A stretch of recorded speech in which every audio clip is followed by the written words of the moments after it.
Chapter 79. This chapter may contain a small amount of discomfort for the reader. Please follow the doctor's advice and take it at your own discretion. No, don't leave so quickly. Kia stood up with a surprised expression. Right, he hasn't met his brother and sister yet. Thales felt a chill in his heart. Kia! Giles shouted loudly. Her tone was filled with panic. But Queen Kia only turned around and walked towards the large bed in the distance. With a younger brother, Lydia and Luther will definitely be very happy. Thales finally realized that something was wrong in this room. His pupils dilated. He saw the gentle and considerate Queen Kia carry him out from the bed, 2 rag dolls. Giles' face was pale. Look, Luther, this is your younger brother, Thales. Say hello. Kia happily played with the rag doll in her left hand. She raised its hand and waved at Thales with a happy smile. Thales furrowed his brows tightly. Kia said excitedly as she lifted the doll on her right and moved its head towards Thales. And you, Lydia, sit properly. You can't be naughty anymore. Say hello to your younger brother. Kia's own right hand was still swaying strenuously, as if the rag doll in her arms was struggling fiercely. It was an extremely strange scene. Thales' breathing became erratic. Could it be? The prince stared in disbelief at the beautiful and luxurious queen who was happily playing with the 2 rag dolls in her arms. This is enough, Kia. Giles walked forward quickly, her breathing rapid. The first thing she did was to pull Thales away. But Queen Kia's expression quickly changed. Huh? Why? Kia looked at the rag doll in her arms, then at Thales. Her expression suddenly became strange, and her tone became flustered. Why, Luther, you're not as tall as your younger brother, Thales. Thales gritted his teeth and took a step back. The next moment, Kia looked as if she had seen something unbelievable. Her expression became fearful and panicked. Thud. The rag doll in her right hand fell gently, but Queen Kia did not seem to notice it. She only looked at the rag doll in her left hand with a pained expression and was about to cry. I know now. Kia looked at the rag doll in sorrow and despair. The reason you became shorter is because you lost, go. Giles gritted her teeth and said to Thales, you go first. But Thales was already rooted to the spot. Kia's hands were tightly wrapped around the doll. A second later, Kia began to cry in agony. She said something that made Thales' hair stand on end. Luther, head, you're missing a head. Luther, your head, where's your head? Where's your head? Aw. Your head, it's off. Kia raised her tear-stained face and screamed in panic. She lay down on the ground and looked around. Quick! We have to get your head back. Thales felt his skin crawl. Giles immediately went forward and hugged Queen Kia, using all her strength to stabilize the trembling queen. You! Kia abruptly looked at Giles and widened her eyes. Did you see my Luther's head? About this big, it's round, and it can roll, it has 2 eyes. Thales looked at the scene before him in disbelief. Kia struggled fiercely and waved her arms madly. No! Don't stop me. I want to protect him. Protect Luther. My son. Giles gritted her teeth and dragged her to the bed with all her might. At this moment, Thales' arm was gently pulled by a hand from behind. Thales jumped in fright. Still in a state of shock, he suddenly turned his head. The person who pulled his arm was a stranger. It was a long-haired lady wearing a black robe and a goose-down shawl. The lady in black had a delicate face, but there was sadness on her face. Thales panted and finally calmed his breathing. The long-haired lady in black pulled his arm and said softly, "It's okay. Let's go out first." Thales was puzzled and turned to look at Gines, who was trying hard to subdue Queen Kia. Gines gritted her teeth and shouted, "Thales, I'll be in charge here. You and the princess go out first, quickly." "Her Highness." But Thales did not think too much about it before he was dragged out of the room by the long-haired goose-down lady. Behind him, Kia struggled more and more violently, shouting crazily, "Guards! Guards! Quick! Assassin! An assassin!" Lady Goosedown tugged at the livid Thales and quickly walked out. Only Kia's hysterical voice could be heard from afar. From time to time, there were maids and servants with gloomy expressions rushing towards Kia's room. He seemed to be used to such a scene. Kia's screams were still ringing in his ears. "Whimper, my Luther, no. No. Your head. Boo-hoo. Why can't you put it back? Why can't I put it back together? Why does it keep falling? Why? Stick it together. It'll be fine once it's glued. Luther. Am I right?" Thales only walked forward with a pale face. He felt that what happened behind him was too cruel. He did not dare to face it. It was not until Kia's voice disappeared far behind them that the two of them stood still in a corridor. Thales looked behind him with lingering fear. "I'm sorry." Lady Goosedown, who was dressed in black and had long hair, said softly, "Usually, Kia does not act up so quickly." Thales looked behind him in a daze. Doubts began to slowly rise in his heart. Thales raised his head and looked at the lady. "Back then, when Luther and Lydia, my elder brother and sister, were assassinated, the Queen and Madame Gines were at the scene. Did they witness it with their own eyes?" Thales said with great difficulty. After a few seconds of silence, sorrow appeared in the eyes of the lady dressed in black and goose-down. "Yes," she said slowly, "that day, Prince Luther was." Lady Goosedown shut her eyes tightly. As she reminisced, she spoke with difficulty.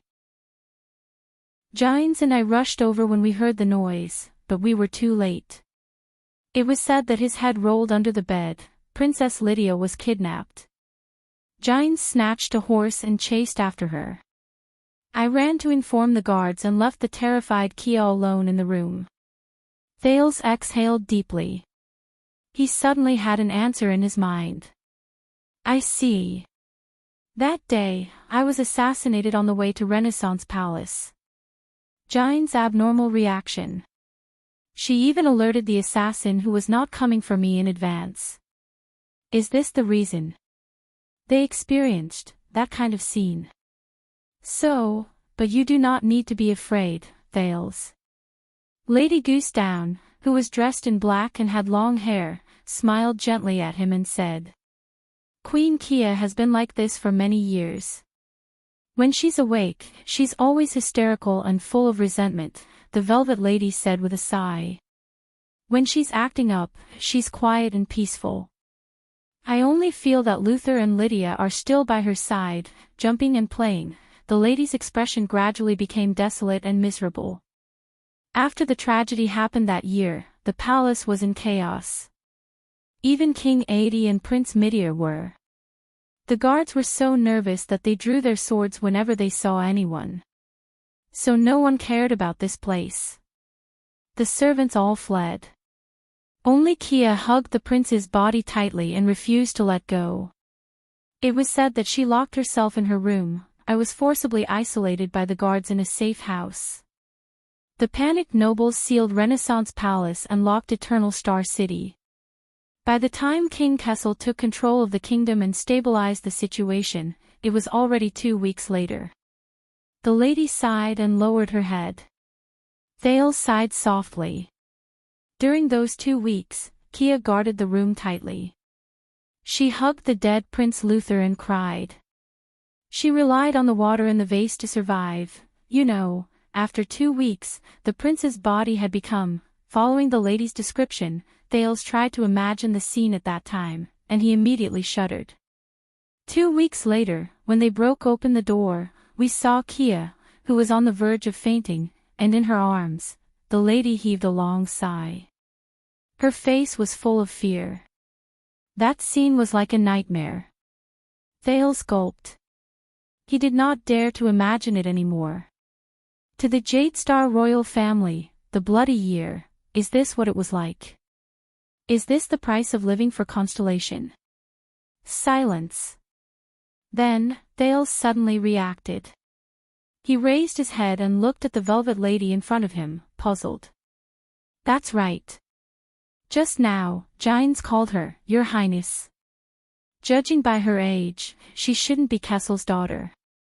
So, the princess means, but the late king's youngest daughter, Kessel V's youngest sister, the eldest Princess Constance Jadestar. I didn't see her in the Jadestar family tomb. Questions rose in Thales' mind. So, may I ask who you are? Thales asked carefully.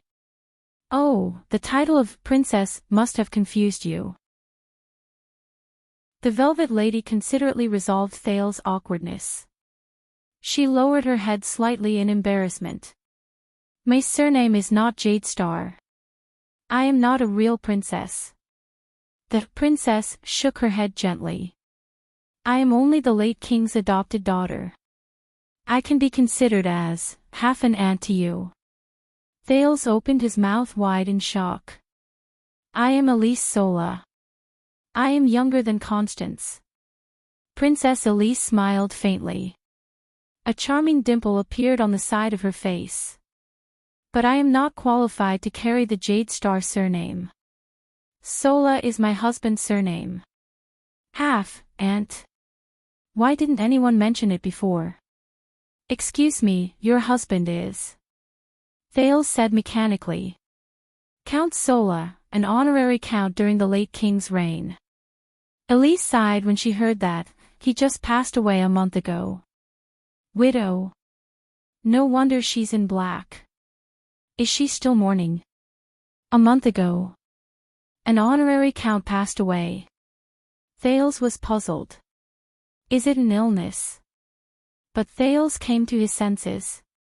He was a little rude. He quickly bowed and apologized. I am sorry, Aunt Elise. I have been presumptuous. Princess Elise was stunned at first. Then, she smiled bitterly and said, No, there is nothing to hide. The late king's adopted daughter, Princess Elise, enunciated each word clearly. He died in the big explosion in the center of Red Street Market a month ago. Red Street Market. Big explosion. Thales suddenly froze. Could it be? It was the night of the gang fight in Lower City District and Western District, Elise said plaintively. Yes. That's right. It was me, Yodel, and Asda. We caused the explosion. Guilt immediately surged into his heart. Thales exhaled. He, your husband. Thales suppressed the discomfort in his heart and asked slowly, why was he in Red Street Market that night? It was a curfew that night, wasn't it? But Elise obviously didn't know much. She only sighed. Our relationship was not very good. My husband liked to go to Red Street Market to seek pleasure. A few days before he died, I went there to look for him. We had a big fight, and he did not come back for 3 days. I did not expect that to be the last time I saw him. Elise closed her eyes, shook her head, and sighed. She pulled the goose down that was used to keep her warm on her shoulders. But at this moment, Thales' pupils suddenly shrank. That goose down was a little familiar. Goose down, lady, Red Street Market, a few days before the big explosion, looking for a husband, quarreling, could it be? Thales shuddered all over. He looked at Aunt Elise's face again. This time, his aunt's delicate face completely overlapped with a face that seemed to be from a long, long time ago in his memory. It was so long that he almost forgot. Yes. It's her. It's that noblewoman with goose down. Thales stared blankly at his princess aunt. That day, it was her.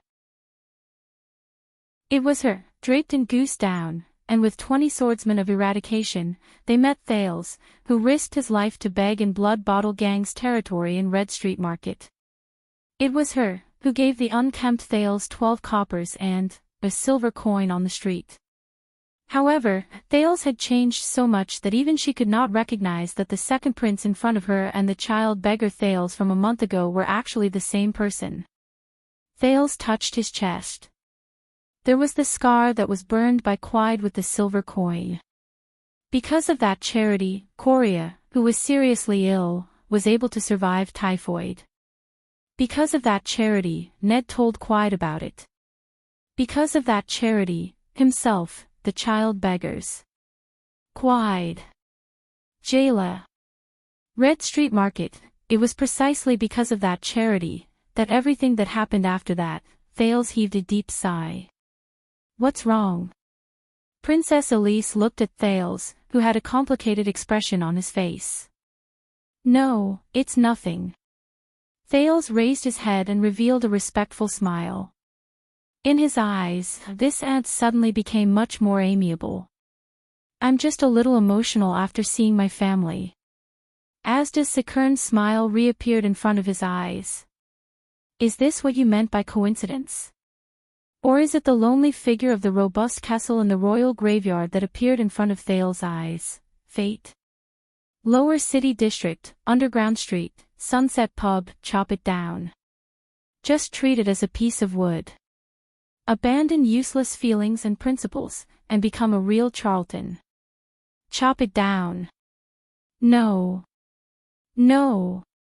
Jayla Charlton suddenly woke up from a nightmare. She rolled up from the bed and gasped for breath. She remembered that after the 3 child beggars were kidnapped, she knelt in Sunset Pub and did not get up for a long time. Until she lost consciousness. And now, how ugly. On the other side of the bed, in the corner of the room, came a voice that Jayla was extremely familiar with. Do you have that nightmare every time you are agitated? Jayla exhaled fiercely. Old man. When did you come back? She closed her eyes and lay back on the bed. But the voice did not seem to want to answer her. Jayla Charlton, if you cannot turn back and face the fear you had in the past, then you will forever be a weakling. Jayla opened her eyes and pursed her lips. She turned around and faced the wall, turning a deaf ear to the old man's words. Even Rhoda could suppress you to the point that you could not fight back.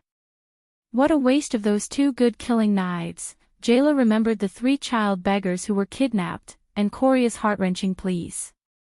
Sister Jayla, she shut her eyes tightly and fought back the tears in her eyes. But the old man's words still traveled into her ears. A single fear locked you up like this. You are no different from that Quide. That year, nightmarish memories assaulted her. Jayla could not take it anymore. She rolled over and got up from the bed. She shouted angrily at the corner, enough. You don't have to remind me anymore. The old man laughed grimly. He. Remind you of what? The old man continued to mock her.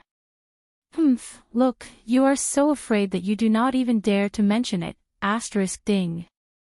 Jayla jumped in fright. She knew that it was the sound of the old man flicking the blade with his fingers. Even though she was a little weak, Jayla still stood up indignantly. You speak as if I will immediately become a supreme class elite if I mention it. Who knows? The old man continued to speak mysteriously. But if you keep running away, you will definitely not reach supreme class. What happened yesterday will happen again. The surname of Charlton will continue to imprison you like a curse for all eternity. Do you really want to let that man's nightmare rule over the rest of your life? Or do you want to experience your own powerlessness and weakness again? Jayla opened her mouth and took 2 deep breaths. What's so difficult about it? She gritted her teeth.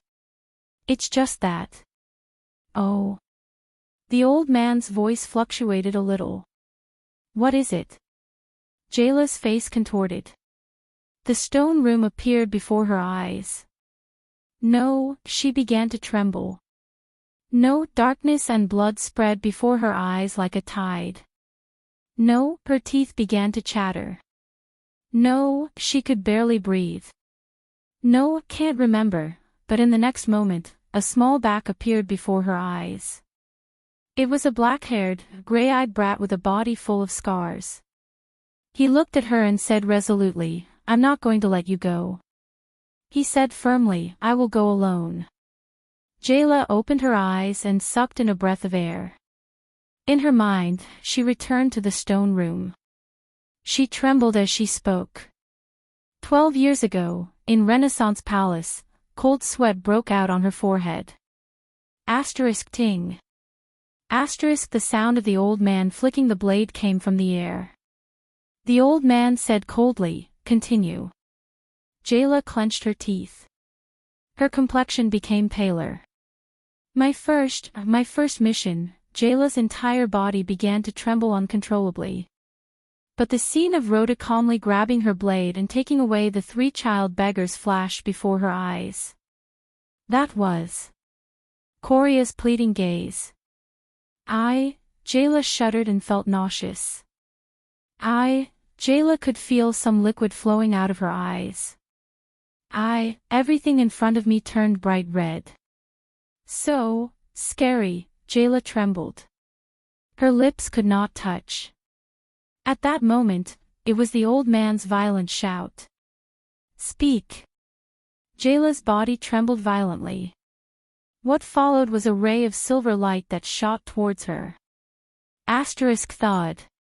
A wolf-limb blade was nailed to the wall half an inch away from Jayla's left ear.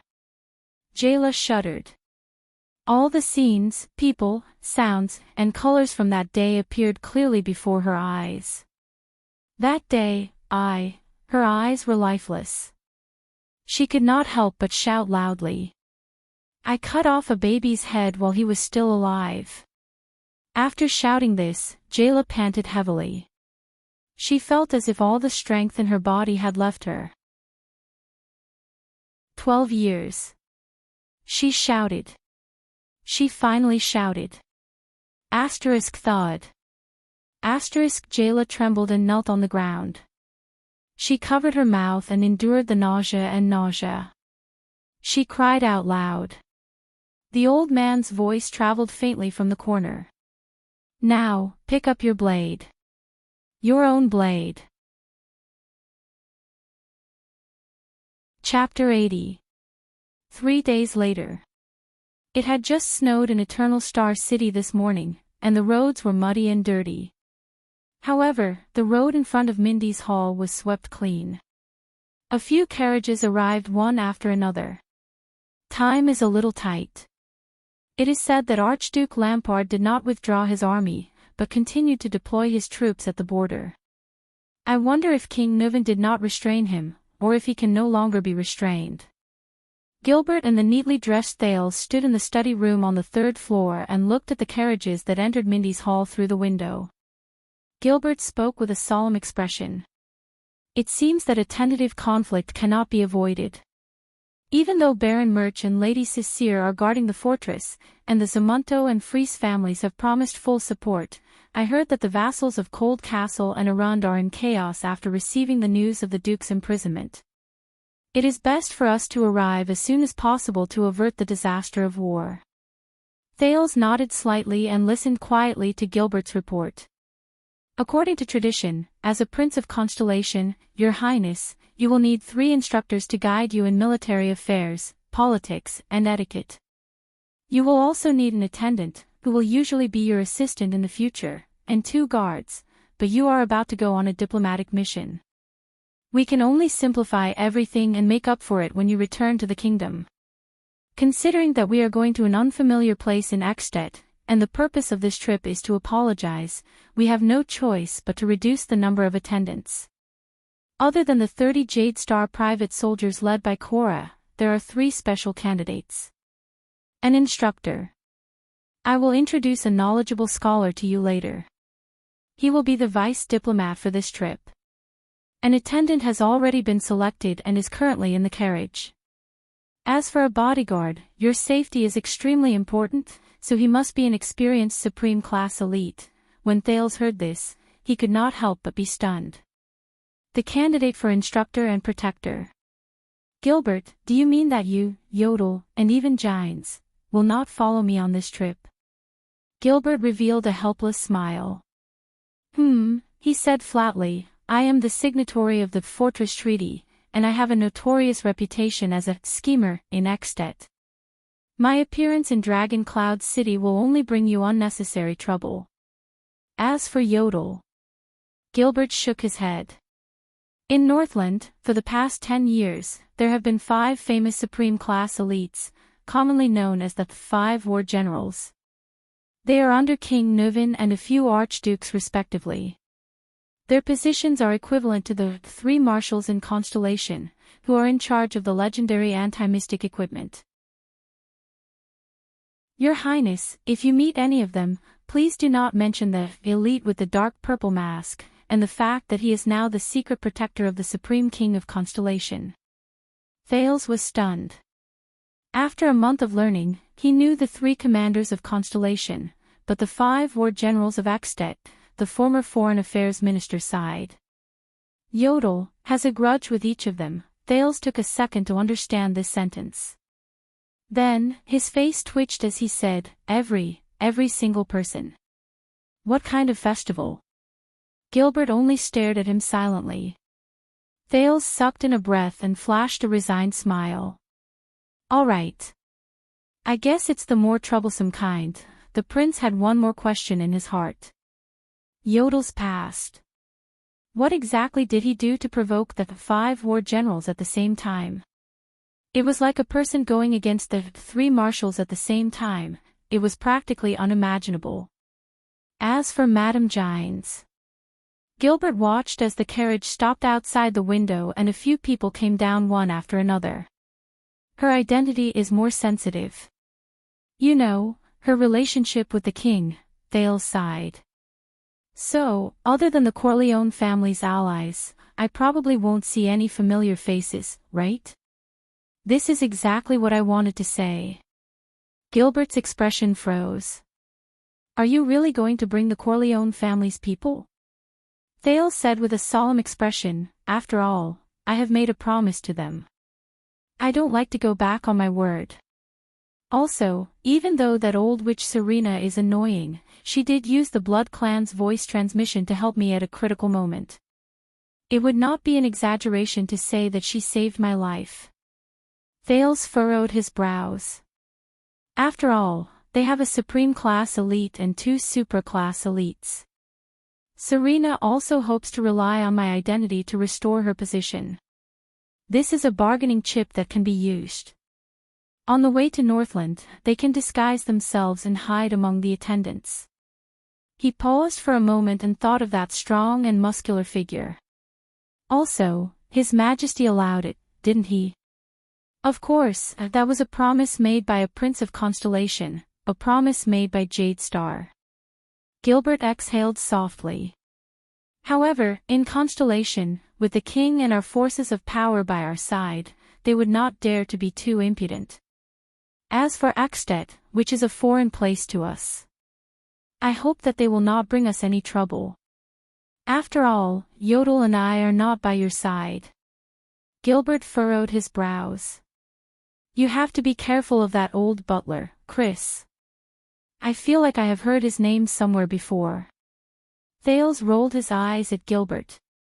Hey, don't forget who was the one who made this alliance happen. Gilbert flashed a perfect smile and tipped his hat. Also, Gilbert, about what I told you yesterday. Thales put on a worried expression. Yes, Your Highness. Since there is no longer a need to keep your identity a secret, and Mindy's Hall has been reopened, I will send someone to Lower City District in the afternoon. It is not easy to sneak into that place. The people from the Secret Intelligence Department are more suitable than us. They will investigate the matter of those child beggars and that female bartender. If possible, I will try my best to take care of them, even though we do not have any manpower in Lower City District. Thank you. Thales looked at the former Foreign Affairs Minister gratefully. This way, I do not have to look for Murat. But you must understand that the Black Prophet's words are not without reason, Your Highness. Gilbert was slightly hesitant, but he still raised his head and said, You are different from them, after all. Also, being too close to you might not be a good thing for them. Your help might not be of any use to them, and it might even bring about disaster. Thales was silent for a while. I know. I know. He nodded and exhaled. He turned around and adjusted his collar. Midaira. Are you ready? It is time to go. A strange and faint sound of metal rubbing against each other came from outside the room. Midaira Ralph staggered into their field of vision while stepping on a pair of strange metal prosthetics. He gave Thales a slight bow that was not quite up to standard. Gilbert's eyebrows twitched slightly. Ralph's neck and half of his face were covered by a strange silver mask. It blocked his bloody throat and the tattoo on his face. However, what was even stranger was the pair of prosthetics under his knees. Constellation and the dwarves of Steel City had a good relationship, and even the craftsmen in the country had benefited greatly from it. The skillful royal craftsman only spent 2 days to create a pair of simple prosthetics for Ralph. 2 pieces of high-quality steel that were elastic and could withstand wear and tear were bent into the shape of an L, then hammered into the shape of a J with outstanding elasticity. The bending point was reinforced with crystal drops, and a fixed plate was made to connect the prosthetics to his knees and buckle onto his belt, allowing Ralph to walk on foot without the help of crutches. Of course, he would have to rely on his own wind manipulation psionic ability to move and dodge in battle. Thales raised his eyebrows. Not bad. It's just that the part below the knee is too eye-catching. Next time, you should cover it with pants. Midaira Ralph lowered his head and pulled out a stack of papers that were stapled together. Gilbert suddenly realized that Ralph was not hesitating, but was flipping through the sign language drawing in his hand. The clumsy Ralph found the drawing he wanted. He looked at Thales, raised his right fist, bent his wrist, and tapped it twice. Yes. Thales smiled softly. Very good. You only lack proficiency in sign language and prosthetics. Just nice, you can continue your lessons on the way. Ralph flashed a smile. He found another piece of paper and made a hand gesture. Thank you. Gilbert sighed.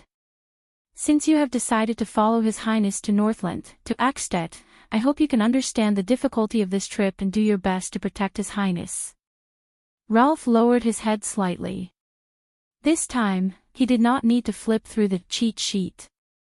Instead, he recalled the necessary hand gestures and gestured. Gilbert, who did not understand, frowned. In the end, he could only look at Thales helplessly. Thales smiled as he answered, he said to do his best. Gilbert exhaled and shook his head helplessly. All right, at least it is a good way to send secret messages, this psionic from a gang whom they rescued from Vine Manor. No, he was a supraclass. Even though he was still very inexperienced in battle, strictly speaking, he was already considered a psionic warrior. What was it that made him so convinced by His Highness? Thales waved his hand gently and snapped his fingers. Very well, let's go. At the main entrance of Mindy's Hall. How have you been recently, old friend?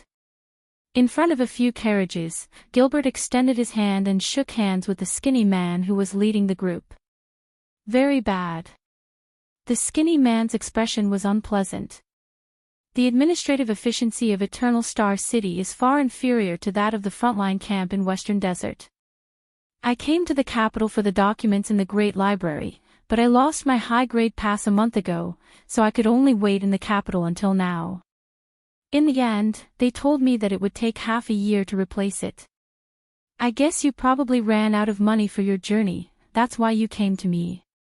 Gilbert answered with a smile. And you gave me such a troublesome task. The skinny man sighed and looked at Thales with a measuring gaze. You don't want me to give you money directly, do you? Gilbert turned his body sideways and revealed Thales' figure. This is Lord Pudray Nemain from Western Desert Hills Crowing Raven City. We used to study under the same tutor. Gilbert introduced the 40-year-old man in front of Thales, who spoke in a straightforward manner. Pudray was once a bard and traveled half the world. He has a deep understanding of the geography of the continent and the customs of the various countries. He has also stayed in Northland for a long time. Your Highness, you have complained to me before that you do not understand the basic situation of the world. I think Pudray will be a good candidate. He will be your vice diplomat and your instructor as you head north. Pudray, this is the second prince, Prince Thales.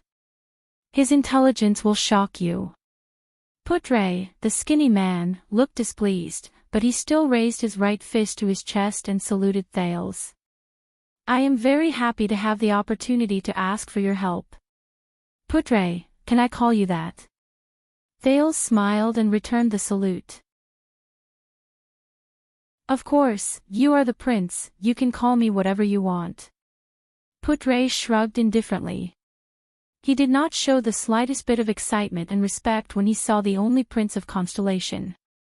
I am sorry, his temper is a little strange, but I think you will admire his knowledge and his rich experience, Gilbert said to Thales with a smile.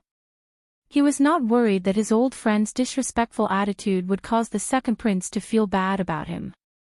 Thales looked at the skinny Pudray before him, then at the Highland boots on his feet. His expression did not change, but he sighed deeply in his heart. Oh, fate. It's him. On the day Quide went crazy, the people from the 6th house met a skinny man wearing Highland boots at the western city gate. He had an unpleasant expression on his face, but he refused to give them any money. Hence, Ryan and Kellett gave him a lesson and took away the only card he had. It was the pass to enter the Jade Star Grand Library. At that time, Thales thought he was a scholar who had fallen from grace. Thales rolled his eyes where no one else could see. I am sorry, Mr. Pudray. Your library pass is in an abandoned house in the lower city district. Gilbert brought him to the next person. It was a young man in his 20s. He had a sword at his waist, a determined expression, and a tall and straight figure. His face was ordinary, but his gaze was sharp. This is the person His Majesty and I have unanimously chosen. He will be your attendant, regardless of whether you are in Ekstead in Northland or in Constellation after you return. He has just returned from the Tower of Eradication a few months ago. Gilbert looked at the young man before him. His gaze was filled with complicated and indecipherable emotions. Why a Casso? Thales immediately reacted and looked at Gilbert in puzzlement. Casso? I hope this will not cause you to be disgusted. After all, nepotism. But I can guarantee that he is an elite who has been selected after going through many rounds of selection. Gilbert sighed. But he is indeed my son. The young man, Waiakaso, did not even look at his father. He bowed respectfully towards Thales. Nice to meet you, Your Highness. My sword and wisdom are yours to use. For the rest of my life, I will serve you wholeheartedly. Thales felt a little awkward. Is it really okay to use, for the rest of my life, and, for the rest of my life, the moment we meet? But he still nodded and returned the greeting with a cheerful expression. I will rely on you for the rest of my life, Waya. Waya lowered his head respectfully. This life and this body are at your disposal. Thales rolled his eyes in his heart again. Gilbert is obviously very good at socializing, but why is his son? Is he a little serious or dumb? But he could also feel that Waya and Gilbert did not seem to get along. Is the relationship between father and son cold? Gilbert sighed and continued forward with Thales. This time, when Thales saw the figure under the cloak, he did not need to be introduced. He already cried out in surprise. "It's you." The petite figure under the cloak turned around with her hands on her hips. "Yes," the person said in a carefree manner. She was neither respectful nor cold. Instead, she made people feel that she was sincere. "It's me." Gilbert, who seemed to be like this after meeting his son, said expressionlessly, "You should have met this person before. She is the same as Yodel. She was originally one of His Majesty's secret protectors. This time, His Majesty specially transferred her out." Hey, what do you mean transferred out? Kessel can't order me around." The cloaked woman who covered her face interrupted Gilbert's words. She walked in front of Thales without any trace of politeness. In front of the dumbfounded prince, she patted his shoulder with her left hand and pointed at herself with her right thumb. "Brat, my name is Ida." "Ida?" Thales was stunned. "Ida Wong." Thawed.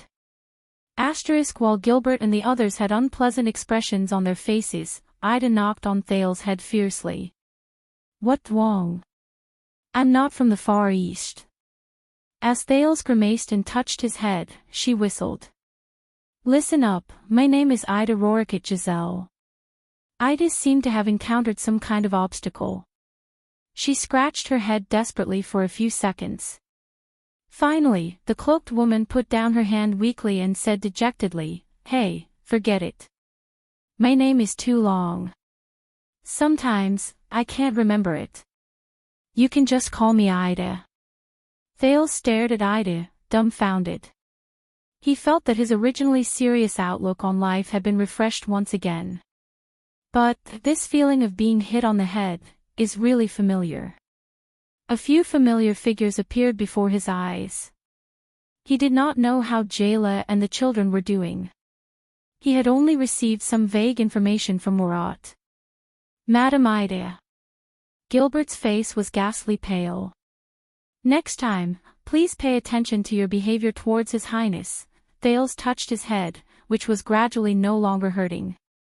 He noticed that although Gilbert was dissatisfied, he had no intention of holding him accountable. So, he also tacitly agreed. This person has the right to hit the prince's head. What's wrong with that? Ida said unhappily, "Can't I hit him? When I hit Mindy's head in the past, even Kira did not dare to have any objections." Thales' expression froze. He noticed that Gilbert did not refute her. "Wait. Mindy's? Kira? Which Mindy's of the royal family? Kira, could it be the supreme class elite of the royal family? Enemy of the wolves Kira Jadestar from 200 years ago. Her voice sounds very young, but..." Thales raised his eyes and looked at Ida. "Just how old is she?" Thales forced a smile on his face. "Madam Ida. You are really, very lively."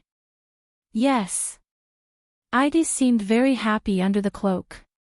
She punched her palm. "My whole family said the same thing. It's because of this. They chased me out." Thales did not hide it. He rolled his eyes fiercely. Gilbert coughed violently and attracted the attention of a few carriages. "Everyone, if there are no questions, we can get used to each other on the road. I believe that everyone knows the destination and mission of this trip.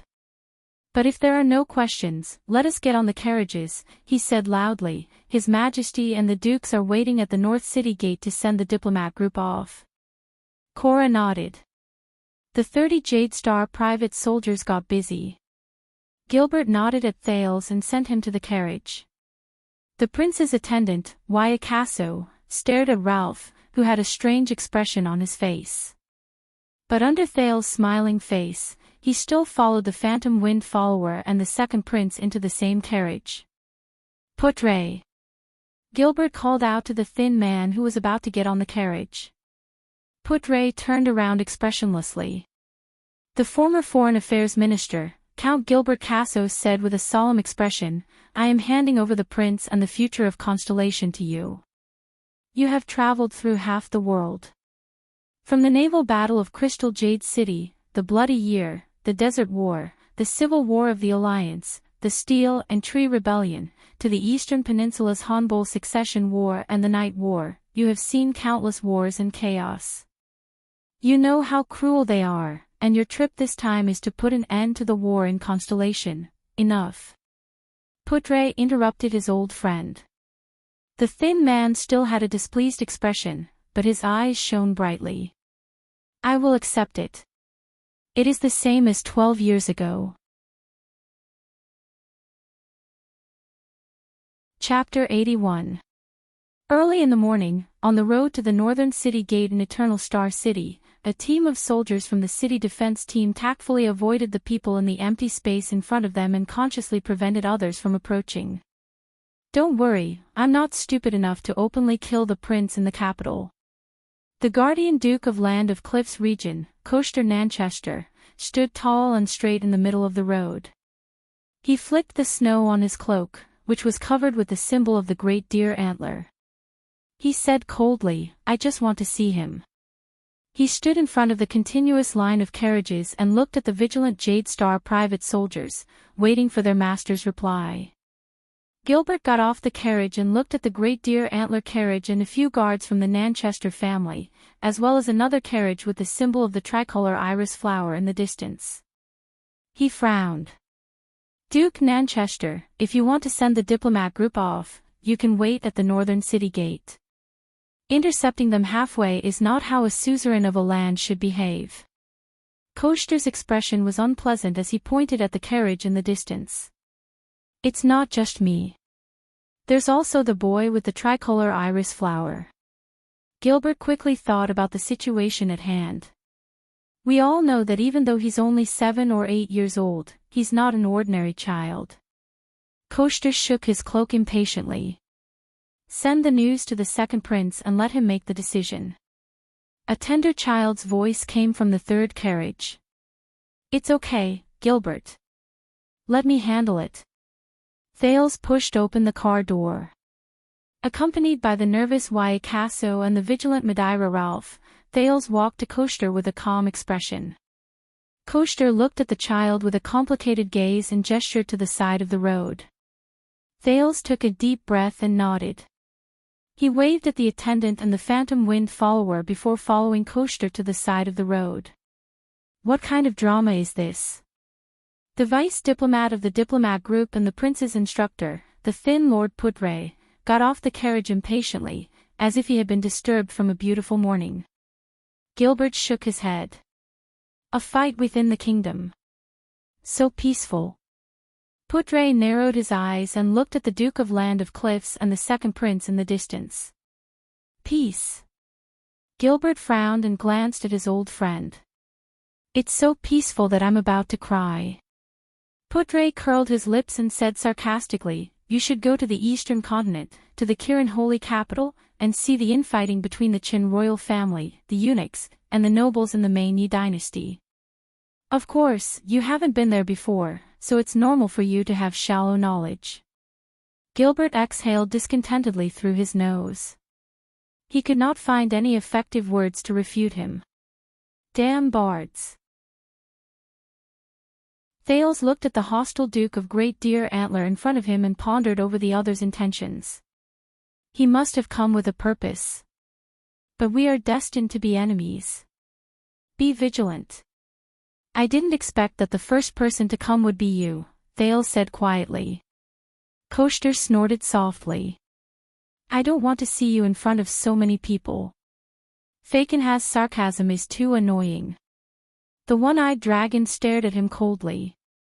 "Brat, I know you're very smart. I'll cut the crap and listen. I don't like you, no one ever dared call me a hypocrite." Thales spread his hands helplessly. "Then what do you want me to call you? Liar? Swindler? Or actor? Best actor? Sect leader you?" Coaster ignored his words. The scar on his blind left eye looked hideous. But I can still cast aside my prejudices. In the future, the Land of Cliffs region can fully support you to become the supreme king and suppress the nobles who are eager to cause trouble, as well as the suzerains with ulterior motives. The Great Deer Antler acknowledges you as its master, and the Jade Star family will still be the royal family. Thales was stunned for a moment. What? Thales' eyebrows twitched. I thought that the Great Deer Antler and I were already sworn enemies. But Koshter ignored him. There is only one condition, the one-eyed dragon said with certainty. Thales, who was shocked by the one-eyed dragon's abnormality, breathed a sigh of relief. As expected, you won't be friendly to me for no reason. There is a price to every battle, and a reward to every victory. Koshter narrowed his only eye. This is the Nanchester family's language. The prince raised his head and met the one-eyed dragon's gaze. So, what price do I have to pay to receive your reward? Thales, who was extremely vigilant, asked cautiously. It's very simple, Koshter said with a stern expression. King Kessel will abdicate, and you will be crowned king in advance. Abdicate. Crown, what? Thales took 3 seconds to comprehend this sentence. Then, his expression changed abruptly. Koshter did not seem to be joking at all. He kept looking at him seriously. The two stared at each other for a full 5 seconds. Ha, you actually tried to sow discord between the only Jade Star father and son. Thales grinned. Don't you know that everything I have now is because of His Majesty? Father. This is not sowing discord, but a sincere proposal and invitation. The one-eyed dragon's expression did not change, and his tone was serious. What we fear and loathe is not Jade Star, nor you. Our grudges are nothing compared to the kingdom, but your father. The Iron Hand King. Thales stared at the one-eyed dragon with a burning gaze. What do you think the new star was formed for? Do you think that Arun's actions are really just because of personal hatred and dissatisfaction? Koshter said with unprecedented seriousness. Koshter said in an unprecedentedly serious tone, this is all the suzerain's self-preservation. To continue the family that has existed since the founding of the kingdom. Enough. Thales interrupted him without hesitation. What a joke, this level of provocation, Thales said coldly. I only see all of you pressuring the disaster-stricken royal family, pressuring my father, questioning my identity, obstructing the rights I deserve. But the one-eyed dragon's expression changed. With a furious expression, he interrupted him loudly. He said, Brat. If you can only listen to the story of the sorrowful king and the resolute royal family described by the king's partisans, then you might as well dig out your own eyes and leave only your ears. Thales froze for a moment. The one-eyed dragon exhaled a few times and said to him word by word, You underestimate your father, underestimate the Iron Hand King, underestimate the fear he instilled in the whole of Constellation. Koshter said slowly, Since the Bloody Year, Kessel has become more and more domineering, almost crazily seizing power. From supporting a Duchess of Blade Edge Hill, who could only survive by relying on the royal family's prestige, to indirectly controlling the two great families in the southwest, controlling the piranhas at the southwestern estuary of the kingdom and the richest morning sunflower. Then, he made an exception and recruited the 3 marshals to build an astonishingly large royal regular army. Then, there was the central tax bill that weakened the suzerains, the fixed conscription bill, and the border county development bill that produced a large number of new nobles. And his favorite national conference, using thousands of public opinion to force the suzerains to submit and hand over their power to the royal family. It was the same during the Desert War and the succession of the throne. The higher parliament, where the suzerains united to speak, was useless. When making decisions, only the voice of the king and the cheers in the square could be heard. He even wanted to intervene in the succession of the 6 great clans and the 13 distinguished families. Even the internal strife in the Covendier family 2 years ago had his shadow in it. Thales felt a chill in his heart. What is this? Koster said with a gloomy expression, "Do you really think that when a national war is imminent, no one is willing to send troops for the king? Is it really because we do not care about Constellation's survival? Your father and his wits are terrifying.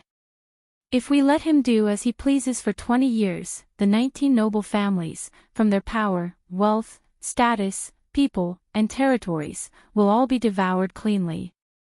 We will either submit or be destroyed. Constellation will return to the system of the empire.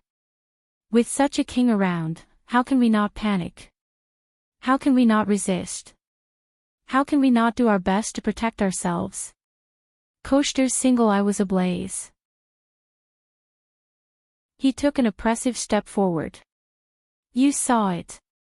The Northern Territory was forced to rebel. Blade Edge Hill almost became a royal territory, South Coast Hill suffered a great blow due to family strife, Eastern Sea Hill was so scared that it became a coward, Western Desert barely protected itself with the importance of the Western battlefront." His gaze was stern and solemn. As for the Land of Cliffs region, they did not want to sit still and wait for death. New Star used Eksted's power to curb Kessel's royal power. This was already our last resort when we were at our wits' end, other than raising our troops. Koster gritted his teeth. "It is a small matter that we did not succeed, but if Kessel continues to act willfully," Thales stared at the Duke of the Land of Cliffs in shock. This was another version of the current situation in Constellation that he had heard. It was far different from the version that Gilbert had instilled in him. The bloody year changed him. Kessel is now like a real emperor. Koster's voice was mournful. He wants to dominate everything in this country. He treats every suzerain as an enemy. He is merciless in suppressing and plotting against them. He treats Constellation as his personal carriage, and he has no control over his horsewhip and spurs. Those who can be used will be used as bargaining chips, and those who cannot be used will be suppressed and eliminated. Those who go along with him will prosper, and those who go against him will die." Thales frowned tightly as he recalled how a few counts questioned the king's authority at the beginning of the national conference. "This is not a good thing, whether it is for our suzerains, for Jade Star, or for all of Constellation. If this goes on in this ancient country, sooner or later, there will be a great disaster." Koster gritted his teeth. His single eye was like lightning. "You are about to go to Eksted. This is not a good errand, but it will allow you to see another constellation from another angle. See how the children of the northern wind and the dragon view us." Thales lowered his head and calmed his breathing. Why did Tormund agree to rule together with the suzerains? Wasn't it precisely because of the tyrannical rule of 2 generations of the empire that led to its eventual destruction? Thales opened his mouth, but immediately swallowed the word calamity back into his stomach. He had a feeling that the end of the empire was not as simple as the calamity strike that Gilbert mentioned. Koster turned around coldly and pulled up his cloak. "If your goal is to become a tyrant like your father, and you are willing to pay the price of Constellation's downfall, then pretend that I never said these words today." The one-eyed dragon stared at Thales, who was deep in thought. His gaze was complicated. "But you said that day, if you care about Constellation's stability, peace, and prosperity, if this is your wish, and not to become the only supreme king, then my suggestion will be valid forever." Duke Nanchester left his final words and turned to leave. "Have a safe journey. Don't embarrass Constellation." Thales stared at the departing one-eyed dragon in a daze. This is another Koster, completely different from the Duke of the Land of Cliffs who forced the king to appoint a crown prince during the national conference. No, he told himself. This is all a scheme by the other party to ruin Kessel's image, to drive a wedge between father and son. A voice from a very long time ago rang in his mind. From a feudal state to a centralized, absolutist state, this is the only way for almost all European countries to go through, but Thales still clenched his fists lightly. He raised his head and looked at Koster, who was walking away, and Zayn Covendier, who passed by him. "I hope I did not disturb you." Zayn bowed politely. Of course not, Koshta replied coldly. I will be satisfied if you don't fall for the trap and think of me as the mastermind behind the assassination. Zayn's expression froze as he watched Koshta board the carriage. Thales, who felt a headache coming on, sighed deeply. He looked at Zayn and asked impatiently. Chapter 82. Zayn's expression was indifferent. We just found out the truth about Vine Manor. Thales' expression did not change. After going through Murat's test, he could also become the leader of U-Clan. Zayn flashed his most perfect smile and continued, we interrogated the gangsters at Vine Manor that night, and I have to say, you played a beautiful move that day, Your Highness. Zayn stared at Thales with a ruminating gaze. Even in a desperate situation, you could incite discord between the Blood Clan and Blood Bottle Gang to avoid being killed. Thales sighed in his heart. He still managed to find out. But his mind was a mess at the moment, and he had no intention of dealing with the master of tricolor iris flowers. Thales spread his hands indifferently. I don't know what you're talking about. But you're about to go on a long journey. You have to be careful, the immortals are not easy to deal with. Zayn placed his hands behind his back, his smiling eyes occasionally sparkled. Before the enemy of the wolves and his immortal hunters group killed their way to the peak of the wild vast mountain and forced them to sign the convention between the human kingdoms and the immortals, they have been feeding on humans for countless nights. They must miss the taste of human blood to this day. In the human kingdoms, they will always bring trouble. If you are in the same boat as jackals and wolves, you will run the risk of capsizing. You're so righteous. But why did you say that? Thales scratched his head. Returning the same words, Thales sighed and said, the original employer of the Blood Clan. Zayn stopped smiling. The two stared at each other in silence. Thales felt increasingly uneasy. Zayn's gaze shifted, and he suddenly broke into a smile. But I do owe you a favor. Thales frowned slightly. Zayn smiled and said, thank you for the day of the assassination, even though I know you had no intention of shielding me. Is he trying to be friendly? What day is it today? Why is everyone trying to be friendly to me? Is it Children's Day? No need, Thales said listlessly, you voted for me and supported my rights in return, didn't you? But Koshta's words immediately flashed through his mind. This is all for self-preservation by the suzerains. Thales suddenly raised his head and looked at Zayn in confusion. What are you thinking? Why did you vote for me? You don't seem like the kind of person who would betray you just because of anger. Even in that situation, letting Jadestar become the heir is not in line with your interests as a suzerain, right? Zayn stared at him for a full 3 seconds, then he raised his eyebrows slightly. Who knows? In that case, I wouldn't have a chance anyway. Zayn chuckled. Maybe I'm just thinking that compared to those old and cunning people, you, who are inexperienced, can be the heir to the kingdom, more like a soft persimmon, easy to deal with. Thales furrowed his brows slightly. These dukes, can you speak like a human being? Just kidding. Zayn laughed. Thales rolled his eyes. But before you leave, Your Highness, I have a gift for you. Please kindly accept it. Zayn waved his hand lightly. That day at Vine Manor, this veteran from the Starlight Brigade recognized all of you, but it was precisely because he gritted his teeth that he allowed all of you to leave safely. Otherwise, what awaited all of you? That means 2 Lemiter nights. Thales felt a chill in his heart. He looked into the distance and saw an exhausted man being violently pushed towards the Jadestar Private Army's fleet. That was, who? Don't worry, he's my spy. Genid was once the Duke of Star Lake's personal guard. Zayn patted him on the shoulder and revealed a mysterious smile. He should be of use.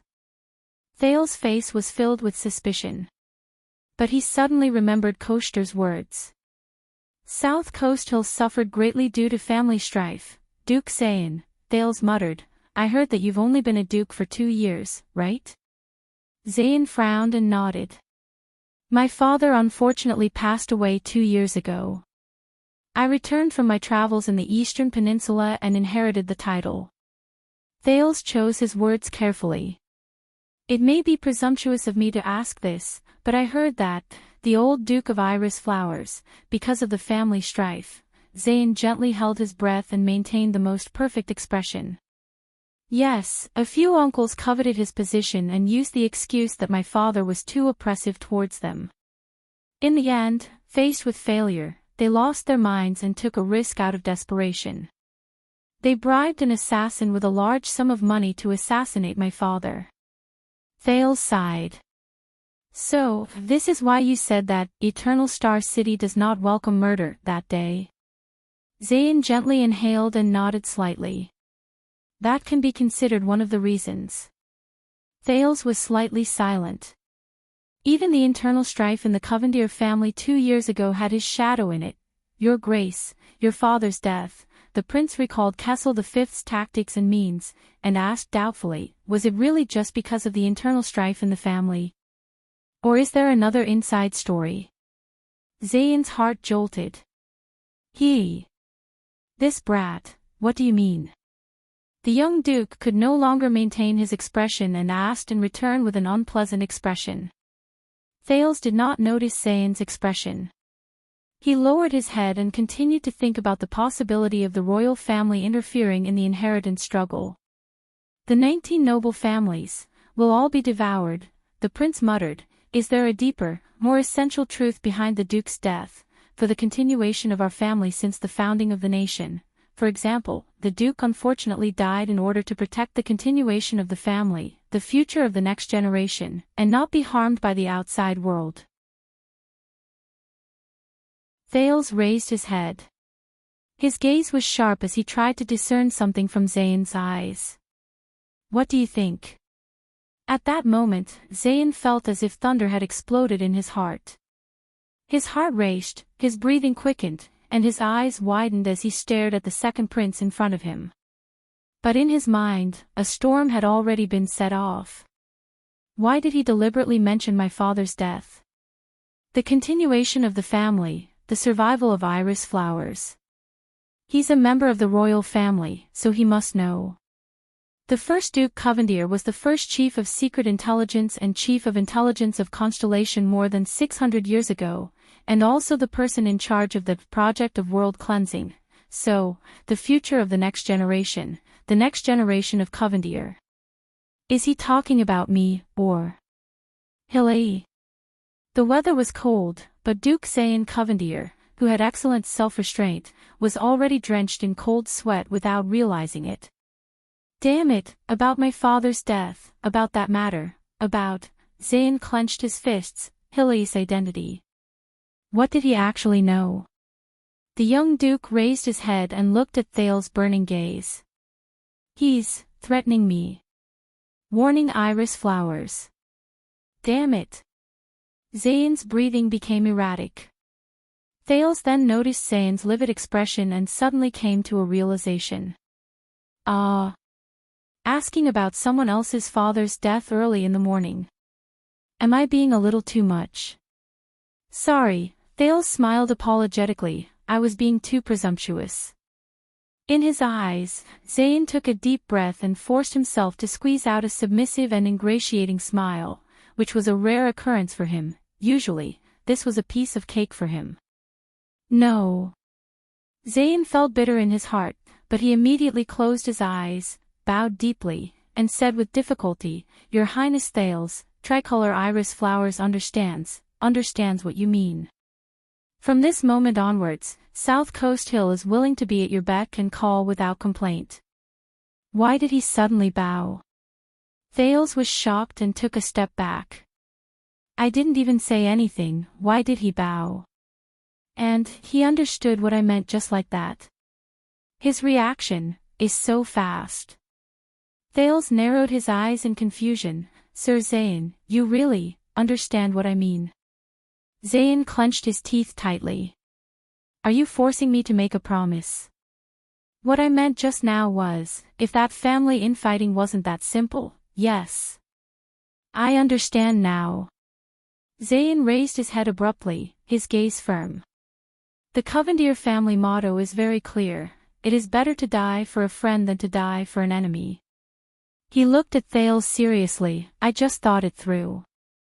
You're right, if tricolor iris flowers wants to flourish, it should indeed carefully choose its own allies. For example, you, the only qualified prince of constellation, with the royal bloodline. What's this? Thales frowned. Did he switch heroes? But in the distance, Gilbert's voice came. They should leave. The second prince's convoy had gone far away. But Zayn was still standing in the same spot, unmoving. Butler Ashford, who walked up from behind, was about to say something, but Zayn raised his hand abruptly and stopped the butler from speaking. Until the convoy went far away. Zayn, who was breathing unevenly, nodded. All right, at this distance, even a vampire's hearing can't reach us. Ashford frowned slightly. Something's not quite right with my master. Did you manage to sound him out? Ashford asked carefully. Zayn frowned and nodded habitually. When I asked about the Blood Clan, he subconsciously agreed. The vampires are indeed traveling with them. Zayn heaved a long sigh and murmured, how bold and fearless. Ashford said respectfully, then according to the original plan, inform Blood Bottle Gang, and start by ruining his reputation. No. Zayn raised his head, his gaze determined. And with a hint of determination. Watching Thales leave, Zayn narrowed his eyes and made up his mind. No one could hurt Hill. No one. Even the royal bloodline. The young Jade City Master, Guardian Duke of South Coast Hill, Master of Tricolor Iris Flowers, one of the 6 great clans of Constellation, Zayn Covendier, whispered to the butler beside him. Pass the message. Send _ words. Ashford raised his eyebrows. That side? Ashford asked softly. Zayn closed his eyes, took a deep breath, and slowly exhaled. That side, Zayn said quietly. Ashford did not speak. He was waiting for his master's final confirmation. Zayn's voice came with difficulty.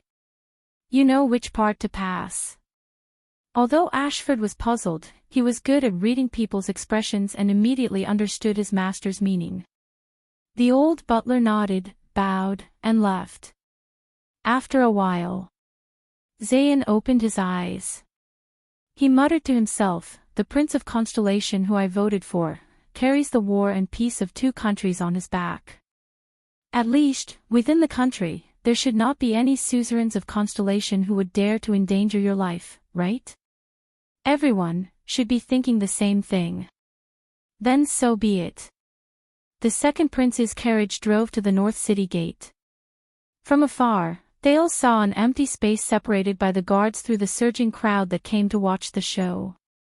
The Supreme King of Constellation, Kessel Jadestar, stood among the 3 dukes and looked over silently. I will send you off here, Your Highness. Gilbert stood where he was and said sadly, be careful on your journey. I await your return. Thales turned his head and looked at Gilbert.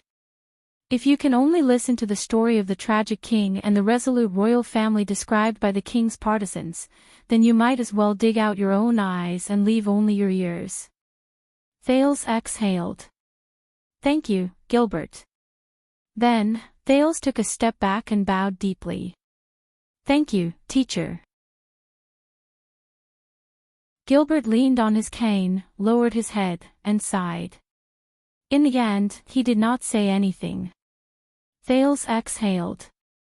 Accompanied by Putre and Wyatt, with Ralph's appearance, it was better for him to stay in the carriage, while for some reason, the lively Ida did not get off the carriage at all. He got off the carriage and walked towards his father, who was suspected of being a tyrant. The 3 dukes bowed to him. He also returned the gesture with dignity. The plump guardian Duke of the Eastern Sea, Bob Cullen panted and praised, "Your Highness, although this is very unfair to you, I want you to know that I am extremely gratified by your courage." Thales nodded absent-mindedly. "As the Prince of Constellation, it is only natural. The Eastern Sea Hill is so scared that it has become a coward." Coaster's other explanation of Constellation's current situation surfaced in his mind. I once hoped that my son would be as outstanding as you, Your Highness," the Guardian Duke of Western Desert, the terrifying Fakenhas, continued to mock him, "but looking at it now, forget it, it is too dangerous." Thales rolled his eyes in front of him. "Thank you for your kind words," he said weakly. Western Desert is trying its best to protect itself with the importance of the Western battlefront. He walked in front of the young lady. Lyanna Tabark, the delicate and pretty young Duchess of Blade Edge Hill, looked at him with a cold expression. "I think, we all know what kind of heavy burden it is to be the last person in the family," she said softly. "But it is precisely because of this," the young lady said bluntly, but her words were sharp, "that we become stronger." "How much of Blade Edge Hill is the territory of the king?" Lyanna gently pressed the blood moon pin on her chest and said softly, "Your Highness, we are about to part. I will give you the Tabark family's language." Thales was stunned. The cold young lady bowed slightly and enunciated each word clearly. "Only blood can sharpen the blade." Thales stared at the 15 or 16-year-old girl in front of him. After a few seconds, he reacted and nodded heavily. "I will remember it, and dare not forget it," he said. Thawed. The king's scepter was propped on the ground. The three dukes, Cullen, Fakenhas, and Lyanna, all retreated tactfully. Thales took a few steps forward and bowed gently. "You underestimate your father, underestimate the Iron Hand King, underestimate the fear he instilled in the entire constellation." "You have met Kia," Kessel V said quietly. Thales nodded. "Very good. Then you will know what kind of path we, you and I, are walking on." Kessel looked at him coldly. "The bloody year changed him, our enemies are everywhere in this world." Kessel sighed and said quietly, "One careless move, and we will be doomed. He treats every suzerain as an enemy. He is merciless in suppressing and plotting against them. He treats Constellation as his personal carriage, and he has no control over his horsewhip and spurs." Thales inhaled. In Kessel's eyes, there was such determination in his gaze. "Go on your way, young Jade Star," Kessel said slowly, "bring glory to your country, bring glory to your family. Live for Constellation." Thales raised his head and nodded lightly again. Behind him, Gines Bajkovic could not help but take a step forward. "Boy." The female official seemed a little awkward. But Gines still took a deep breath and said with complicated emotions, "Remember to practice your sword. Remember to practice your sword." Thales flashed a smile. "Yes, Madam Gines." After Putre and Waya bowed to the king, the latter gave them a few words of encouragement. Thales knew that the time to depart had finally arrived. However, at this moment, an unexpected person walked to his side with a cane. "Your Highness," Murad Hansen said with a hoarse voice and an unpleasant smile on his face to the vigilant Thales, "when you reach Ekstet, please help this old man pass a message to an old woman." With a bad impression of the Black Prophet, Thales asked in bewilderment, "Which old woman?" Murad grinned. "You will know when you see her." Thales furrowed his brows deeply. On the city gate, which Thales did not notice, a masked figure slowly disappeared into the air. Hence, the fleet of carriages with the double cross-shaped stars flag and the 9-pointed star flag slowly set off. All the way north. Thales leaned against the wall of the carriage and exhaled. Why do you think that when everyone said goodbye to me, it was as if they were bidding farewell for the last time? Will King Nuvan really kill me?" He did not expect an answer from Waya. But the second prince's attendant, Waiakaso, who had been looking outside the carriage, actually raised his head slightly with a complicated expression. Your Highness. In the Tower of Eradication, my teacher once taught me a sentence. In the next second, Waya said something that made Thales' eyes brighten. Until a long time later, Thales would still occasionally think of it when he could not sleep at night. Waiakaso said softly, that's right. Treat every farewell as a final farewell. Treat every second of your life as a chance to survive. This way, we will not miss out on our lives. Recently, some readers in the book comments section suggested that the protagonist is too much of a Virgin Mary. I think I need to respond. The following is my response. Oh. That is my response.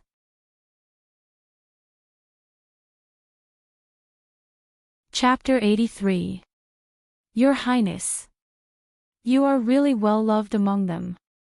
The subjects have not forgotten that it is Constellation and the Jade Star royal family that ensure their prosperous lives. The one who spoke was Baron LoveLore. As the suzerain of 4 local villages, his castle stood at the center of the 4 villages. To the south, one could see the Central Territory's Renaissance Avenue, which was covered in yellow fallen leaves. To the north, one could see the birch forest unique to the Northern Territory. This was the 4th morning of their journey north to Axtet. Along the way, they stopped a few times to resupply. If everything went smoothly, they would enter the Northern Territory this afternoon and reach Broken Dragon Fortress tomorrow night. Baron LoveLore might only be in his 30s, but his obesity was comparable to that of the old Duke Cullen.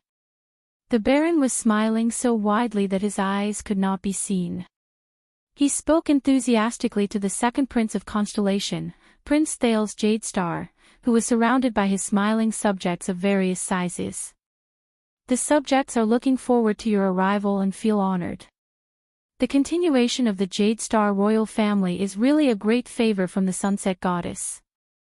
Baron LoveLore stroked his belly and said with a smile, I believe that in the future, under your Highness' rule, Constellation will be even more prosperous and happy than it was in the past. At the end of the day, we are the descendants of the Empire. Thales walked in the clean and spotless village, where even the snow stains had been swept away. He maintained the most basic smile and waved at his subjects, who were dressed in bright and beautiful clothing. Waya, Cora, and 5 Jade Star family's private soldiers stood by his side, nervously separating him from the crowd. Behind them was Ida, who was obviously lethargic from the way she walked. It is best that we leave immediately, Your Highness. Cora, the leader of the Jade Star private soldiers, said with a serious expression, this is really not a good idea. Indeed. Waya stopped a squire. Your mission is an envoy, not an inspection. You are just passing by. Thales nodded. In an inadvertent moment, he made a few gestures that no one could understand. How is it? Waya looked at the prince's gestures and frowned. He looked at the other direction of the village in displeasure. As expected, Ralph's figure appeared in a secluded spot in the distance. He racked his brains and made 2 gestures at Thales.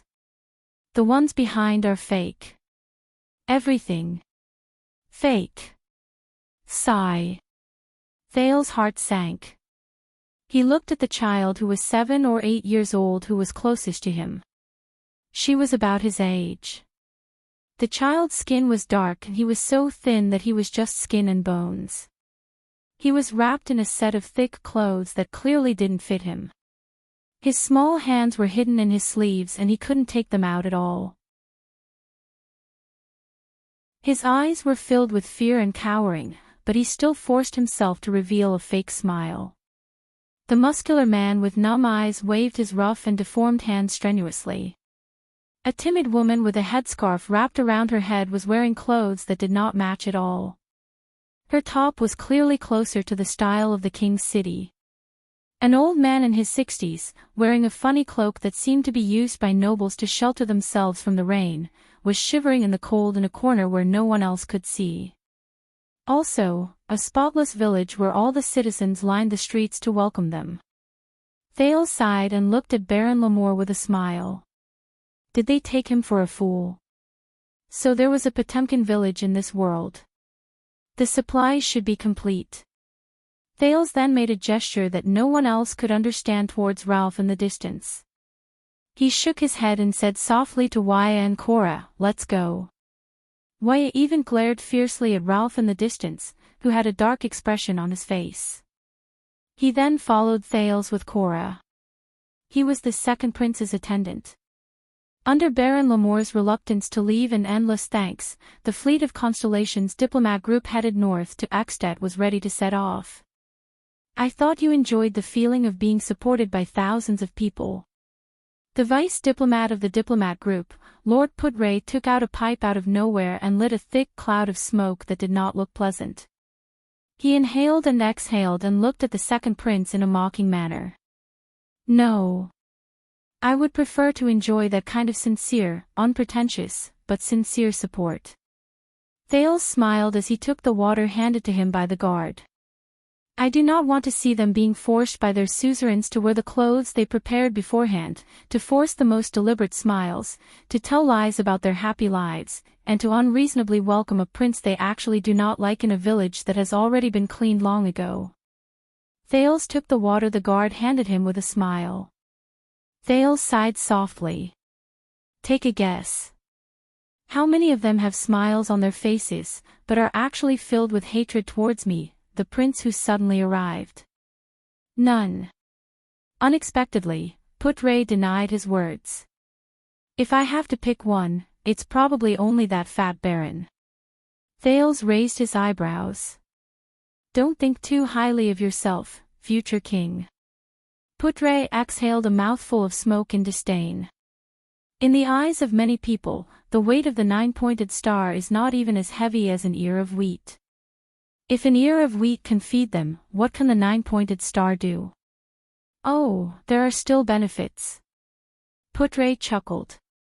For example, the suzerains can feed them a full meal and distribute some unwanted clothes to welcome a certain heir of the nine-pointed star who passes by in a dignified manner. Thales' expression was solemn. Before he got into the carriage, he cast one last glance at the village at the junction of the Northern Territory and Central Territory. He could not help but say, this is the intersection point of Renaissance Avenue and the Birch Tree Forest. The specialties of the Northern Territory and the goods of Central Territory all pass through here. There is no shortage of land and hunting forests, but the people here are still so poor. Is it because of excessive deductions, land problems, or heavy taxes? Let's change the words. Baron Lamore is one of Count Talon's vassals. He delivers taxes to the latter and responds to conscription. The Talon family is a distant relative and supporter of the Jade Star royal family. To put it more accurately, the rulers of the territory are too loyal and patriotic. Putray snorted through his nose and said sarcastically, the reason why the villagers here are so poor is because the rulers of the territory are too loyal and patriotic. Thales was silent for 10 seconds until Waya interrupted his thoughts. Your Highness, that veteran refuses to leave. He is still following us. Waya pointed at a staggering figure behind them and sighed. We have already passed the Talon family's Ice River City. I think the dry rations and supplies he has on him are not enough to support him on his journey back to Eternal Star. Besides, he does not have any clothes to keep him warm. The further north we go, if you ask me, we can hand him over to the Baron. Cora touched his red hair. Then, we don't have to worry about him starving to death or dying on the road. You saw his face. I guess that veteran is not very good at dealing with nobles, and the Baron will probably throw him straight into the dungeon. Thales shook his head and looked at Gened's stubborn figure in the distance. And he is, after all, the late Duke John's personal guard. He can be considered to be of the same lineage as the Jade Star family.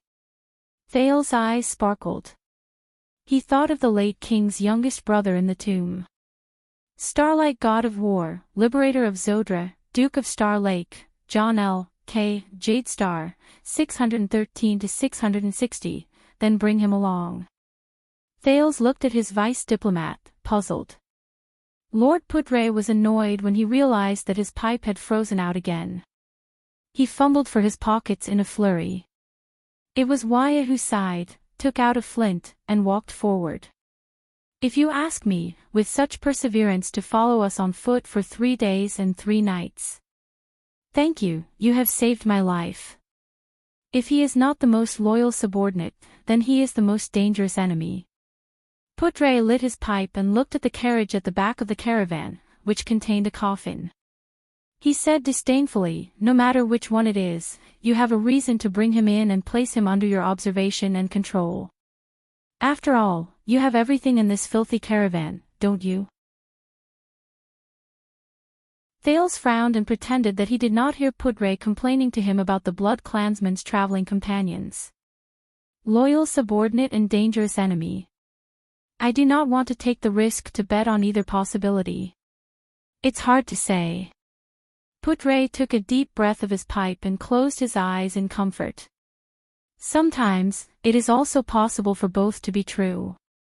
Thales rolled his eyes in resignation. Your Highness, that veteran. Waya asked tentatively. Thales muttered to himself for a while before he suddenly strode towards the veteran from the Starlight Brigade. Ralph followed behind him without a word. Waya was stunned for a moment. He quickly caught up to the second prince and cast a displeased glance at the phantom wind follower. After he passed him, he subconsciously took a step forward and became the person closest to the prince. Waya felt that his status as an attendant was being seriously threatened by the silver-masked man who needed prosthetics to walk. For example, the sign language that only he and the prince could understand. Veteran. Thales called from afar.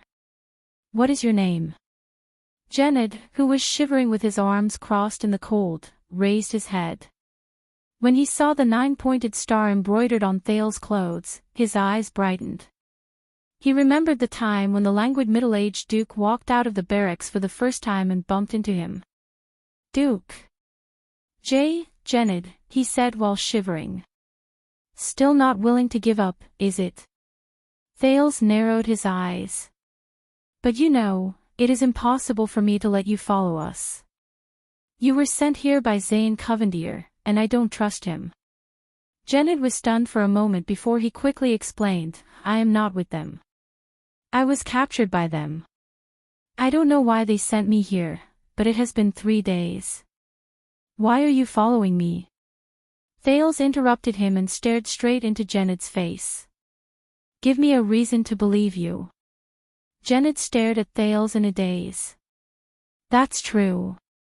I am not the Duke after all. He won't believe me. If it were the Duke, he would probably smile mysteriously, pat him on the shoulder, and generously ask him to collect a portion of food. Then, he would leave behind a sentence of, I will be watching you, and leave with a peace of mind.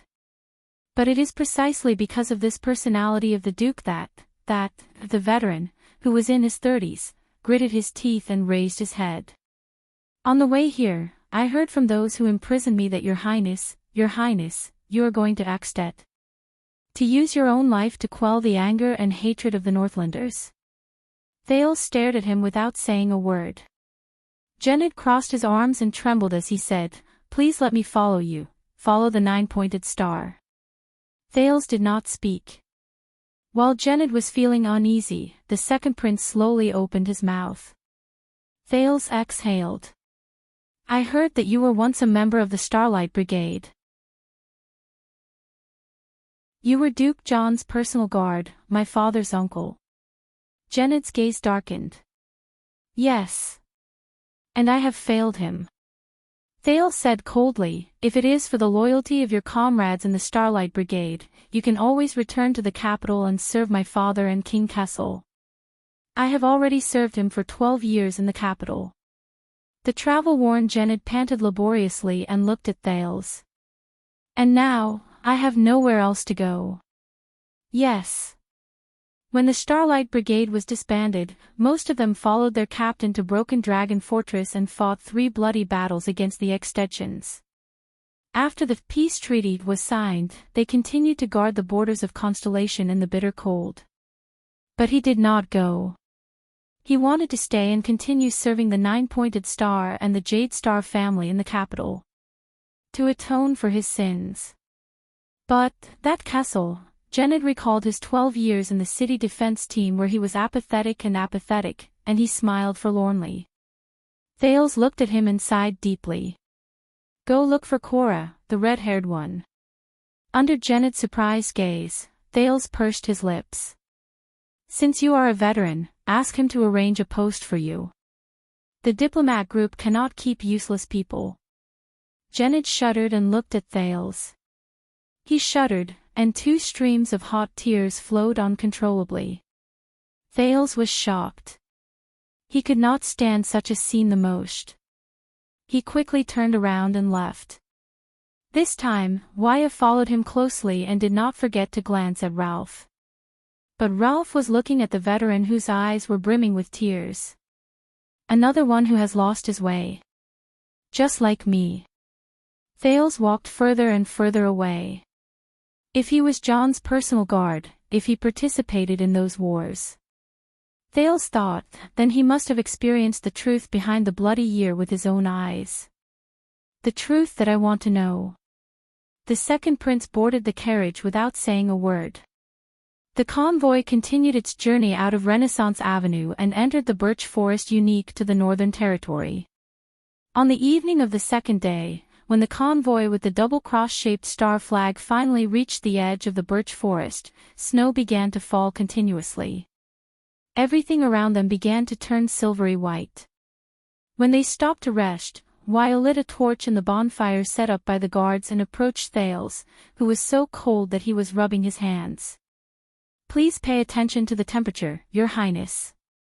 From now on, unlike the capital, unmelted snow will become the norm.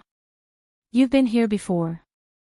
Thales gratefully accepted the warm torch and exhaled a breath of hot air. Not only have I been here before. Wyatt chuckled. The Tower of Eradication is in the southwest of the border between Extet and Kemu Union, in the mountain range to the north of the Great Desert. At that time, the Desert War was fierce, and the road to Western Desert was blocked.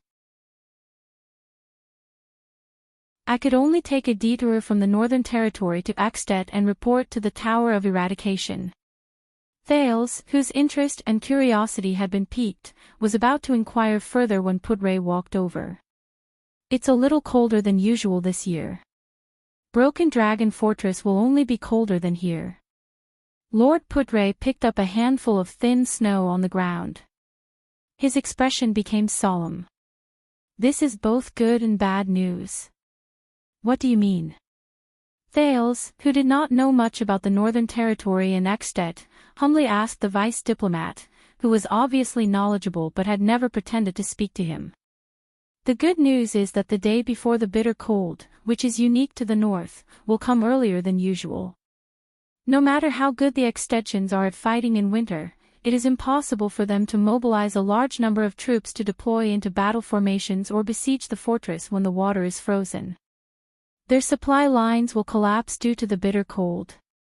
Pudray muttered, the bad news is that if Lampard wants to take down Broken Dragon Fortress, these 2 days will be his last chance. Thales felt a chill in his heart. Yes, Your Highness. Broken Dragon Fortress is not far away. If you still want to put an end to the flames of war and not just go sightseeing, you better hurry up. Under Wyatt and Ralph's unpleasant expressions, Pudray unceremoniously snatched Thales' torch from him and extinguished it in the snow. You better hurry up and hurry up. At this moment, the cloaked woman and the secret protector, Ida, who had been dispirited and listless, suddenly shuddered and sat up. That, someone. Ida stammered as she patted the snow off her body. But she was immediately interrupted. Enemy attack. In the distance, a loud and angry voice shouted. It was the veteran, Jennard's voice. Thales stood up abruptly. Wyatt and Ralph, who were beside him, were faster than him. One of them unsheathed his sharp blade, while the other shielded him behind himself. Cora! Putre shouted calmly. Formation! Cora roared. The 30 Jade Star private soldiers shouted, unsheathed their swords, and formed a wall with their shields. They surrounded Thales and formed Constellation's famous astral formation. But Thales, who was firmly protected between two people, the attendant and the phantom wind follower, looked around in confusion at the birch tree forest in the evening. Where are the enemies? In the next moment, he no longer had to be confused. Shadowy figures strangely appeared behind almost every tree in the surroundings in an instant. There were at least 20 of them. Thales felt a chill in his heart. He had seen this kind of body movement that suddenly appeared. It was like a frame skip in an animation. The Jade Star guards lit their torches as if they were facing a great enemy. They were teleported to a few key points in the circle formation to provide illumination. The light from the torches illuminated the surroundings. Figures dressed in luxurious clothes and armor, both actually appeared on everyone's body at the same time, appeared one by one from the dark forest. There were men and women, and every one of them was tall and handsome. But everyone's gaze was sharp as they stared at them coldly. As if they were looking at prey that was bound to die. Putre also drew a sword and held a torch as he shouted calmly, "Who goes there?" Under the astonished gazes of all the Constellations, a graceful figure slowly walked forward in a dignified and quiet manner. It was a woman. It was the first woman that Thales saw after he transmigrated. She was so beautiful that she was suffocating. How should I put it? She's breathtakingly beautiful. She was dressed in a well-tailored black gown that perfectly accentuated her figure. Her face was gentle, her hair was silvery, and her purple eyes looked as if they were sparkling with tears. She was an endearing sight. If she were in Red Street Market, she would definitely be an existence that only nobles of Duke level could meet. The adorable beauty, whose age could not be determined, slowly opened her cherry mouth. Her face was clearly an endearing sight, but at that moment, she was like a robot as she said coldly, "Good day, everyone. I am Katerina Van Corleone. My enemies like to call me the Weeper."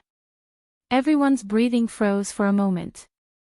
The first thing Thales did was to look at the carriage with the black coffin behind him. He was shocked and bewildered. Corleone. Katerina. Weeper. Isn't that? But everything before his eyes was still going on. The black-clothed beauty, who had an endearing and innocent appearance, had watery eyes.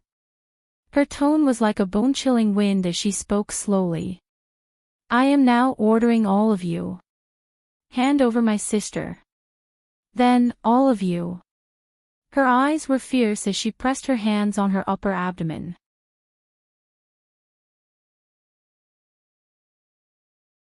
Chapter 84. I'm guessing that this has something to do with your group of guests who have unique recipes. Putre sighed and asked Thales sarcastically as he stared at the setting sun that was almost hidden by the forest in the distance. But Thales did not answer him. The prince forced himself to calm down amidst the panic caused by the sudden attack. He stared at the black-clothed, dignified, silver-haired, purple-eyed blood clan beauty before him. Katerina L. Van Corleone. If I remember correctly. Thales gritted his teeth. The current master of the Corleone family and even the Night Kingdom. The Night Queen. Serena Corleone's younger sister. But Thales immediately realized something. Why would the Queen of the Eastern Peninsula, who has such a noble status, lower her status and personally cross the sea to chase after 4 political refugees who are weak and powerless?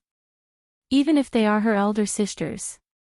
Coveters of the Blood Sea throne. Something is not right. How to fight against the Blood Clan? The attendant, Waya, held a single-edged straight blade in his hand and looked around with a grave expression.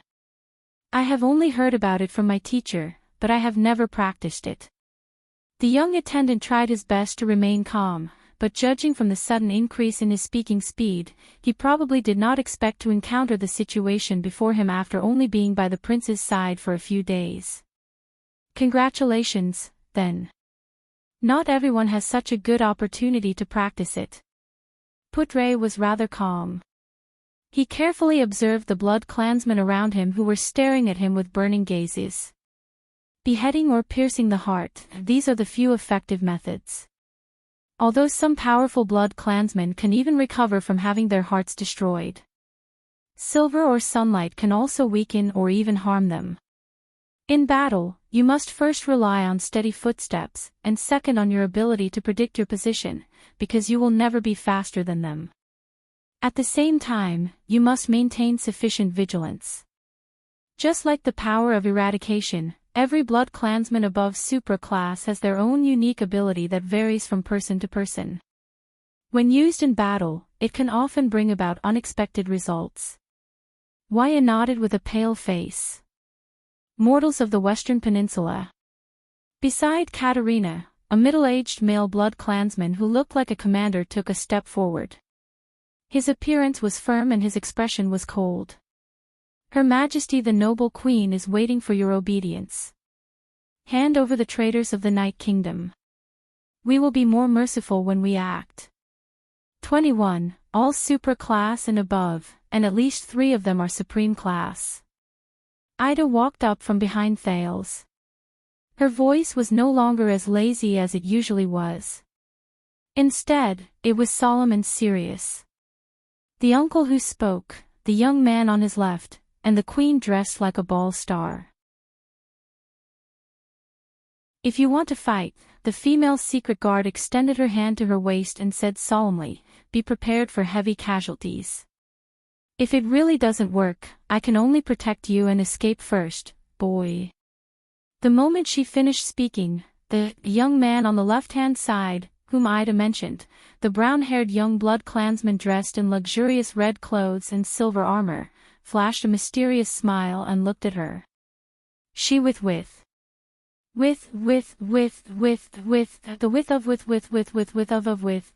the width and the of, comma, with of, were.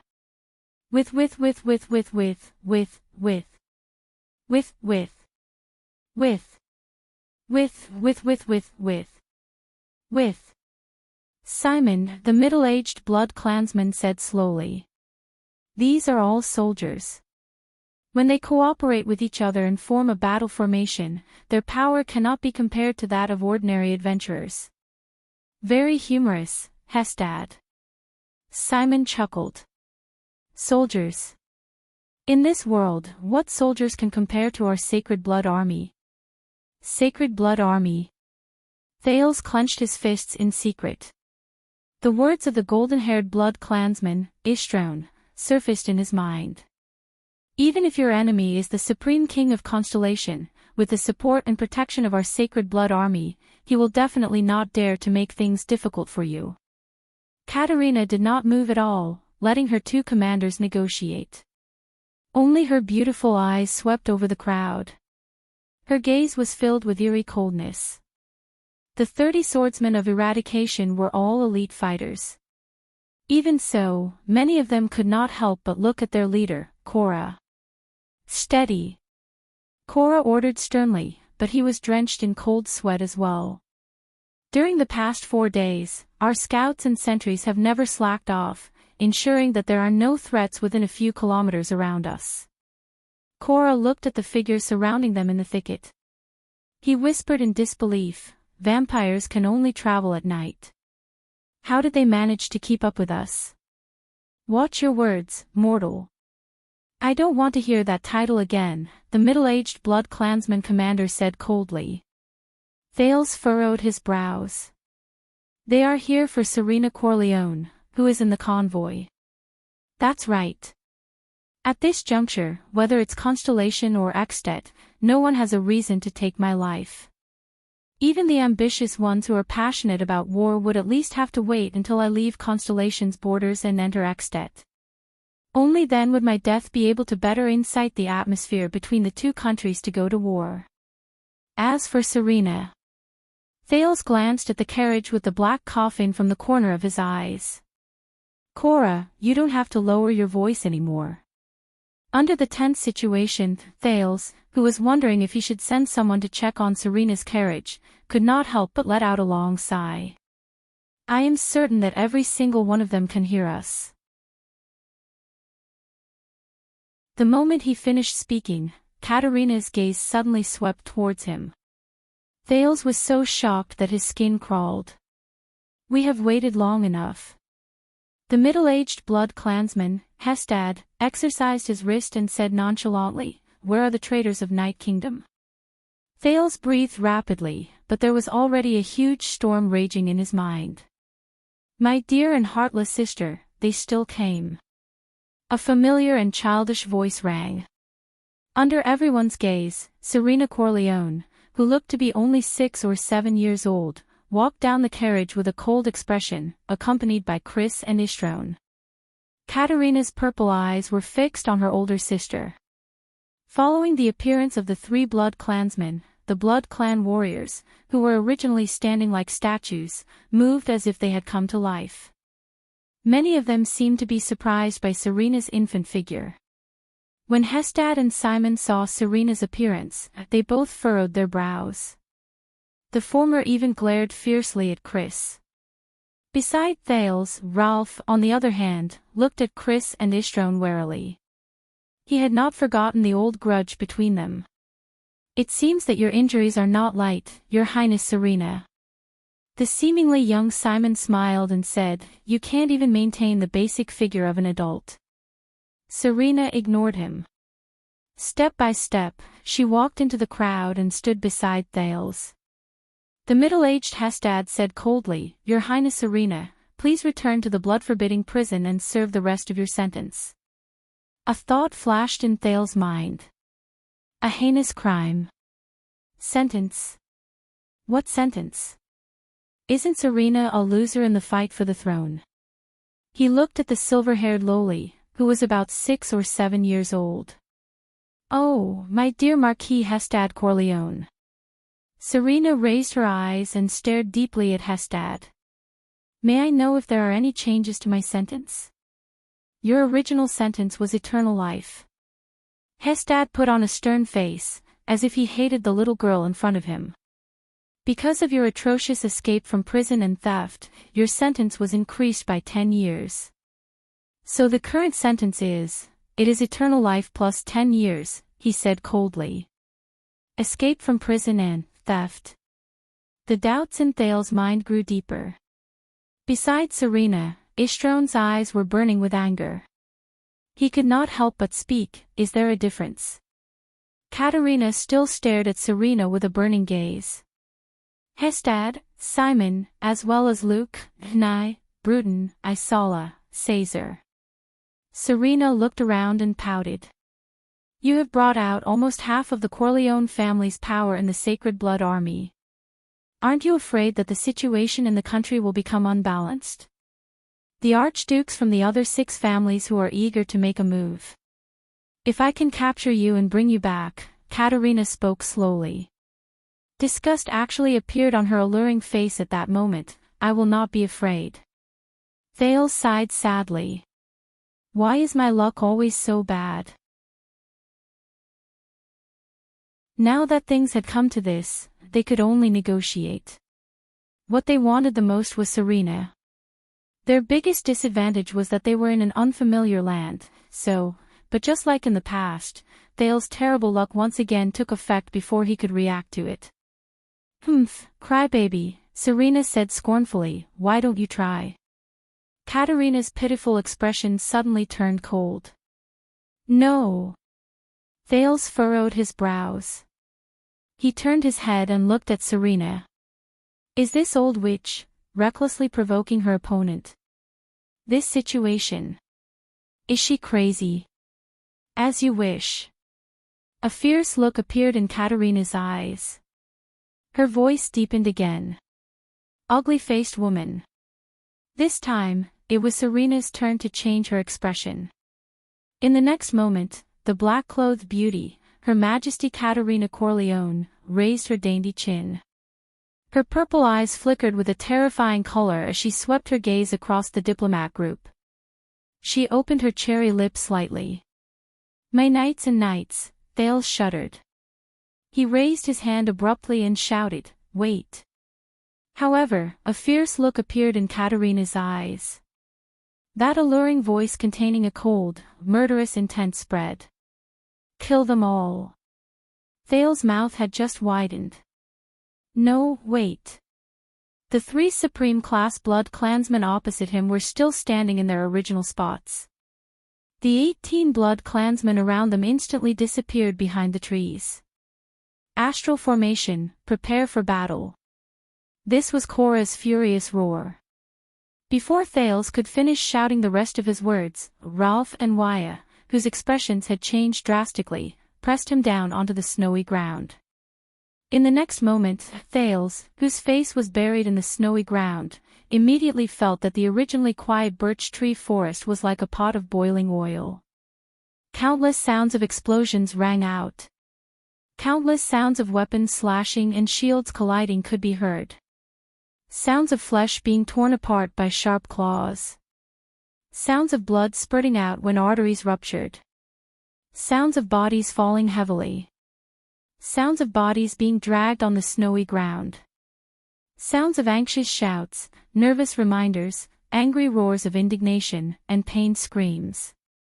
The sounds of the Blood Clansmen's figures flying back and forth, all of them echoed in this sparse forest at the same time. Thales spat out a mouthful of snow from his mouth. Lying on his stomach on the snowy ground, he gritted his teeth and raised his head in fear and nervousness. Asterisk swoosh. Asterisk Y's single-edged blade flashed before Thales' eyes like a cold light. It forced a Blood Clansman who had broken through the gap to retreat. Ralph activated his psionic ability in tacit understanding. Strong gusts of wind blew him far away. Aida's figure leaped across the air. The Blood Clansman's head immediately flew off. However, this was only the scene beside Thales. Under the protection of the person beside him, Thales turned his head and looked around. His pupils instantly dilated. In other places, the Jadestar family's private soldiers were facing a disaster. Blood sprayed everywhere. Falling severed limbs. Heads flew through the air. Blades dyed red. Bodies that fell to the ground powerlessly. Soldiers who were dragged away from the defense line by the Blood Clansmen.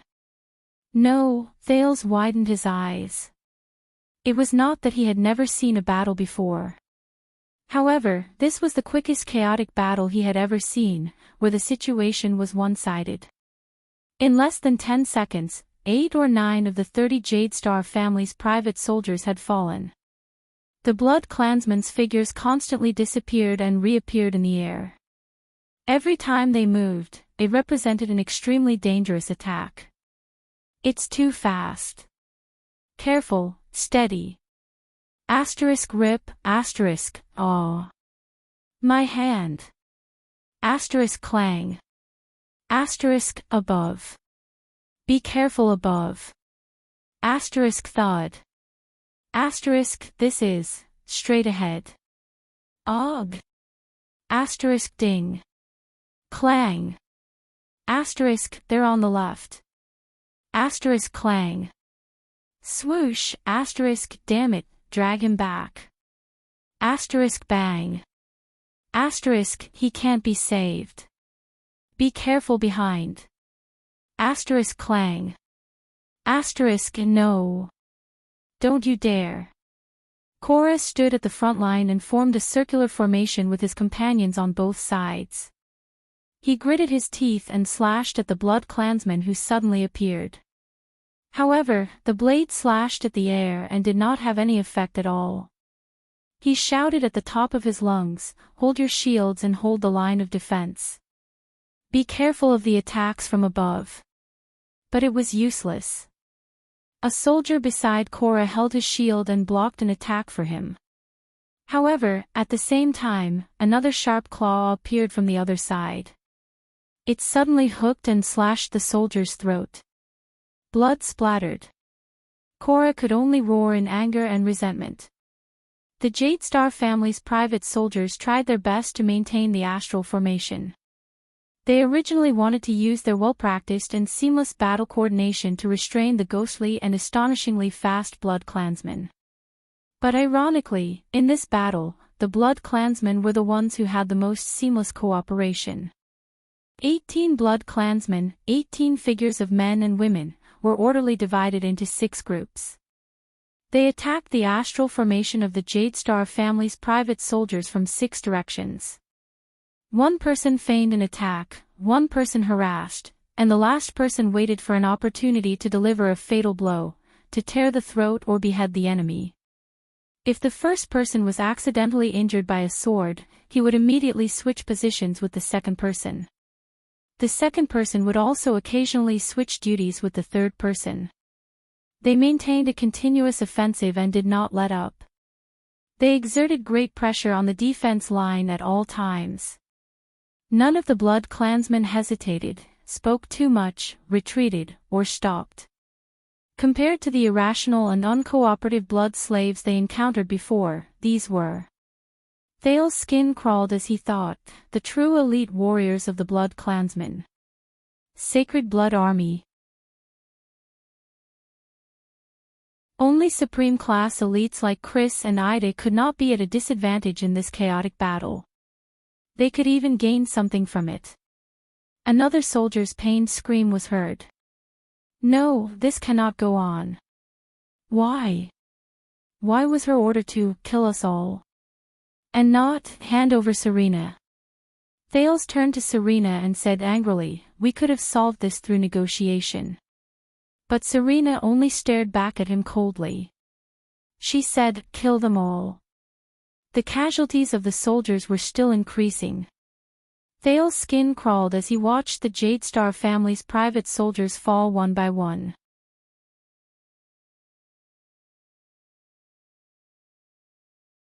Chapter 85. Abandon the shields. Many warriors looked at the person who spoke, puzzled. It was Janet, the veteran of the Starlight Brigade. Trust me. The Starlight Brigade has also fought against the so-called mercenaries of Grand Banquet Hill. Janet shouted at the top of his lungs as he fought. The veteran of the Starlight Brigade roared in a voice that even drowned out Cora's, abandon the astral formation, abandon the shields. Stay close to each other. Use your legs to pin the person closest to you. Don't look with your eyes. Hold your swords with both hands and stab in the direction of the tremors. Conserve your strength when you attack. Make sure you are agile. Cora turned his head and looked at Janet, puzzled. While he hesitated, another soldier's abdomen was torn open. Don't hesitate, do as he says. The old butler of the Blood Clan, Chris Corleone, grabbed a Blood Clan warrior in midair. Even at the risk of a deep wound on the side of his abdomen by another warrior, he wanted to dig out the other party's heart amidst the other party's angry roars. He said coldly, you are facing the army with the least number of people in the world, but the most experience. The Sacred Blood Army. Many of them have been fighting wars for hundreds of years. The classic old battle formation won't work. Enough. Cora was still hesitating, but Putray blocked an attack in a disheveled manner and roared furiously, anyway, in another minute, we will all be dead. Listen to that guy for once.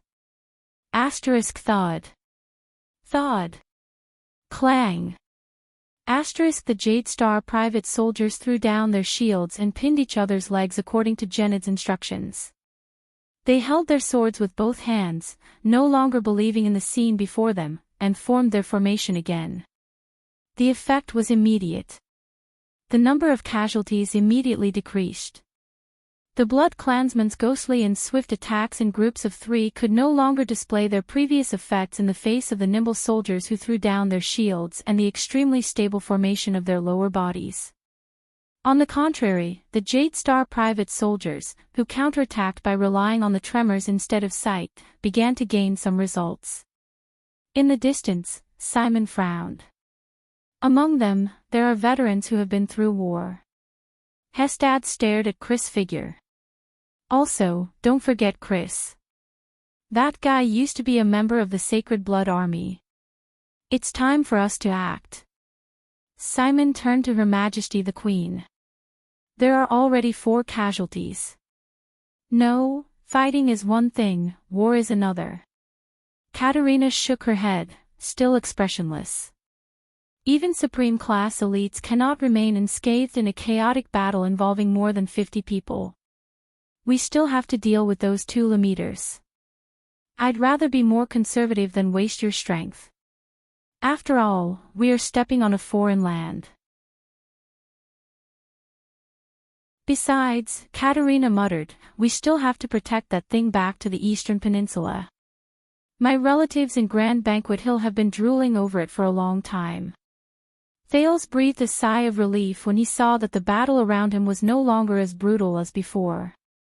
However, Serena, who was beside him, suddenly tugged at the corner of his shirt.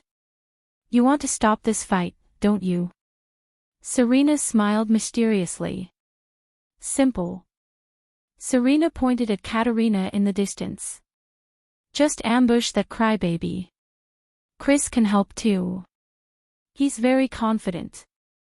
Then we can sit down and negotiate. Thales panted and looked at Serena, then at Katerina.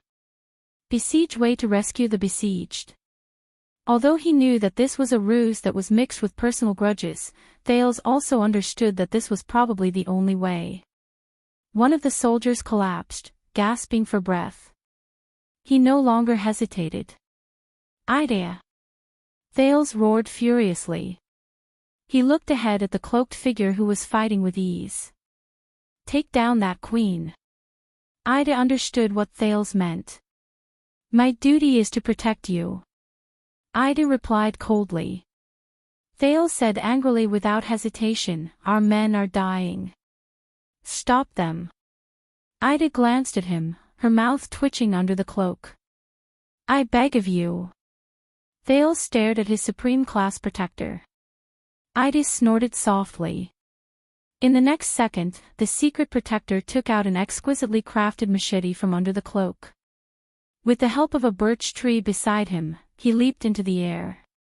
He pounced towards Katerina. The exquisitely crafted machete drew a brilliant flower in the air. As if she could predict the future, she struck down 3 Blood Clan warriors who pounced to intercept her. Ida broke through the obstruction and continued to dash towards Katerina. However, a powerful arm appeared out of thin air and grabbed Aida's right shoulder. Madam! Simon, who appeared in the blink of an eye, laughed happily and said, You are my. However, before he could finish speaking, he felt Aida's shoulder sink and she instantly broke free from his grasp. Simon's expression changed. This dexterity. Before he could finish his thought, the secret protector under the cloak somersaulted, grabbed his arm in a reverse grip, and nimbly flipped onto Simon's shoulder. Simon did not have the time to be shocked. He turned around at lightning speed and struck out with his claws at the same time. However, Aida's entire body twisted and moved like a boneless spirit snake, causing Simon to only be able to futilely grab at the air. Aida tapped her foot on Simon's shoulder. Instead, she used the force of Simon's turning to leap up easily. As if she was passing through obstacles, she sprinted towards Katerina without stopping. Simon's expression was extremely unpleasant.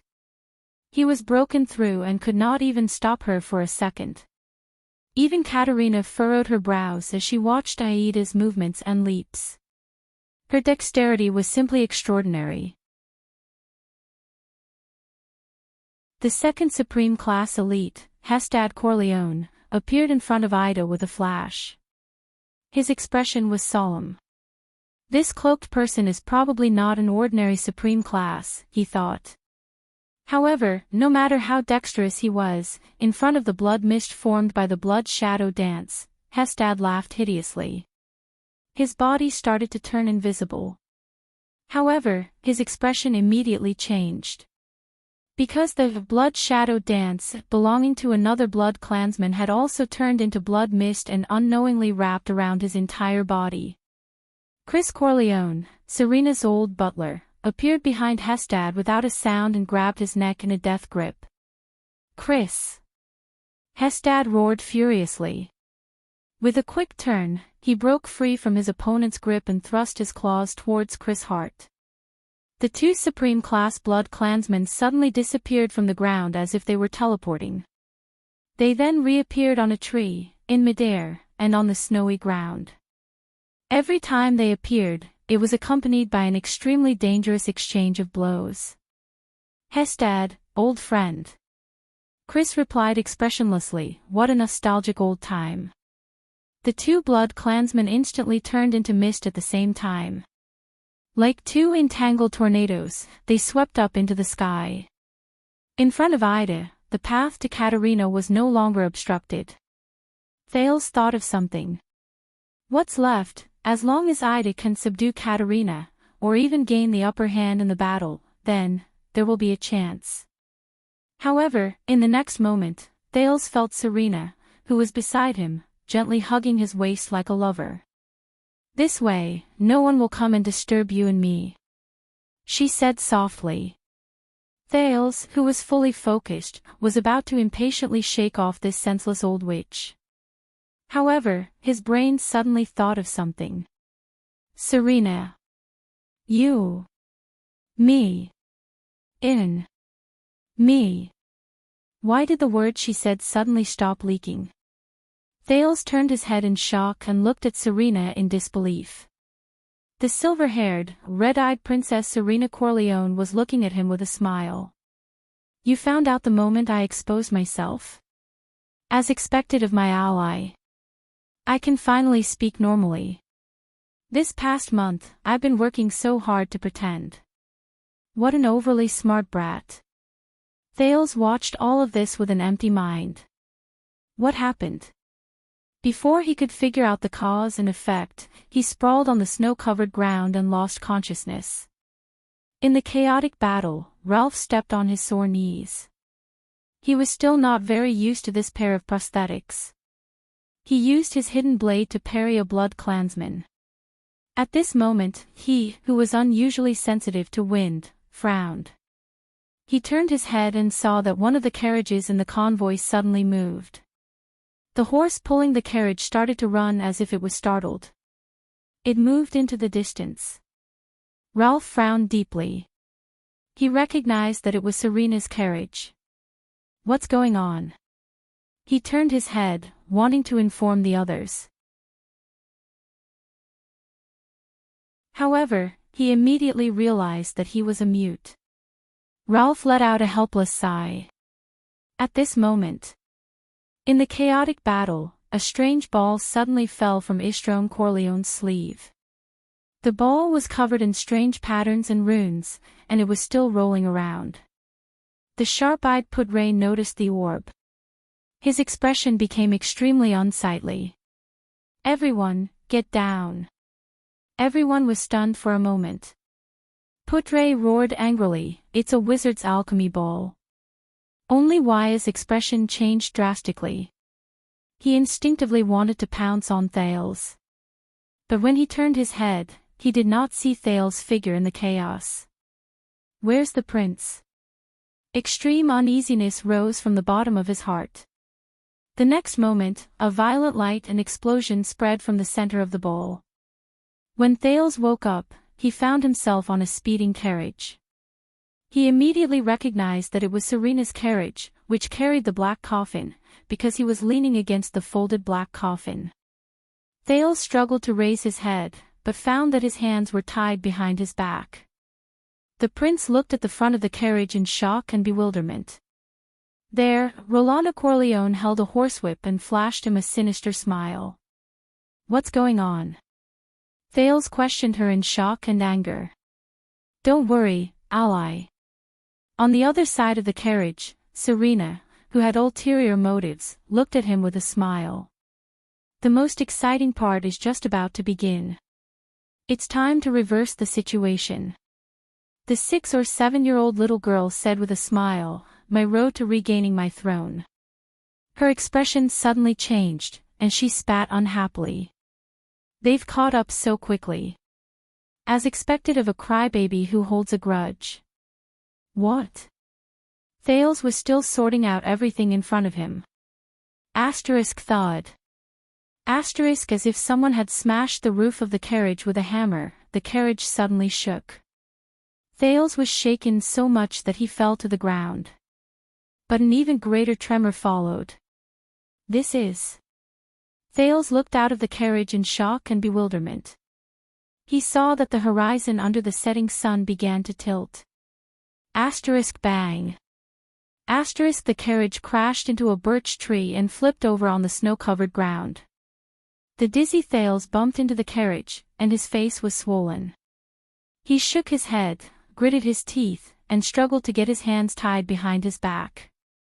He could not feel JC's dagger by his waist. In the damaged carriage, he wriggled out like a caterpillar.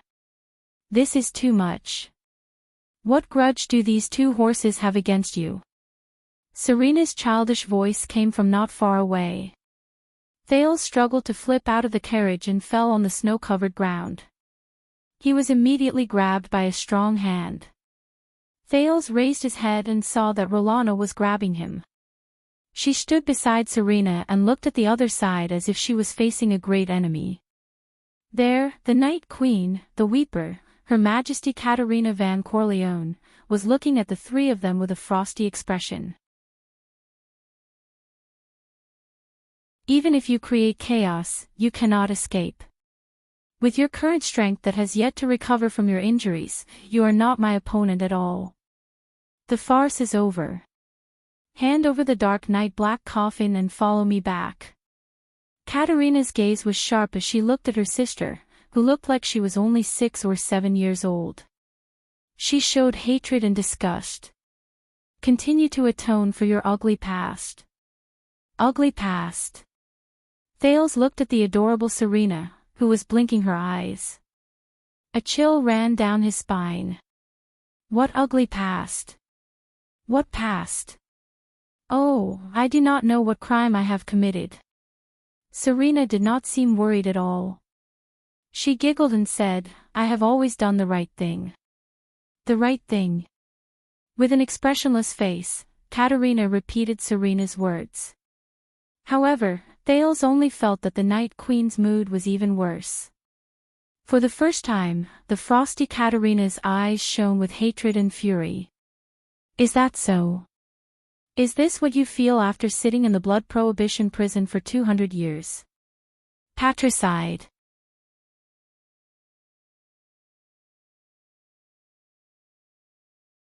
Chapter 86. Under the setting sun, somewhere in the snow-covered land, a suffocating, pitch-black smoke filled the air. Ida somersaulted, flipped in the air, and finally landed on the ground. Hey, you saw the explosion just now, didn't you? Both sides were blown apart. Not to mention there's smoke like this. Looking at the thick black smoke that filled the sky, she raised the exquisite machete engraved with beautiful patterns in dissatisfaction and shouted behind her, Can you not be so annoying? Can you not be so annoying? Let's go home, okay?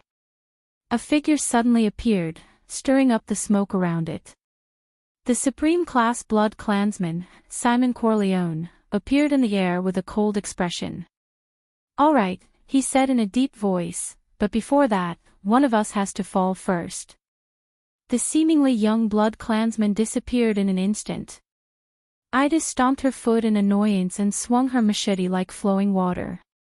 The blade collided with the sharp claws. Clang! Clang! Clang! Clang! Clang! Within a second, 5 sparks flashed in the air. Do you not understand human language? Ida said angrily, I just somersaulted above your head. The secret protector gracefully spun around and dodged the Blood Klansman's attack as if she was performing a beautiful dance. But the wind howled. The Blood Clansman used his absolute advantage in speed to catch up to Aida's dreamy body movement. Somersaulted. You just insulted the dignity of a Blood Clansman Marquis. Simon's face was full of murderous intent as he appeared in front of Ida.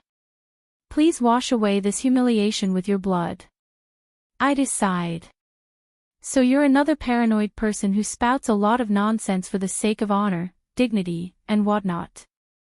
She massaged her neck and exercised all the joints in her body.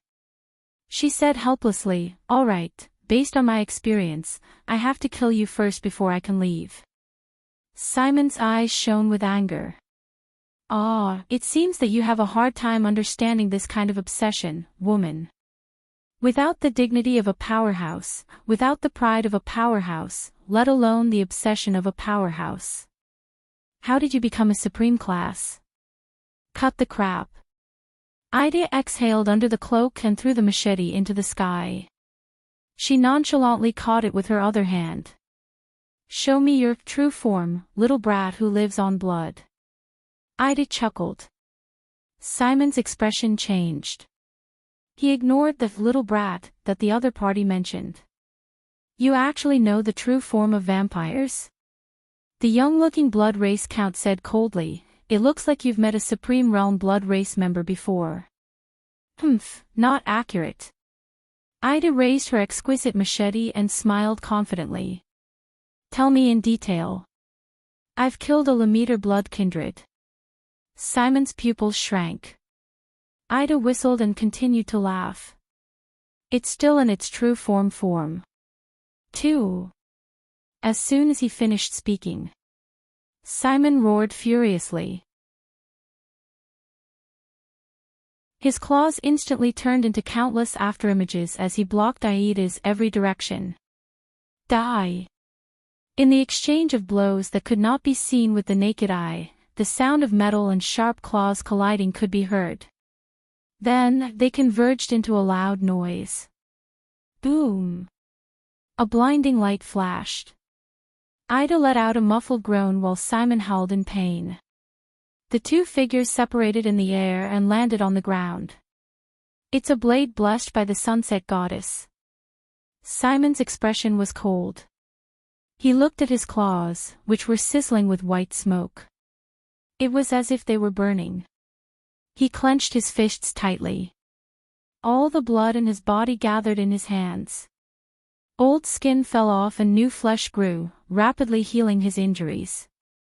Simon immediately raised his head and looked in front of him. There, the cloak that covered Aida's head and face had fallen off from the middle. Her full appearance was revealed. When Simon saw her face clearly, his entire body trembled. He was slightly stunned at first, then he threw his head back and laughed. I knew it. How could a mortal have such an elite? So, you're not human at all. The young blood race looked at Ida. He looked at her tight face, smooth contours, silver pupils, hair that was almost bright white, and a pair of slightly swaying pointy ears. Ida stared back at him coldly. Simon's hands transformed again into claws that were as sharp as divine weapons. You're neither a mortal nor an immortal. He flashed a ferocious smile, but his heart was filled with fear. You're an immortal. Elf. In the smoke-filled forest, a voice called out to him. It was his teacher. Be careful, Wyatt, be careful. Your power of eradication is not a classic power that has been tested by the predecessors in the River of Time. It is a product of modern times, and it has not even appeared for 100 years. After an unfortunate rebellion, the Tower of Eradication had a new enemy. The Scions realized that to fight against this enemy, we had to reform our power. We had to reform our Northland sword style, which was developed from the legacy of knights, and included the martial arts of Nada, the Red Dirt, and the Far East clans. In the end, we achieved great success in the Battle of Eradication, the power of eradication.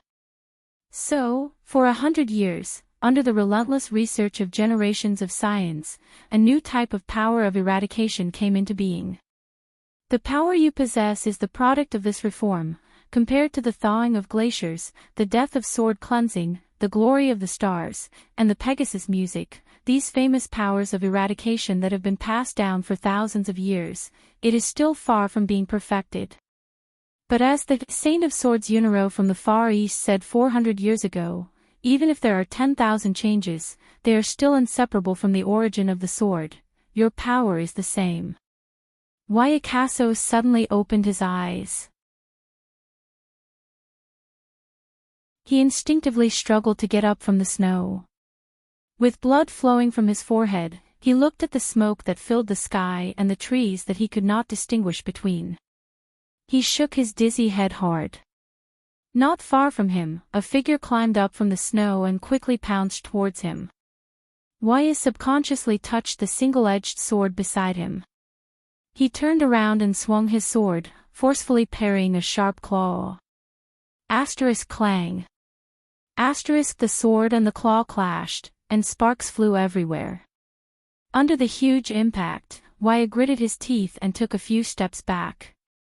He used all his strength to maintain his balance. As a mortal, you are very strong. The male blood clansman with damaged armor grinned, and his left hand began to transform into a sharp claw. But we are not the cowardly blood clansmen of the Western Peninsula. As soon as he finished speaking, he disappeared from his sight. Wyatt's pupils shrank. He recalled Putre's warning and resisted the urge to run and dodge. He predicted his opponent's next attack. I need to predict my opponent's position. Where will my attack be more fatal and difficult to block? If he really attacks from this position, how should I deal with it? The blood clansman's sharp claw appeared on the left side of his throat. I feel it. Wyatt, who was prepared, did not even think. He swung his sword at a perfect angle. He cut off the blood clansman's arms. I did it. But just as Wyatt's mood lightened, he felt a ruthless chill from his left shoulder to his left chest. Asterisk rip. Asterisk Wyatt took 3 steps back in disbelief.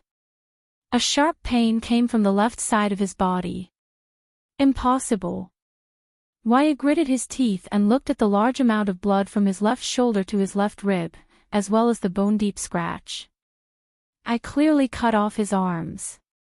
Wyatt felt dizzy. He swayed and took a step back. He supported himself against a birch tree with his left hand, but it affected the wound on his left side. The pain made him break out in a cold sweat.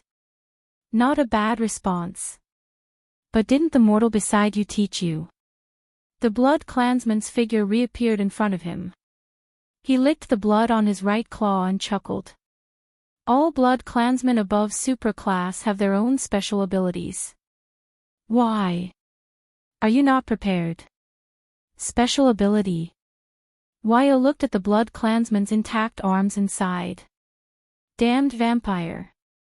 So you can ignore my slash. Do you want to know my ability? The blood clansman looked at the panting Wyatt and curled his lips confidently. Wyatt furrowed his brows. What kind of ability is it? Then I'll tell you. Ha ha ha ha. The blood clansman was halfway through his sentence when he suddenly laughed happily. How can I tell you? Do you think I'm the villain in a night novel? You talk a lot of nonsense, and I'll explain my battle. But before he could finish the word battle, the blood clansman's sharp claw appeared before his eyes again. Damn it. He said so much just to divert my attention. Asterisk slash. Asterisk Wyatt roared furiously and swung his sword. But because he was too slow, the blood clansman tore open another huge wound on his back. Wyatt panted anxiously. He swung his sword at the blood clansman's head, but he only slashed the air. What exactly is his ability? Why can he ignore my sword attack? The blood clansman revealed himself again and said coldly, the last attack. The next time will be the last attack. Feeling the intense pain in his body, Wyatt shut his eyes with difficulty. Aren't you going back to take a look? Chris tore off a piece of tattered clothing on his body, revealing a face as thin as a corpse's. His bulging muscles did not match his appearance at all.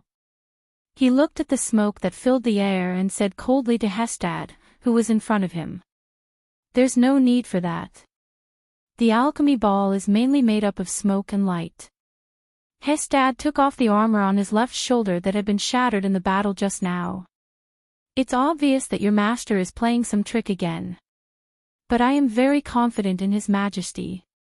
In comparison, I am more worried about you, old friend." Hestad took a step forward and looked at Chris. "It is my honor." Chris also took a step forward without showing any signs of weakness. The two of them stood face to face. A few seconds later, "Do you still remember the first time we fought against each other?" Hestad said emotionally. "Of course, how could I forget?" Chris replied coldly. "Yes, at that time, you were still the deputy general of a legion in the final empire, Kristamerlinka." Hestad took a deep breath. "And I was the insignificant chief of the Kisari tribe, Hestad Chula. You stood on that side, and I stood on this side. For some baffling reason, we charged at each other with no regard for our lives." "How nostalgic," Hestad said emotionally. "Nostalgic?" Chris shook his head and snorted coldly. "Forgive me, but I cannot agree. Those nightmarish years changed everyone, including you, me, and His Majesty." Hestad knew that the Majesty Chris was referring to was neither Katerina nor Serena. It was the huge and terrifying black shadow under the night wing. He raised his head, and their gazes met. But those years were, after all, meaningful. Hestad sighed. Those years in the Battle of Eradication. In the next moment, the two of them opened their ferocious, fanged mouths at the same time and roared furiously. As their flesh expanded, it changed color, changed shape, and deteriorated. Huge bat wings with sharp bone spurs broke out of the skin on their backs. They spread out abruptly. The skin on their bodies fell off piece by piece. The muscles under their skin turned into hard leather, which became dark and pitch black. The two of them quickly changed shape. No, they grew. Their ears were tall. Their mouths and noses were ferocious. Their pupils were crimson red. Their fangs were terrifying. Their joints were like spurs. Their claws were sharp.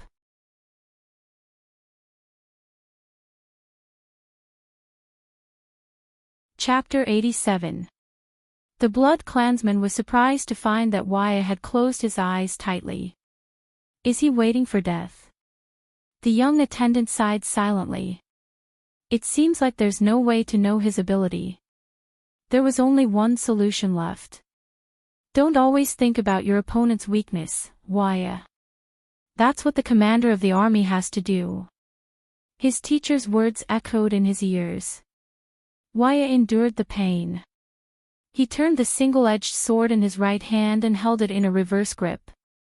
"More importantly, you have to grasp your strongest point."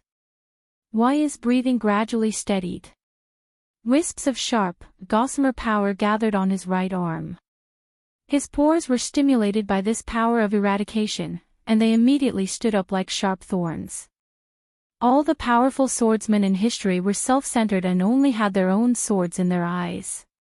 For a moment, the Blood Clansman felt a slight sting in his eyes as he stared at Waya. It was as if he was staring at a sharp blade.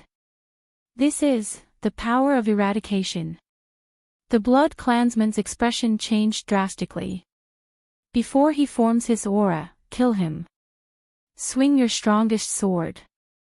This is far more important than winning or losing, far more important than life and death. His teacher said with a smile in his memory.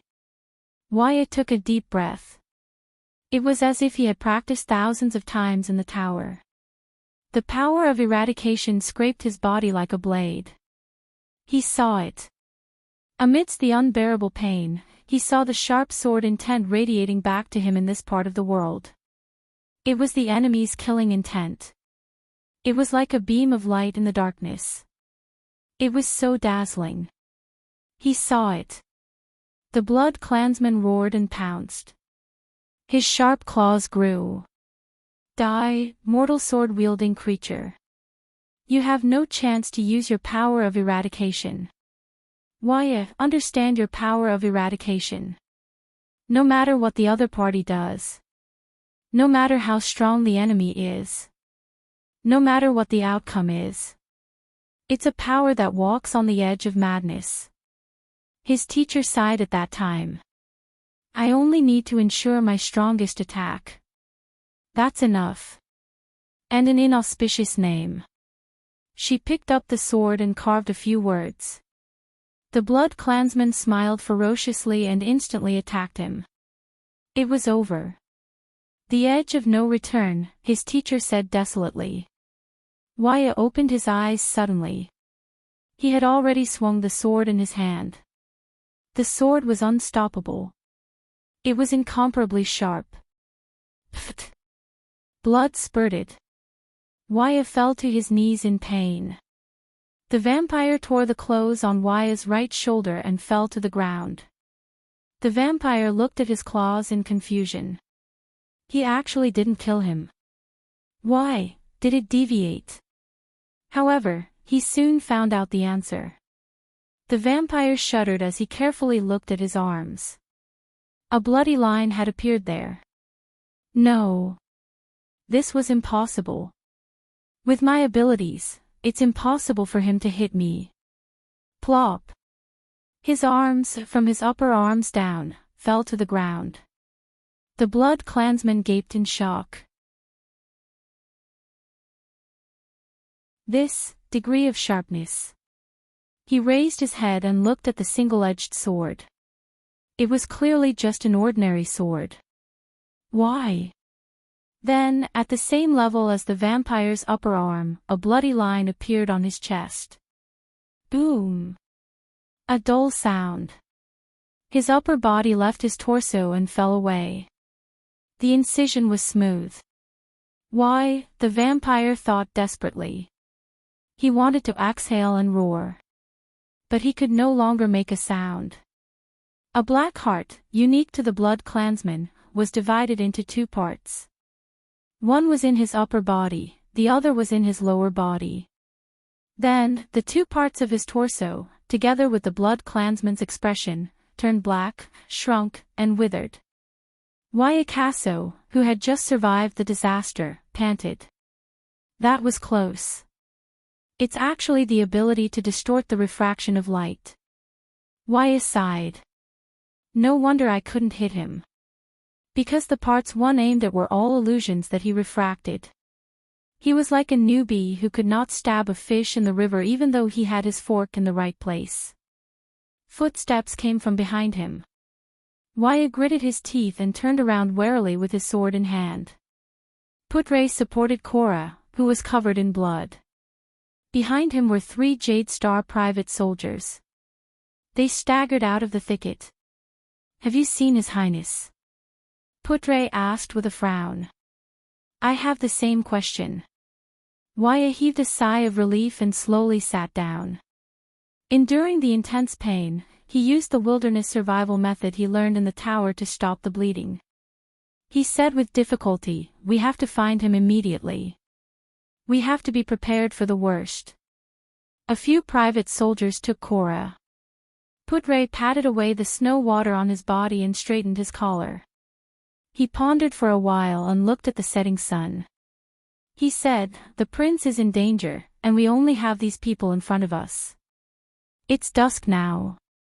The smoke emitted by the alchemy ball is too strong. We can't locate the prince.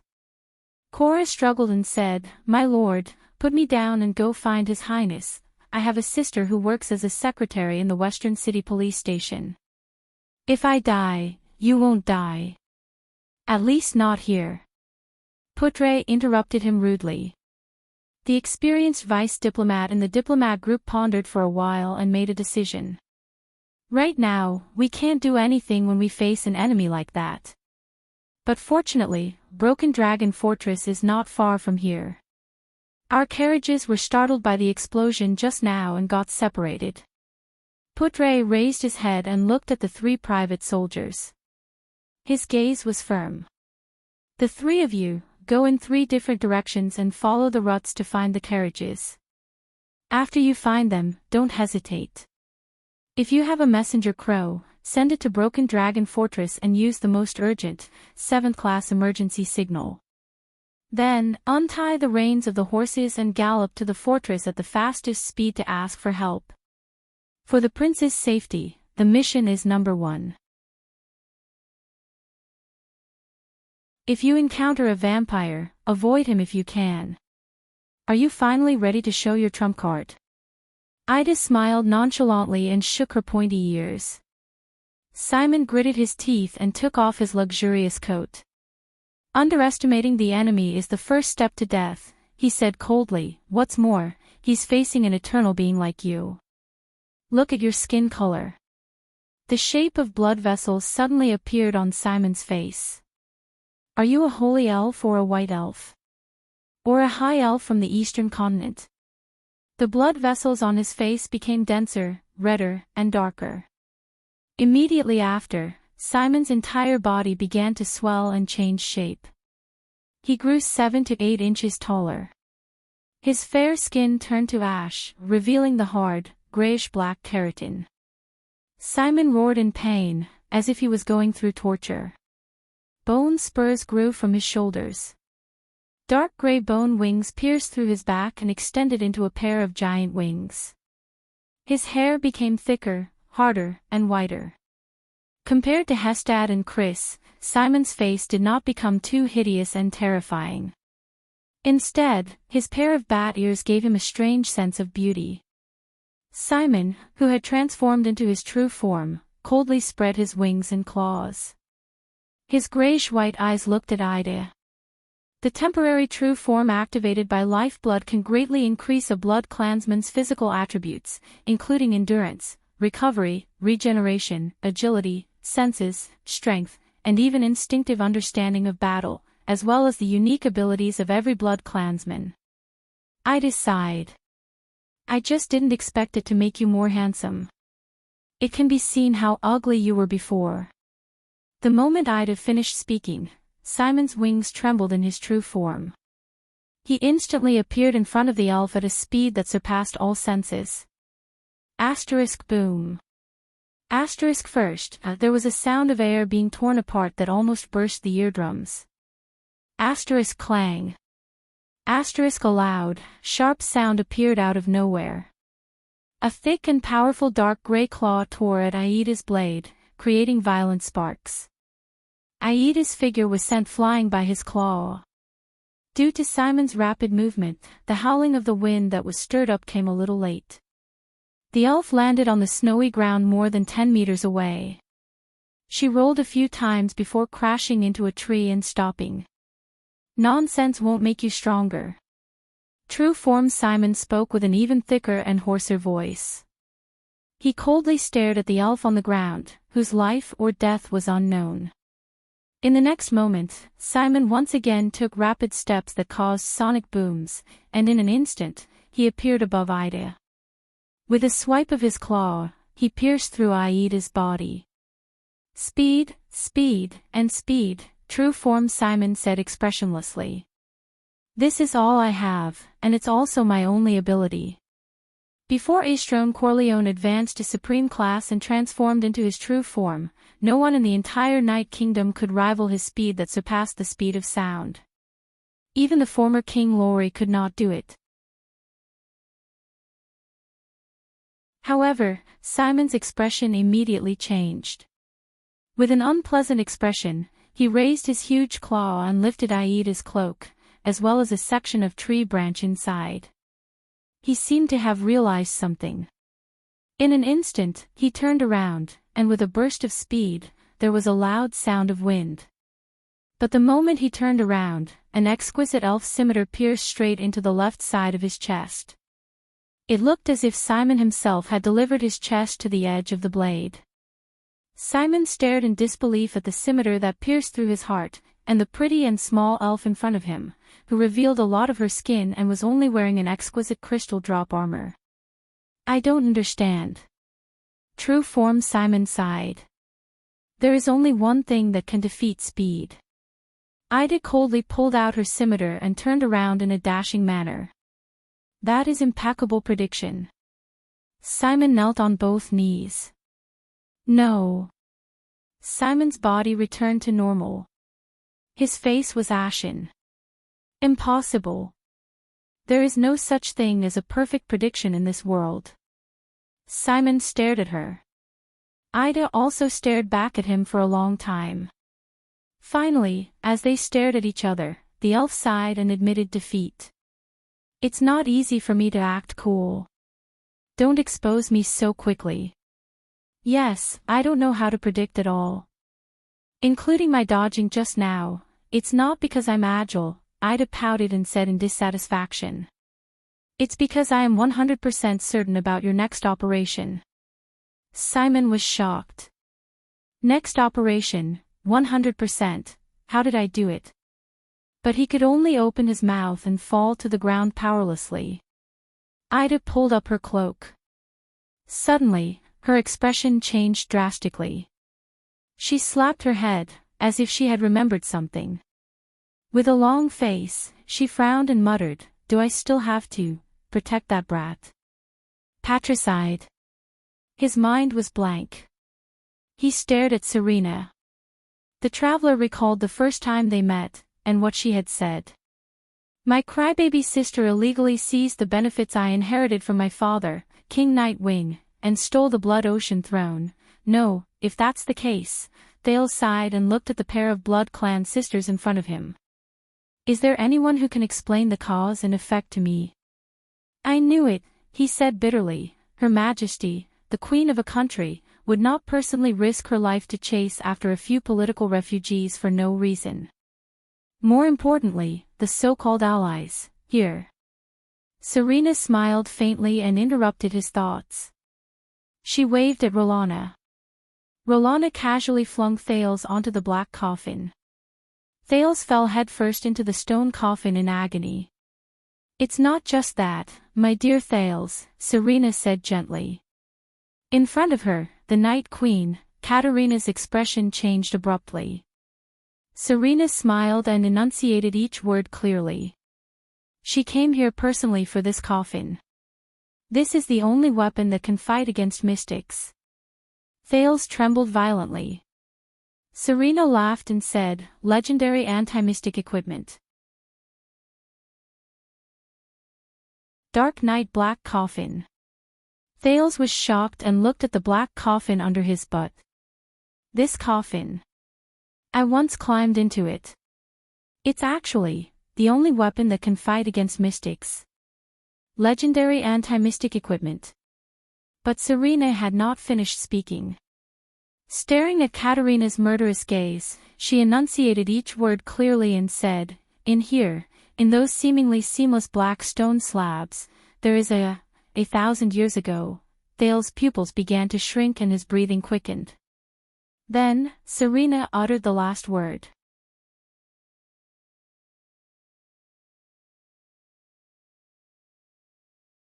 Chapter 88. Thales' brain paused for 3 seconds before he regained his ability to think.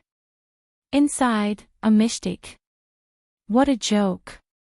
Thinking of the air mystic and his human ball, Thales felt a lingering fear in his heart. He exhaled. Fortunately, it is sealed. Katarina Corleone looked at Thales' reaction and furrowed her brows deeply. Serena, who was all smiles, licked her lips and shook her head. You misunderstood. Thales raised his head in confusion. This mystic is not sealed, but imprisoned. The seal is permanent. As for imprisonment. Serena looked at Thales' unpleasant expression. She pointed at the black coffin under his buttocks and chuckled. She chuckled and said, it can be released at any time. As soon as she finished speaking, Thales lowered his head in disbelief. He looked at the black coffin under him and felt its cold temperature. Released? The next moment, his face was filled with terror. He jumped up like an ejection seat at lightning speed. If Gines were here, she would probably be very pleased that her training had finally paid off. He hurriedly jumped down from the black coffin and fell on the snow-covered ground. He just wanted to get as far away from the black coffin as possible. Are you crazy? Thales roared at the giggling Serena in confusion and resentment. You actually kept a mystic who can be released at any time, for a whole month. Serena smiled nonchalantly. This is nothing. The Corleone family has guarded this secret for more than 600 years. Otherwise, why do you think Her Majesty the Night Queen would travel thousands of miles to come here? Why did she even bring the elite Sacred Blood Army? This is the Corleone family. This is the promise Father made to the Bloodthorn Empress. It concerns the survival of the Corleone family and the Night Kingdom. Thales listened to these words in a daze. His brain automatically started to work. More than 600 years. A suspicious number. Bloodthorn Empress. What a familiar title. That's not right. On the continent, the leaders of almost all the countries ranged from archdukes to kings, but those who could be called emperors were only the emperors of the ancient empire and the final empire, right? Why is there someone who is an empress? Could it be the emperor of the ancient empire? It's also possible. After all, the lifespan of the Blood Clan, wait. Thales shuddered. This was not the first time he had heard of this title. A memory from a long time ago opened up in Thales' mind. Those were the mutterings of the most terrifying enemy he had ever encountered, the Air Mystic. Coincidence, hee. I'm beginning to understand where Empress Helen's power lies. The Bloodthorn Empress. Empress Helen. Their title was Empress. And, the survival of the Corleone family. Thales furrowed his brows in deep thought. At this moment, Katerina's cold voice interrupted, enough. These are all top secrets of the family that cannot be announced. Yes. Serena smiled happily and pouted at Thales. But now that he knows, what should we do?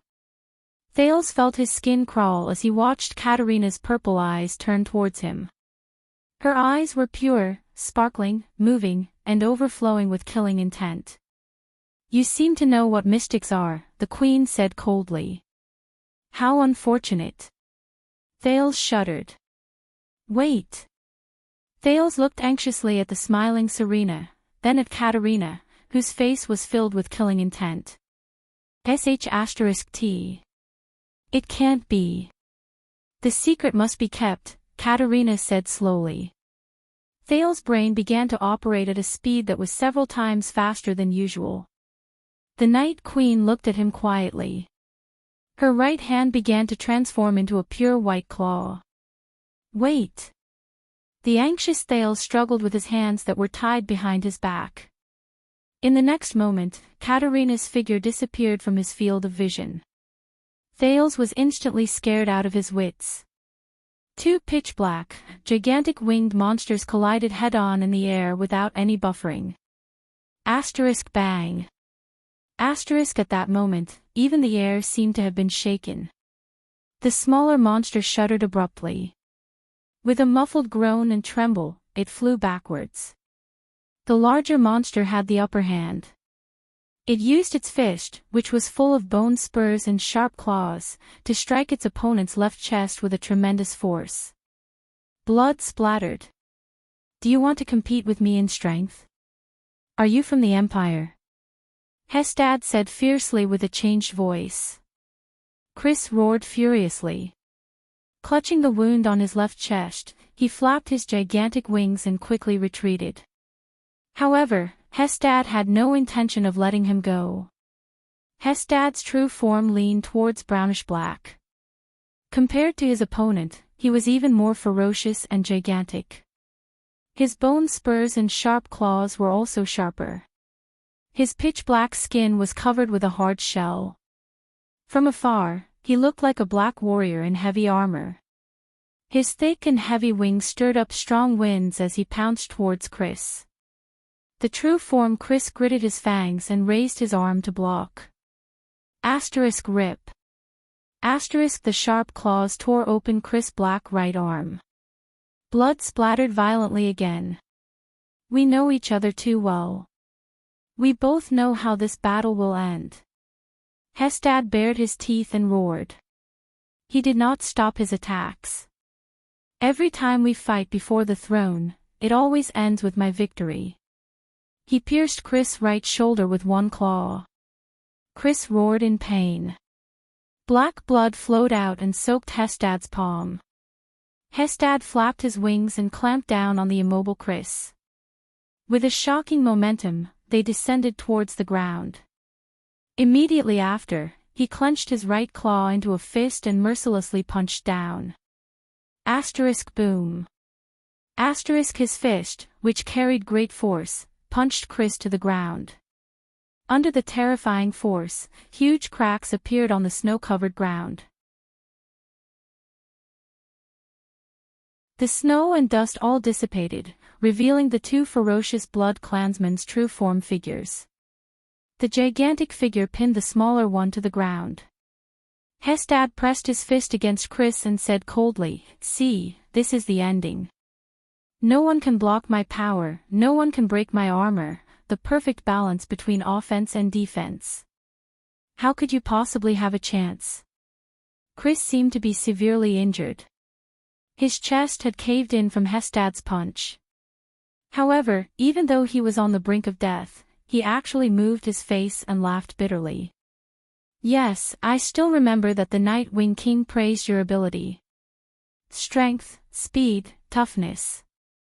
The simpler an ability is, the more deadly it is." That's what he said. Chris coughed out a mouthful of black blood and laughed. Battle Wing Hestad Corleone and Flash Wing Simon Corleone. The old butler closed his eyes and sneered. They respectively led the Sacred Blood Army's assault warriors and scouts. When they worked together, they were almost invincible on the battlefield of the Peninsular War. Hestad's expression gradually changed. "And you are Dark Wing, Chris Corleone. You are His Majesty's most trusted military advisor and assistant. Do you remember?" Hestad's expression turned cold as he interrupted him. "With the logistics officer, Red Wing Lee Corleone, we are the Night King's 4 terrifying wings. Our reputation is known throughout the Eastern Peninsula."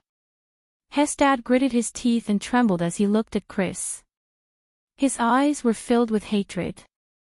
300 years ago, we were His Majesty's strongest wings. We followed him across the Sea of Eradication and fought to the other side of the world. During that era, we occupied the eastern coast of the Sea of Eradication and had 20% of the eternal oil quota. 15% of the Eastern Peninsula's crystal drop mine. The 5 clans of Grand Banquet Hill would send letters every month, hoping to maintain their status and join the Night Wing King's banner. Even the Silver Wolves of Wild Vast Mountain, the Crimson Wolves of Kerry Plains, and the 3 great orc tribes of Desert, Glacier, and Black Mountain all sent people to pledge their loyalty to His Majesty. Hearing this, Chris sighed dejectedly. Hestad, on the other hand, gritted his teeth. His ferocious face was filled with an eerie coldness. During the Peninsular War, even the 2 poles of the Eastern Peninsula like Mane of Night and Honbol did not dare to underestimate the Night Kingdom and His Majesty's power. With fear and flattery, they worshipped him as the supreme commander of the Allied army. "We once worked together and crushed Extet's army, along with their pride, under Dragon Cloud City. His Majesty personally beheaded the King of Wrath. During those days, we tore the dwarves' armor and weapons into scrap metal, and trapped the Sacred Tree Kingdom's elven army in Elefir City. At Arund Castle, we slaughtered all the reinforcements from Constellation and Camus Union." Chris, who had his chest caved in and was panting bitterly, only shut his eyes tightly. At Prestige Orchid Snowfield, we gathered behind His Majesty's flag, and together with Chara, Kaplan, and Midir, the three most outstanding heroes in the history of the Western Peninsula, and even in human history, we launched the most epic battle in the world after the Battle of Eradication. From the Battle of Eradication, that hellish battlefield, we lived and died together with His Majesty, for a whole 400 years. You damned citizen of the Empire. Chris lowered his head and sighed. Hestad's red eyes burned with anger and hatred. But after His Majesty left, you betrayed the Corleone family. How dare you? Chris Corleone. Without the life His Majesty bestowed upon you, the family name he bestowed upon you, the power he bestowed upon you, you were just a small deputy general in the final empire, waiting for death with your eyes closed. Christamolinka. Without His Majesty, you are nothing. How dare you betray him and seek refuge with His Majesty's murderer? How dare you? The two ferocious true-form blood clansmen panted roughly and rapidly. They were silent for a while. Chris was silent for a while, but he suddenly coughed up a mouthful of blood and laughed involuntarily. Since we're talking about that tyrant, there's something you still don't know. Chris licked the blood at the corner of his mouth and raised his pitch-black head. His face was full of mockery. Do you know why every time we fight, the Nightwing King always calls for you to stop when you have the upper hand? Hestad pulled the other party closer to his ferocious face and said with a smile, Is His Majesty afraid that a weakling like you will be crushed by my fists? No. Chris's expression was fierce. He is afraid that if we continue fighting, you will be killed by me. Hestad was stunned for a moment. Then, he opened his mouth wide and laughed loudly with the abnormally deep voice of a true-form blood clansman. Kill me. Why, are you going to use that special corrosive ability of yours? He raised his palm that was covered in Chris's blood. Your strong acidic blood is very effective against other people, but unfortunately, it cannot corrode through my true-form armor. This is absolute defense. Chris was restrained by Hestad. He did not reply and only laughed. Hestad felt a slight chill in his heart. What's going on? What trump card does he actually have? But Hestad still clenched his fist and aimed it at Chris's head. His hundreds of years of military service made Hestad Corleone decide that he would no longer hesitate for the sake of his former comrade. He was prepared to completely take the other party's life. How long was 0.1 seconds? Thales would tell you that it was enough for him to close his eyes and roar out a word. Hence, the moment the murderous Katerina disappeared, the prince closed his eyes and roared loudly. Covendier. The rapid wind blew past his face. Thales shut his eyes tightly and breathed heavily. Ha! Ha! He opened his eyes slowly. Katerina's black, terrifying, sharp claws were an inch away from his face. What did you say? Katerina narrowed her beautiful, mesmerizing eyes and said slowly. Escaped. I escaped this disaster. Thales panted uncontrollably and said nervously, It's Covendier. Was it Zane Covendier who told you that Serena was in the convoy? You know quite a lot, huh? Katerina snorted softly and spread her claws slightly. Then all the more reason for you to die. Thales, who saw that his life was at stake, felt his skin crawl. He could not be bothered with the cadence of his speech. He spat out the words he had just thought of in an unparalleled, fluent, and unstoppable manner. He definitely did not tell you that this convoy is actually an important diplomat group from Constellation to Extet, and that there is also the only bloodline heir of the Constellation royal family among them. Then, if you kill me, you will get into a lot of trouble, right? After Thales spat out these words, he continued to pant. He sat down paralyzed with his forehead drenched in sweat. Katerina's purple pupils quivered. Jade Star royal family, heir. Could it be 12 years ago. She mumbled, but she immediately thought of something. The Night Queen slowly retracted her claws. Asterisk clap. Clap. Clap. Asterisk applause came from the side. As expected of my ally. Serena, who had been watching from the side for a long time, applauded enthusiastically. It's just that, Serena grinned. Prince Thales, how can you be so sure that she did not purposely come to kill you? Katerina's gaze became fierce again. She turned towards the Lolita-like Serena. To ensure my safety, from the second day onwards, I no longer wore any 9-pointed star emblems and symbols. Oh yes, you can find a 9-pointed star pin in the left pocket of my shirt. Thales sighed. Katerina took out the pin from his pocket and immediately furrowed her brows. And this? Her Majesty the Queen never revealed any intention to kill anyone. She said, kill them all. Even the war between the two sides was instigated by you, Serene. Thales smiled bitterly and said, you're right. Thales smiled bitterly and said, I just figured it out. The 20 of you, a group of elites with sensitive identities and abilities, crossed the sea to come here. Without the support of the local forces, how could you easily enter the border?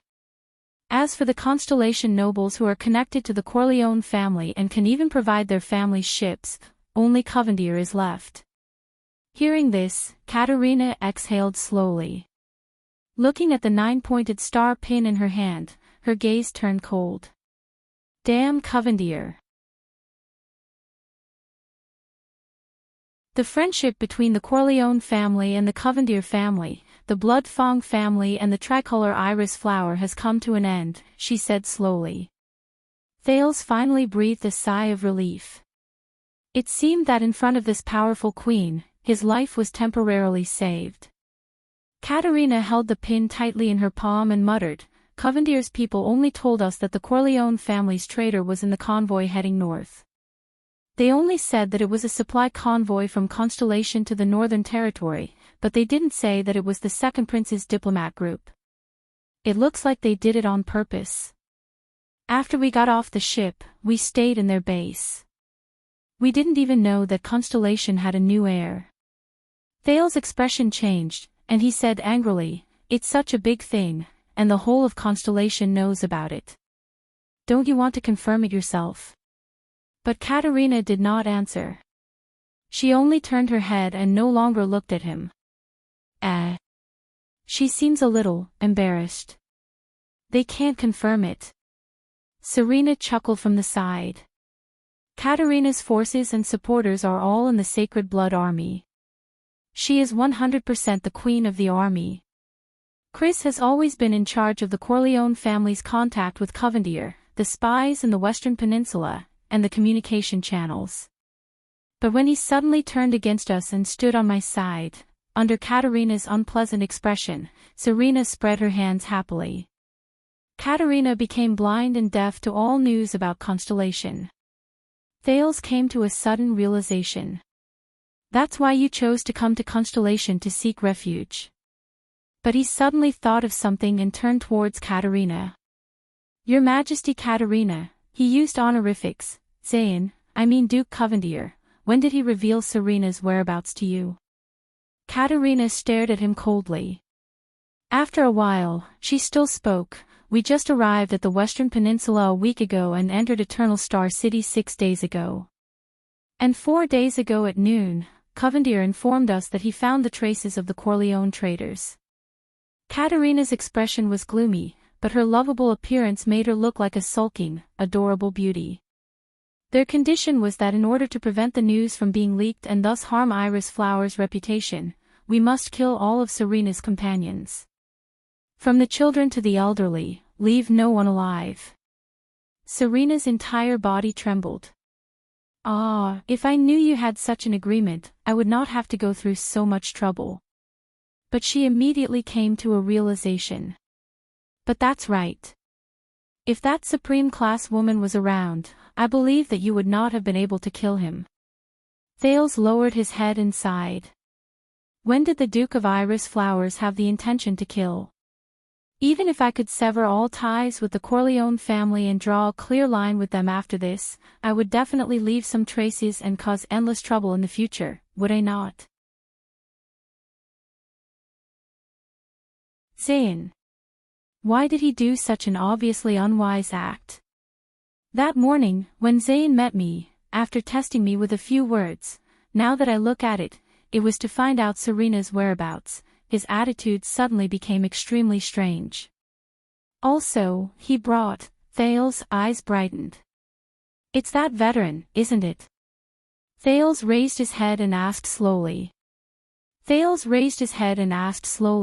He was probably unknowingly planted with some sort of tracking method. You do not need to chase after our convoy, because Zayn knows that Jennad will definitely do his best to follow behind me. You only need to chase after this veteran. The distance is so far, so no matter how many scouts and sentries my guard set up, they will not be able to detect your presence. As long as you are far away from the central territory, away from the suzerain's fortress that you run into every few days, and into the sparsely populated birch forest, Thales concluded with a sigh, you will be able to make your move. Katarina's eyes brightened. For a mortal, especially a mortal of your age, you are very smart and have quick reflexes. Right, I think so too, Serena interrupted with a smile, but she was glared at by Katarina and Thales at the same time. Alright, since I did not achieve my goal, Serena spread her hands in resignation, then revealed her small fangs. I can only do it myself. In the next moment, Serena's small hands turned into sharp red claws. She bared her fangs and pounced towards Thales at lightning speed. Thales shuddered, but his hands were tied behind his back. He could only kick his legs with all his might and retreat on the snowy ground. Asterisk boom. Asterisk the snowflakes exploded and scattered. The ice-cold snowflakes pounced on Thales' face, stinging him so much that he closed his eyes. Thales opened his eyes and saw Serena's small red claws a few feet in front of him. This time, however, she was held tightly by Katarina. Since just now, you have been trying your best to lure me into killing him, Katarina said coldly, even at this stage, do you still harbor any illusions about the throne? Little Serena grinned. Why, can't I? I am the first in the line of succession. I am one rank ahead of you, who are the second. Very well, Katarina raised her other hand and said coldly, anyway, I no longer harbor any hope of capturing you alive. Then I will directly change my line of succession, Katarina roared furiously and stabbed her sharp claws toward Serena's heart. Become the first. Rolana, who was beside Serena, only watched coldly. She did not have the slightest intention of interfering. However, in the next moment, then, something happened that shocked Thales and left him dumbstruck. The Lolita-like Serena seemed to have suddenly grown up. Her body swelled and she tore off all the clothes on her body. She turned into a bewitching beauty with a voluptuous and alluring figure who was almost as tall as Katarina. Her red eyes and silver hair were incredibly alluring. At that moment, this bewitching beauty had an enchanting smile on her face as she easily caught Katarina's pure white sharp claws. Katarina bared her fangs and roared furiously. She instantly sent out her other sharp claw. However, this attack of hers was also caught tightly by this bewitching beauty, as if she had predicted her position. Your strength is still so weak, crybaby. The bewitching beauty giggled and trembled for a moment. Thales trembled violently. Ugly-faced woman. Katarina said furiously and hatefully, you are a natural-born impersonator. You. When did you regain your abilities? Thales looked at the bewitching beauty with red eyes and silver hair before him and cried out involuntarily in shock. This is impossible. You only sucked my blood twice. Oh, about this. Under Katarina's solemn gaze, the adult version of Serena was naked, but not at all embarrassed. Blinking her intoxicated gaze, she sent him a seductive smile. "Oh, about this. Your blood is more nourishing."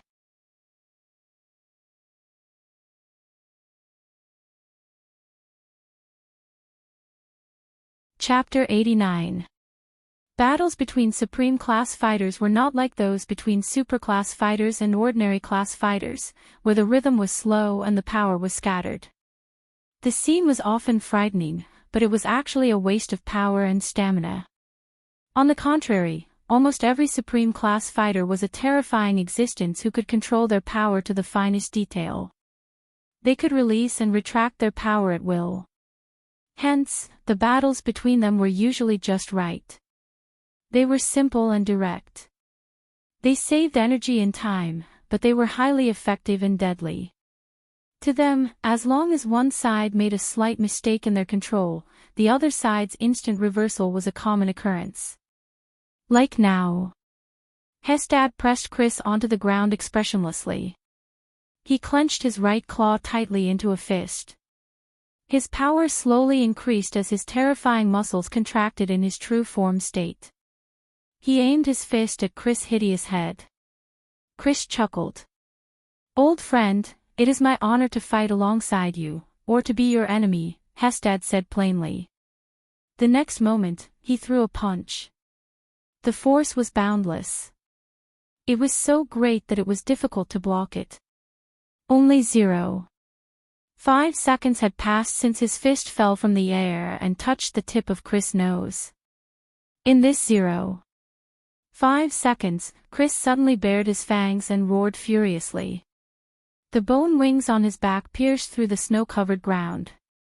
The sharp spikes on the tips of the wings went straight for Hestad's eyes. A futile struggle. The battle-seasoned Hestad sneered in his heart. Then, he unleashed the battle instincts he was most familiar with. His strong true-form body twisted swiftly. He released his left hand that was clamping down on Chris, and his right fist punched downwards without stopping.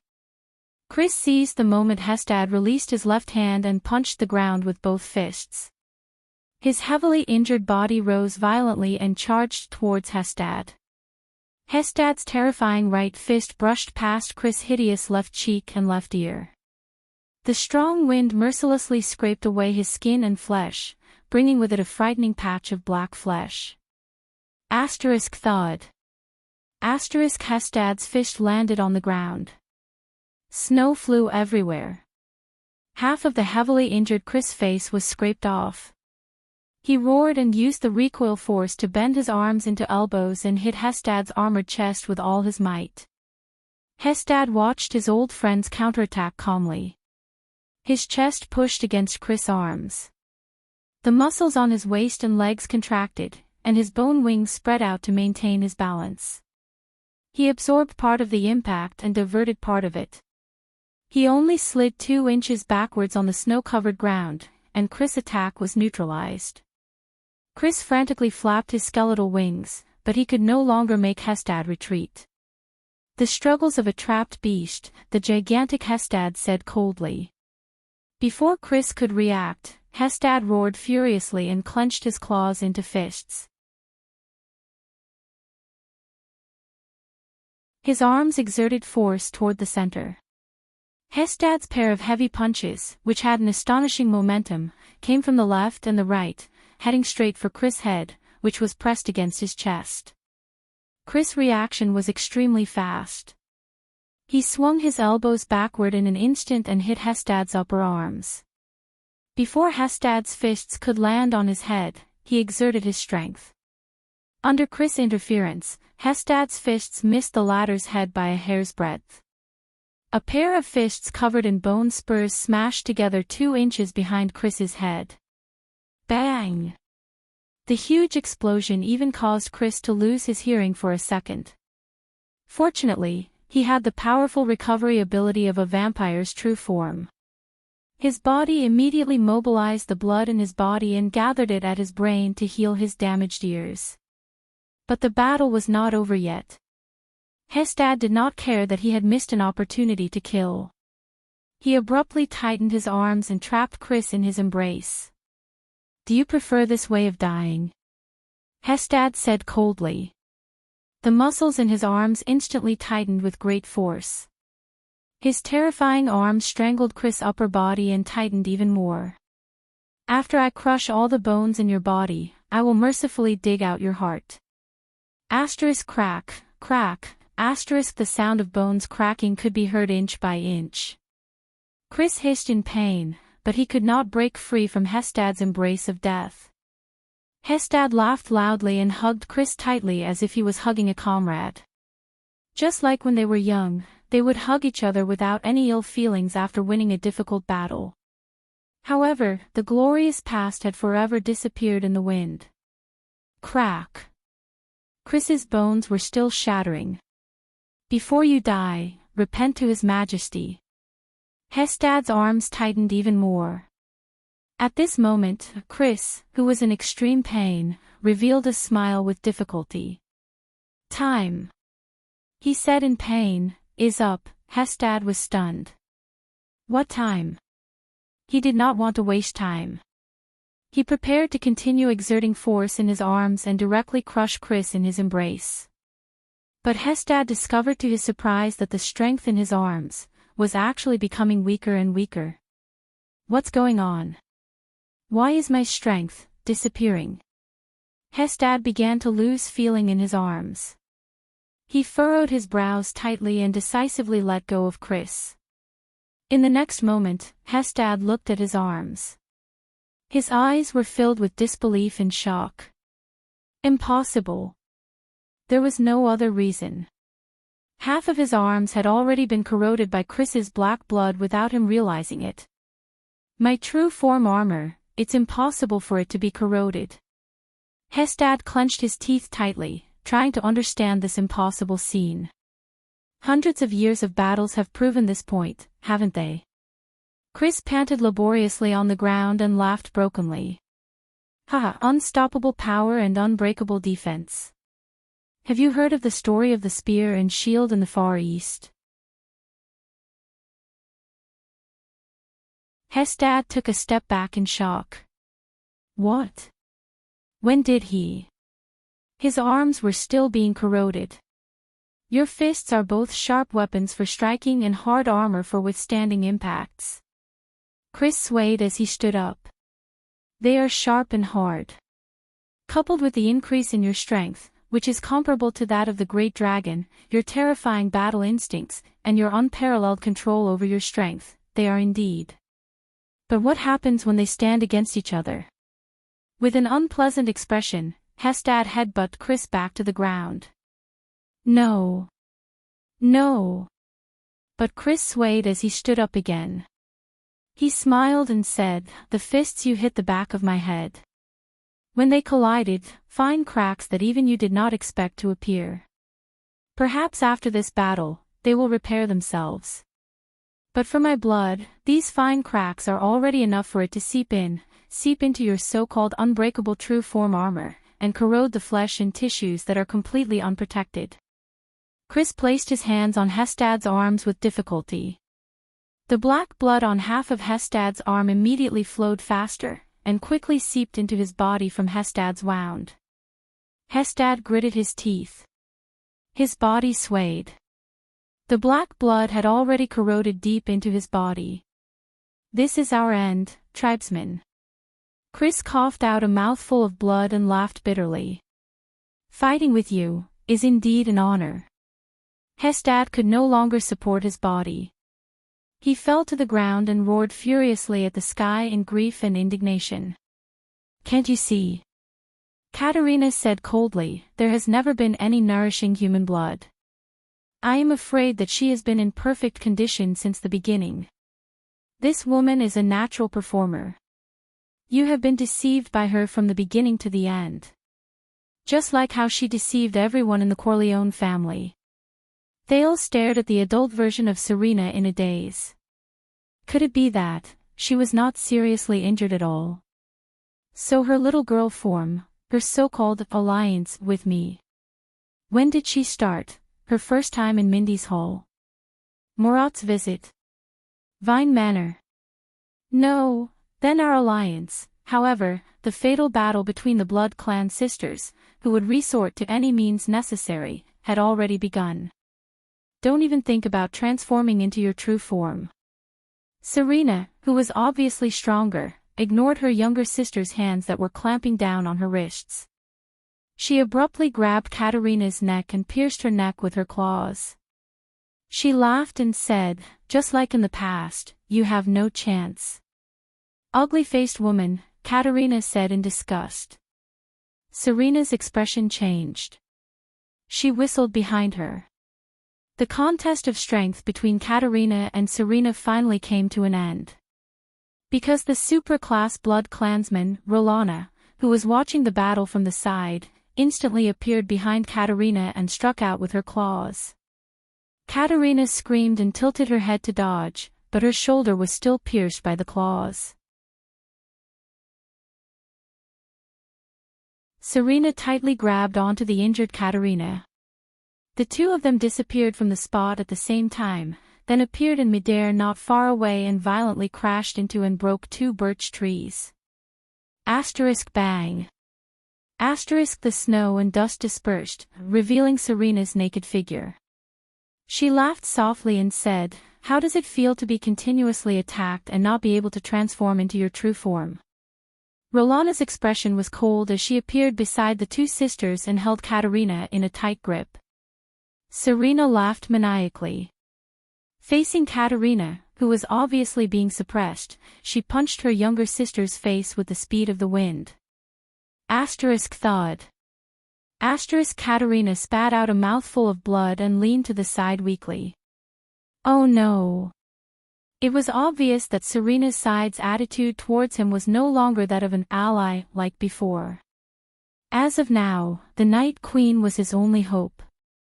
Thud. Serena's second punch landed on the Night Queen's face. "Do you miss this scene, Kat?" Serena smiled happily and fixed her eyes on Katarina's gentle and beautiful face. "Sisters love." Katarina's eyes brightened.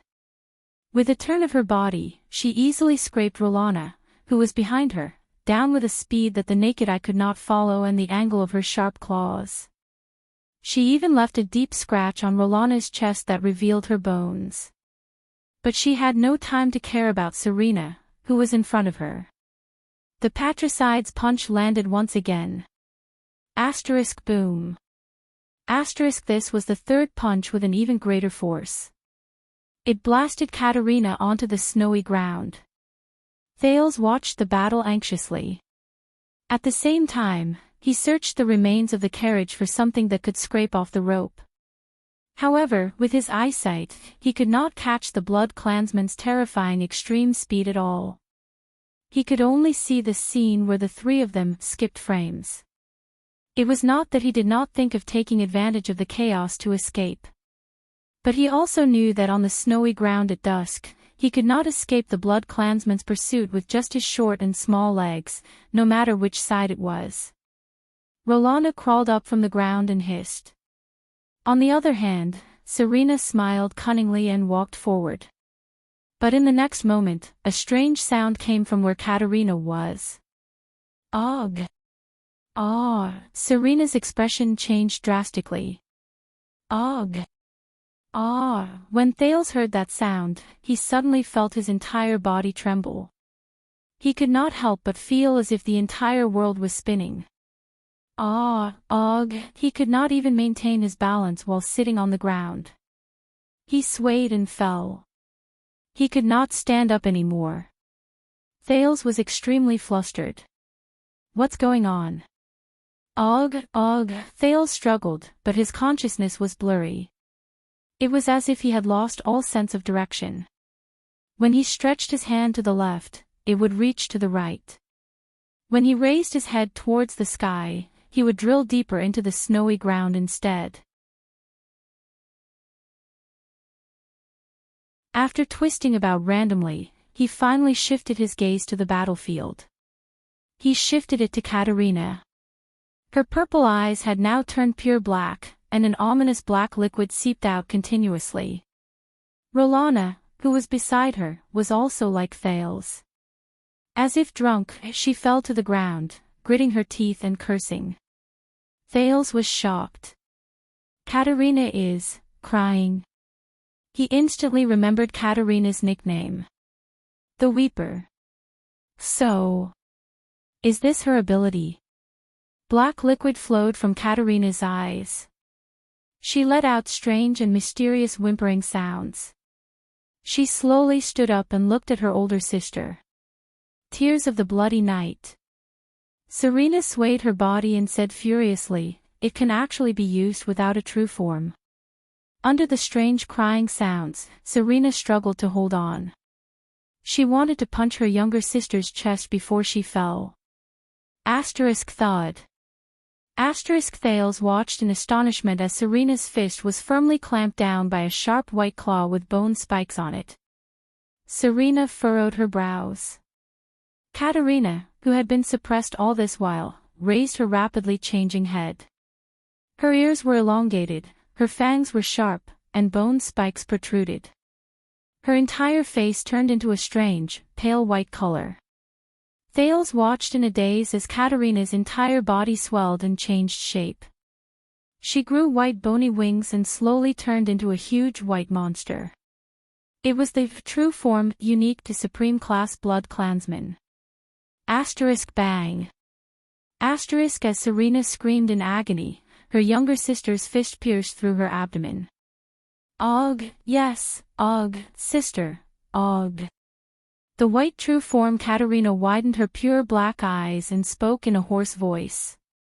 "My younger sister, loves you very much too, Serena screamed and swung her body frantically. However, she was helpless against Katerina's strange cries. Looks like you are not recovering well, sister, Katerina's current appearance was as if she was crying and talking at the same time. She appeared especially terrifying. On the contrary, I have improved too much. The current me, I don't even need to transform into my true form to use the tears of the Bloody Night. This is a forbidden ability that does not differentiate between friend and foe. As Katerina used the tears of the Bloody Night that she spoke of, she raised her fist that pierced through Serena's abdomen and pulled Serena in front of her. She revealed an expression that looked like she was crying and smiling at the same time. Thales closed his eyes in relief. Does this count as releasing an ultimate move in time? This change in the situation is really frightening. Katerina's bony wings slowly extended and spread open. The skin and flesh on her body began to fall. Very soon, she would completely transform into a pure white true form Blood Clansman. However, now, Rolana, Serena said with her last breath. Katerina furrowed her brows. Rolana, who was lying on the ground, seemed to have adapted to the feeling of losing her balance and direction. She tightly hugged Katerina, who was still transforming. "Princess Katerina, I am sorry." Rolana flashed a charming smile, which immediately turned into a bitter and pathetic smile. "But this is for freedom." An ominous premonition assaulted Thales' heart. Bang. In the next moment, Rolana's entire body exploded into black blood that filled the sky. It splattered all over a small corner of the world. Katerina, who had yet to completely transform, and the heavily injured Serena were drenched in black blood. Both of them covered their faces with their arms, resisting the black blood that filled the sky. A mere few seconds passed. However, the strange cries stopped abruptly. What replaced them was Katerina's screams. She raised her trembling hands and looked at the black blood on them. She hissed in disbelief. Foul blood poison. Katerina seemed to have been splashed with sulfuric acid from Thales' previous life. Her entire body trembled in the black blood, and her entire true form began to wither. Without the effects of the tears of the Bloody Night, Thales sat up and watched this scene in a daze. What is this? At this moment, Serena tightly covered the wound on her abdomen and let out a sincere, wild laugh that filled the sky. Ha ha ha ha ha. In the next moment, the skin and flesh on her body fell off inch by inch, and a crimson stratum corneum grew and took shape. Her ears elongated, her bone wings pierced through her back, and bone spurs and sharp claws slowly took shape. Serena instantly turned into a huge blood-red monster. Other than the color, she was almost exactly the same as Katarina. There was only one difference. She was different from Katarina's pure facial features even though she had transformed into her true form. Serena's facial features, Thales trembled as he recalled a scene that he did not want to recall the most. A huge black mouth that split open to the back of her ears. A pitch-black, empty nose. Eyes that resembled two irregular black holes. This was, other than the fact that her skin was no longer charred and withered, this was the horrifying mummified Serena that Thales saw in the black coffin in Vine Manor that night. Thales watched this scene with cold sweat dripping down his back. He suddenly understood the meaning of Katarina's so-called ugly woman. Really? So ugly. Serena, who had an inelegant true form, opened her huge mouth and revealed similarly irregular fangs. She let out a wild roar at Katarina, as if she had caught her prey. Asterisk roar. Thud. Asterisk amidst true form Serena's hoarse and shrill laughter and Katarina's pained screams, the Night Queen's pair of bone wings were snapped off. Asterisk rip. Asterisk and the next moment, Katarina's left arm was torn apart. Blood splattered everywhere. Asterisk crack. Asterisk this time, her right arm was forcefully snapped off. Katarina, who had lost both her arms and wings, roared madly. However, the true form Serena only revealed a victorious smile and punched her into the snow-covered ground. Asterisk boom. Asterisk the horrifying true form Serena raised her red claws that were at least twice as long as the average blood clansman's and slashed downwards. Asterisk rip.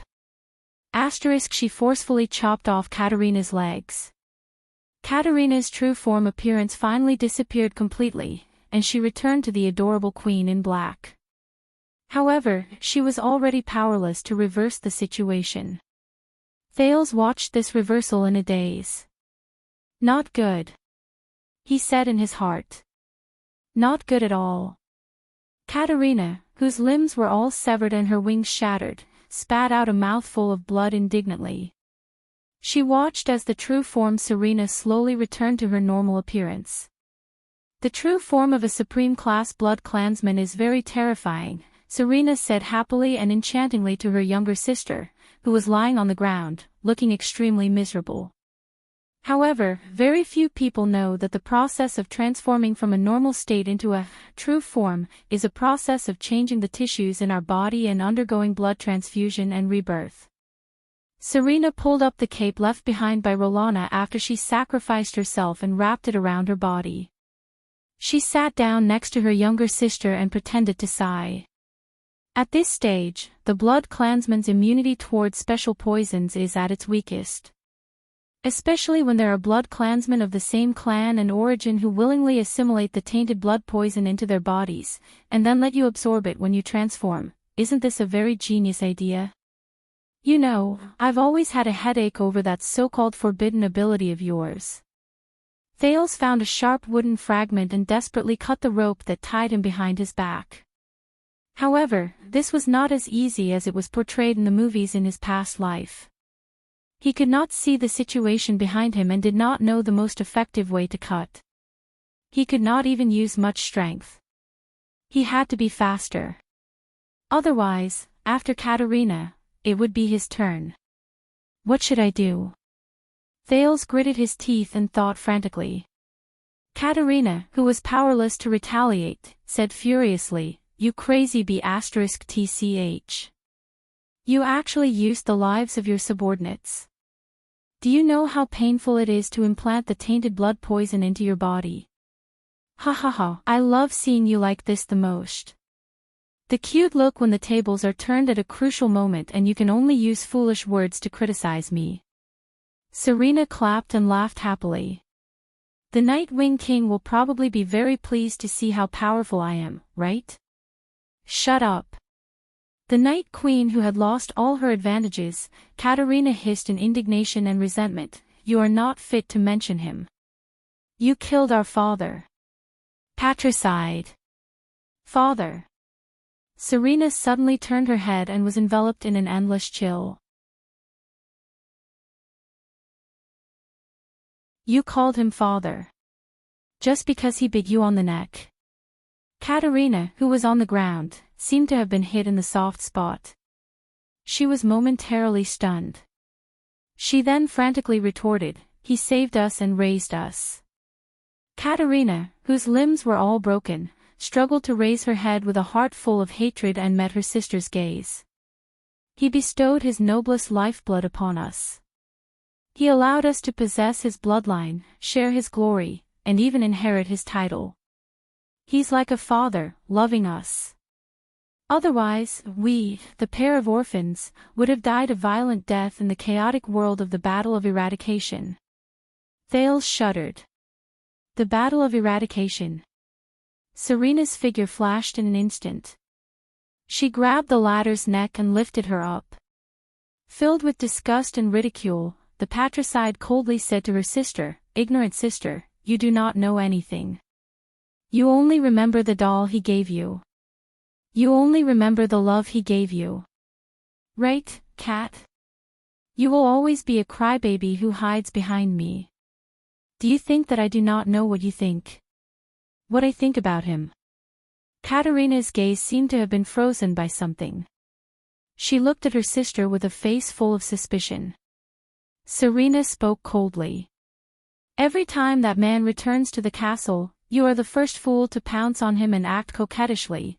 If there is any ignorant maid or knight who shows even the slightest bit of love for him, you will mock and ridicule them, secretly suppress them, and have the people below isolate them. Weeper. Half of your tears are because you are afraid of me, and the other half is because you like him. Katarina trembled violently. Yes, I know. Serena sneered. Serena sneered and said, Cat, you do not only admire him, you worship him. Katarina struggled and revealed a look of disbelief. Under Thales' extremely shocked gaze, the patricide enunciated each word clearly. You still like him and desire him. You love him deeply. Katarina trembled as she looked at Serena. She could not speak. At this moment, Serena laughed maniacally in a deep and mysterious manner. You fell in love with the person who gave you a second life, the powerful and terrifying Nightwing King, did you not? No.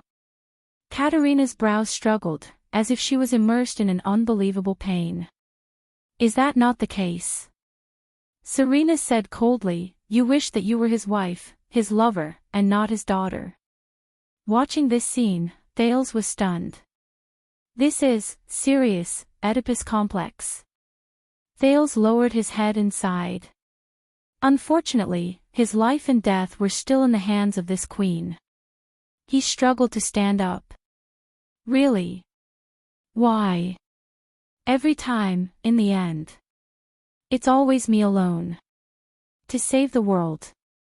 The heavily injured Katarina roared madly. Serena's gaze was cold. She stretched out her crimson claws and gently scratched Katarina's fair face. And your ugly and shameless feelings, let it end here. At this moment, wait a minute. Serena furrowed her brows slightly and turned to look at Thales. Thales leaned against the wreckage of the carriage and struggled to get up from the ground. He furrowed his brows tightly and looked at the ferocious-looking Serena. Under Serena's gaze, he walked towards the black coffin. The legendary anti-mystic equipment. The Dark Knight Black Coffin. I heard that there is a mystic here. Thales' jade star panted and flashed a bitter smile. And the kind that can be released.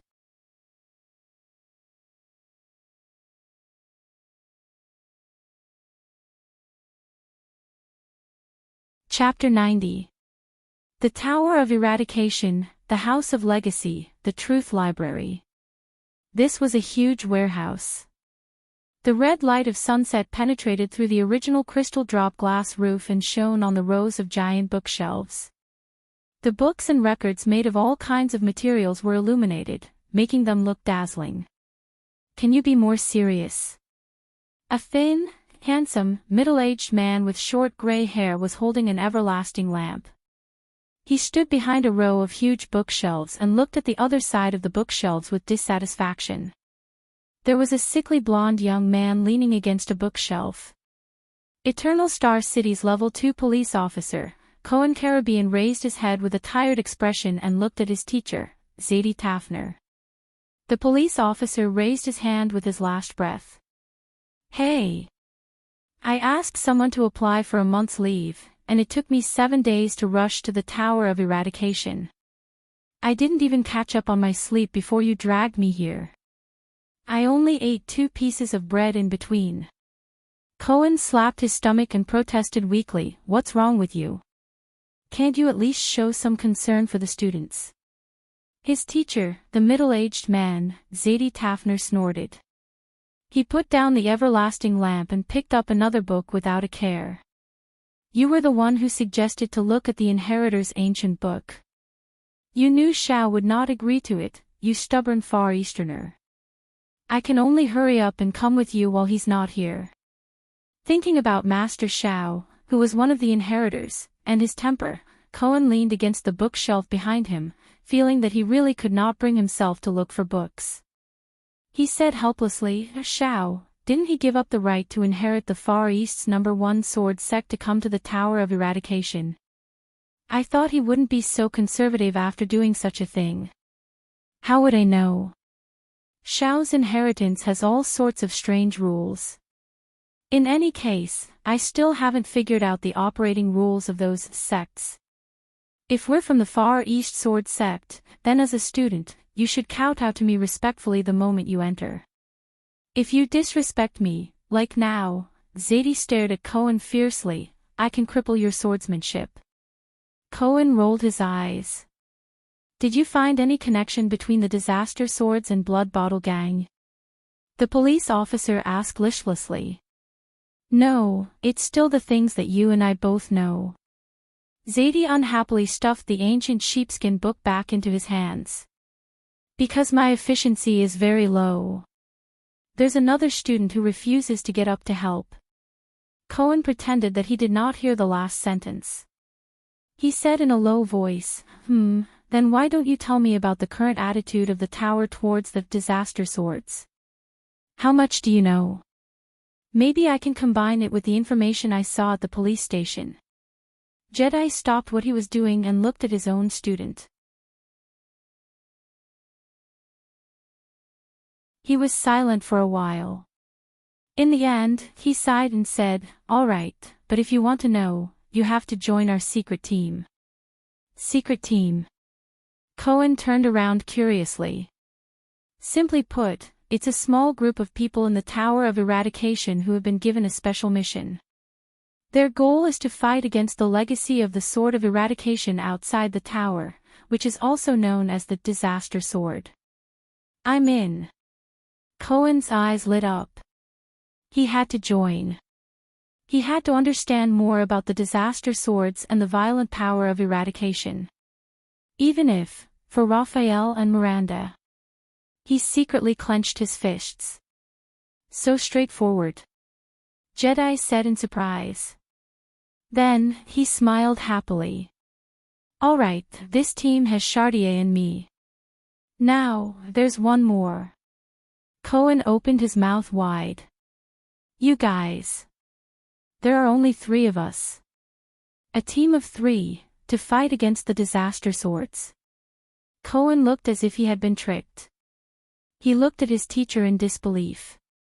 "You must be joking, right? What's wrong with 3 people? After all, we are a secret team. We have an official name." Jedi slapped his thigh and said with an unfathomable look, "Shao calls us the Purgers." Cohen's expression froze. Purgers. Purging traitors. Then Raphael. But Chartier thinks that based on the blood debt that Crassus committed, it's better to use the name, Avengers. Jedi leaned forward with a serious expression. And I think that based on the importance of our mission, we should be called. Cohen subconsciously wanted to cover his ears, but Jedi had already spat out the words. Kill Crassus, rebuild the Tower of Eradication, revive the extraordinary swords, and save Errol's Jedi team. Cohen looked at his teacher with disdain. I'm joking. The atmosphere is too serious. Looking at Cohen's expression as if he had eaten *T, Jedi laughed and patted his shoulder. But then, he sighed. But unfortunately, until now, our knowledge of that violent power of eradication is limited, Jedi said disappointedly. After all, what we felt when we fought against them was not the full picture of their power of eradication. Cohen also became solemn. Is there no result at all? Jedi looked at his student. After a few seconds, he pursed his lips and said seriously, No, there are still results.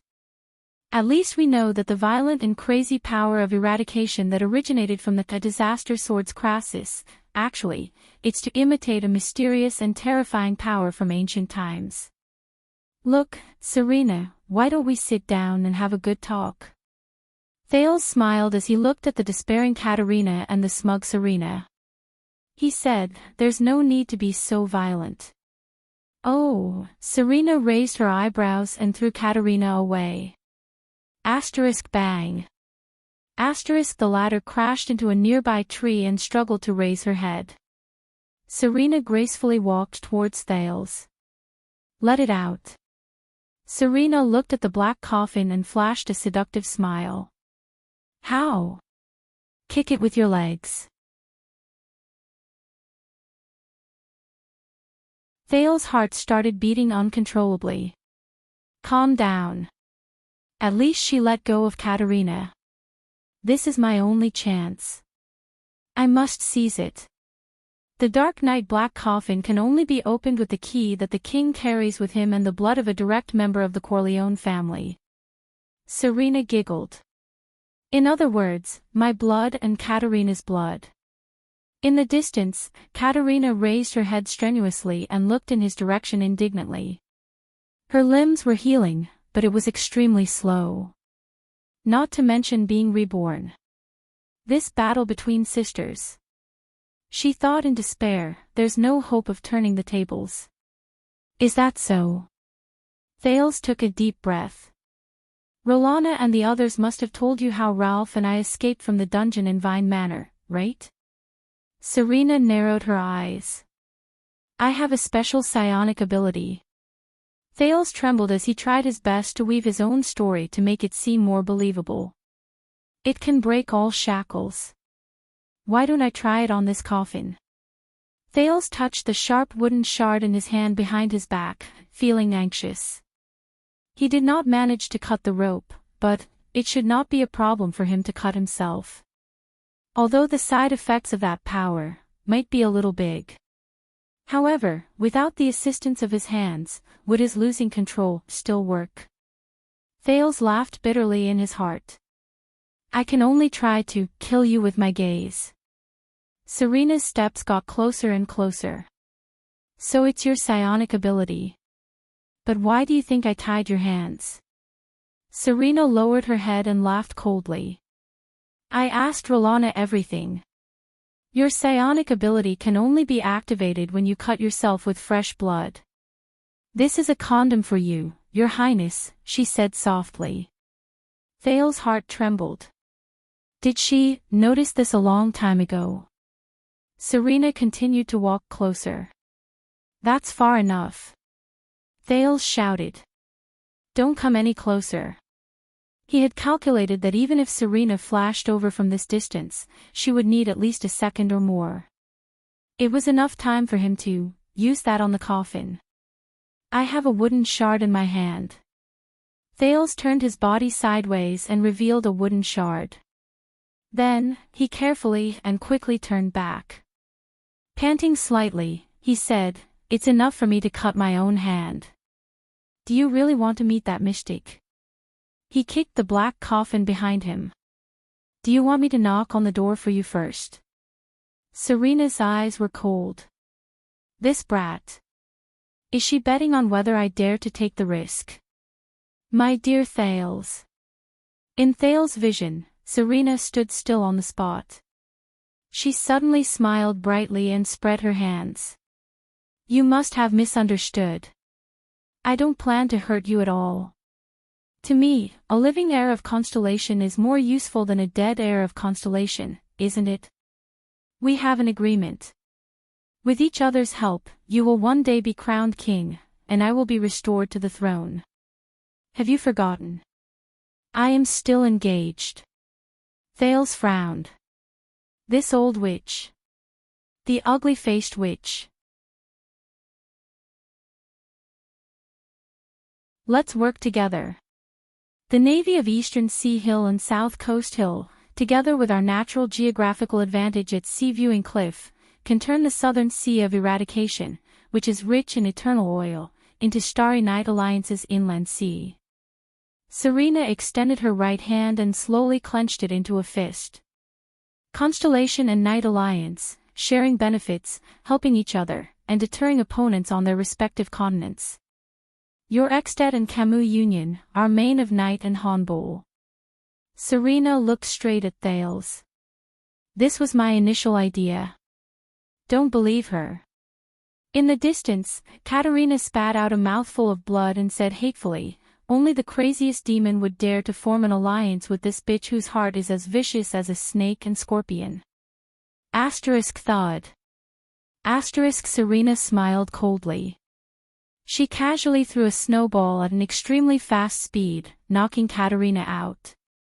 Thales took a deep breath. Serena continued expressionlessly, I know that you are not an ordinary 7-year-old child. You have maturity and wisdom beyond your age. You know that my idea is feasible. She extended her hand towards Thales. We are allies. Thales lowered his head. Allies. Hey. You wanted to kill me before, Thales said with a frown. It was to divert my younger sister's attention and defeat her in the end. Serena smiled. It was a pleasure working with you. But Thales raised his head slightly and shook his head slightly.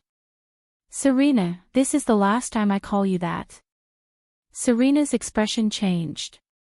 Let's end the deception here.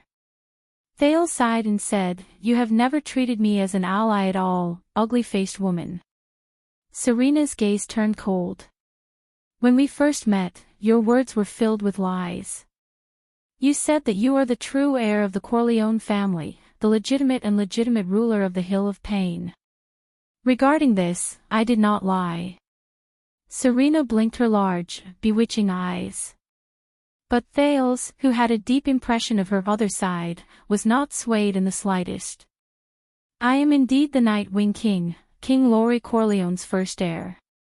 Serena grinned and extended her index finger to wipe away a trace of blood on her cheek. She then stuck it into her mouth and sucked. This action made her even more alluring and enchanting. However, Thales was secretly anxious. How long can I stall for? What about Ida and the others? With Serena's speed, I only have one chance to lose control, and the effect is uncertain. I must not use this trump card until the very last moment. But you did not mention the fact that you killed the previous king. Thales shook his head. In other words, you are not someone who covets the throne but killed the king's father. Your crime is unpardonable, and everyone has the right to punish you. Serena's bewitching smile began to freeze. Even if you become powerful, I am afraid that no one in the Night Kingdom will support your coronation. Thales raised his head to look at Serena and enunciated each word clearly.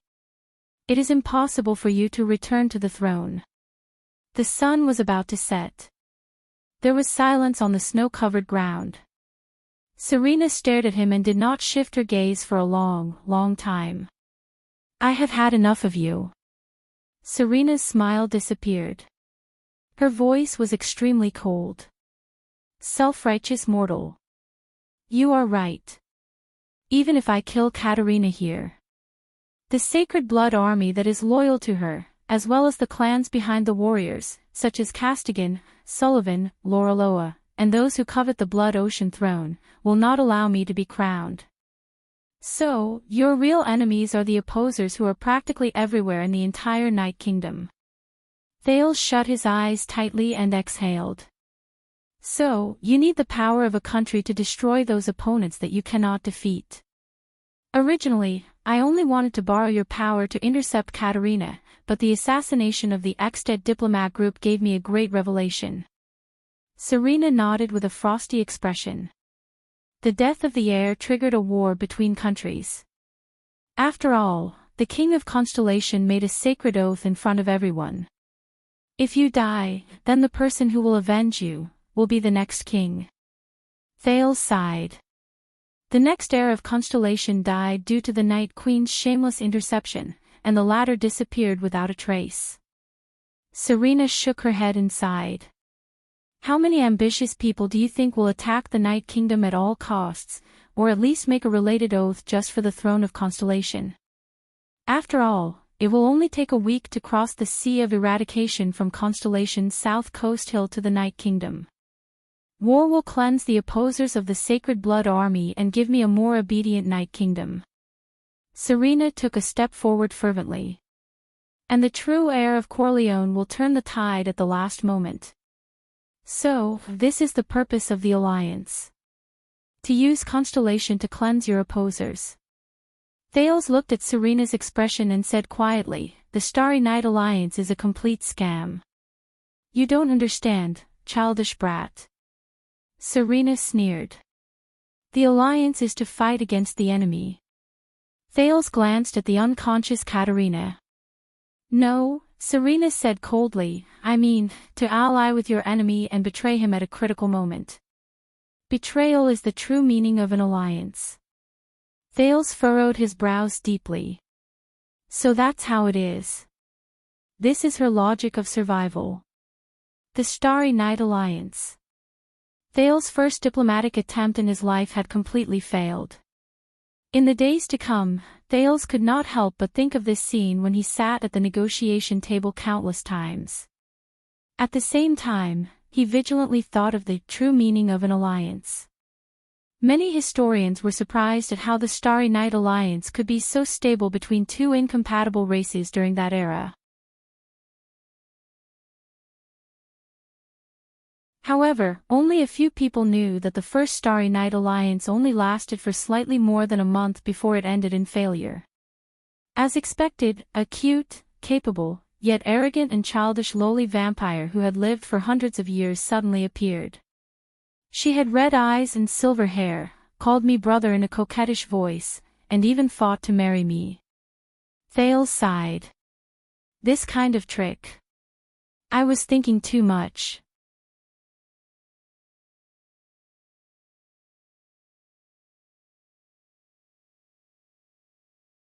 Chapter 91. They, the heirs of the Disaster Sword, want to imitate a type of power of eradication. Cohen raised his eyebrows. Imitate? Does that mean that this power has an archetype to imitate? Archetype. Zadie thought about it seriously and nodded. Yes, you can say that. They want to imitate a type of supernatural power that acts as an archetype. Cohen frowned and said in a low voice, supernatural power. This is what we called the power of eradication a long time ago. So, the prototype of the supernatural power appeared before the Battle of Eradication, which is at least 700 years ago, the police officer asked, puzzled. Even longer, much longer than you think. Zadie took a deep breath and recalled the discussion he had with the other inheritors. He then said faintly, it's been a long time. He said faintly, the archetype you mentioned appeared from the era of kings to the era of the ancient empire, but the most famous record was at the peak of the first civil war in the ancient empire. There was a person with that type of archetypal supernatural power, who brought his troops into the capital of triumph and beheaded the Supreme Emperor. Beheaded, Emperor, head. Cohen opened his mouth wide in shock. Emperor. I would believe you if you said it was the weak final empire, but that was the great ancient empire. Why didn't history classes mention this? During the era of the two empires, the emperor was assassinated more than once. There were 2 successful cases. As for why you, as a noble, don't know. Zadie smiled proudly. Firstly, due to a well-known reason, there are not many historical records of the 2 empires left in Constellation. If you want to find the most complete historical records, you have to go to the main Nox Dynasty's Rise and Death Pavilion, or here, the Tower of Eradication's Truth Library. Secondly, the Jade Star royal family is the descendant of the Karos royal family. Even if they knew about this, do you think the Supreme King would be happy to put "the Emperor was beheaded by the army" in the book? Back to the main topic. Zadie sat down cross-legged. This was Xiao's cross-legged sitting method. Compared to his other kneeling method, Zadie felt that this Far Eastern sitting method was more like a master's. He patted his sword. I heard that the person who killed the Emperor relied on this mysterious archetypal supernatural power to defeat almost all the opponents of his era. Even the wizards had to be careful when they met him. All the opponents? Cohen asked in surprise. What's so powerful about this prototype? I'm not sure. Zadie frowned. It was recorded in Crassus' own notebook that the biggest characteristic of that kind of supernatural power is that it has no characteristics. Nothing special. Zadie spread his hands and said irresponsibly, anyway, that's what Crassus wrote 100 years ago. That's not right. Cohen furrowed his brows and said doubtfully, if this supernatural power is really that powerful, wouldn't it have become the most popular power of eradication in the past 1,000 years? Wouldn't it have been learned and practiced by everyone? Yes, why isn't it widespread? That's the weird part. Zadie had a mysterious look on his face. He looked like he wanted Zadie to know what was going on. We figured this out. Cohen raised his eyebrows and crossed his arms, refusing to ask. In the end, Zadie rolled his eyes at him, but he couldn't help but have the desire to confide. Crassus' notes are vague, but there are clear records about the awakening and upgrading of this power. This is the joint research of him and another inheritor. Cohen stared at him curiously. Zadie opened his mouth softly and spat out words with a distinct Far Eastern accent that sounded like a poem. To transcend through life and death, to reach the peak of life and death. Cohen widened his eyes and opened his mouth. He shook his head twice. I don't understand. Zadie sighed. Our normal power of eradication, including the 4 original supernatural powers, needs to be awakened through unremitting swordsmanship and combat practice. However, this prototype cannot be awakened through practice, nor can it be improved through practice. Zadie narrowed his eyes mysteriously. As a power of eradication, it can only be awakened when the owner is in danger and is about to die. There's a chance for it to awaken. Cohen widened his eyes. To transcend through life and death, to reach the peak of life and death. It can only be awakened in a situation where death is inevitable. The huge truth library was filled with silence. 3 seconds later, Cohen opened his mouth in disbelief. No way. So, the people who have this prototype power of eradication are all. Yes. Zadie frowned, full of doubt and confusion. He said a few words. They are people who have experienced death. Cohen touched his abdomen with an unpleasant expression. There, the wound caused by the disaster swordsman from Blood Bottle Gang still seemed to be aching. Zadie's expression was complicated as he said, the awakened with this kind of prototype power of eradication are very few lucky people on the battlefield. They only awaken after suffering a fatal injury, and I guess that most of these people died from their injuries not long after they awakened. For example, you did not die immediately after your throat was slit, and then awakened this power. Then, with the recovery ability comparable to a great dragon, you healed your wound and stood up alive. Cohen frowned. It doesn't sound like something a human can do. The police shook his head in disbelief. He could not understand the meaning of this power. But it still appeared, his teacher said with his head lowered. I have another conjecture, and Shao agrees with me on this point. Under Cohen's breathless gaze, Zadie slowly explained his reasoning. The stronger a person is, such as a supreme class to a super class, the harsher the conditions to improve this power of eradication. The requirement for certain death will be even more brutal, and the death rate will also be higher. That is why Crassus wanted to imitate it and not copy it. Cohen sighed. I guess that the crazy and ruthless aura is the side effect of this power of seeking death. Jedi nodded. So, even the lucky ones who survived, if they want to improve and become stronger after obtaining this power, they will have to go through even more tragic experiences of death again and again. Very few people survive, and the others, so, Zadie sighed. It is impossible for it to be widely spread. Don't you think it's contradictory? Cohen raised his hand on the ground and protested. If you want to awaken, you have to seek death. If you want to become stronger, you have to seek death. Why did I practice this power of eradication?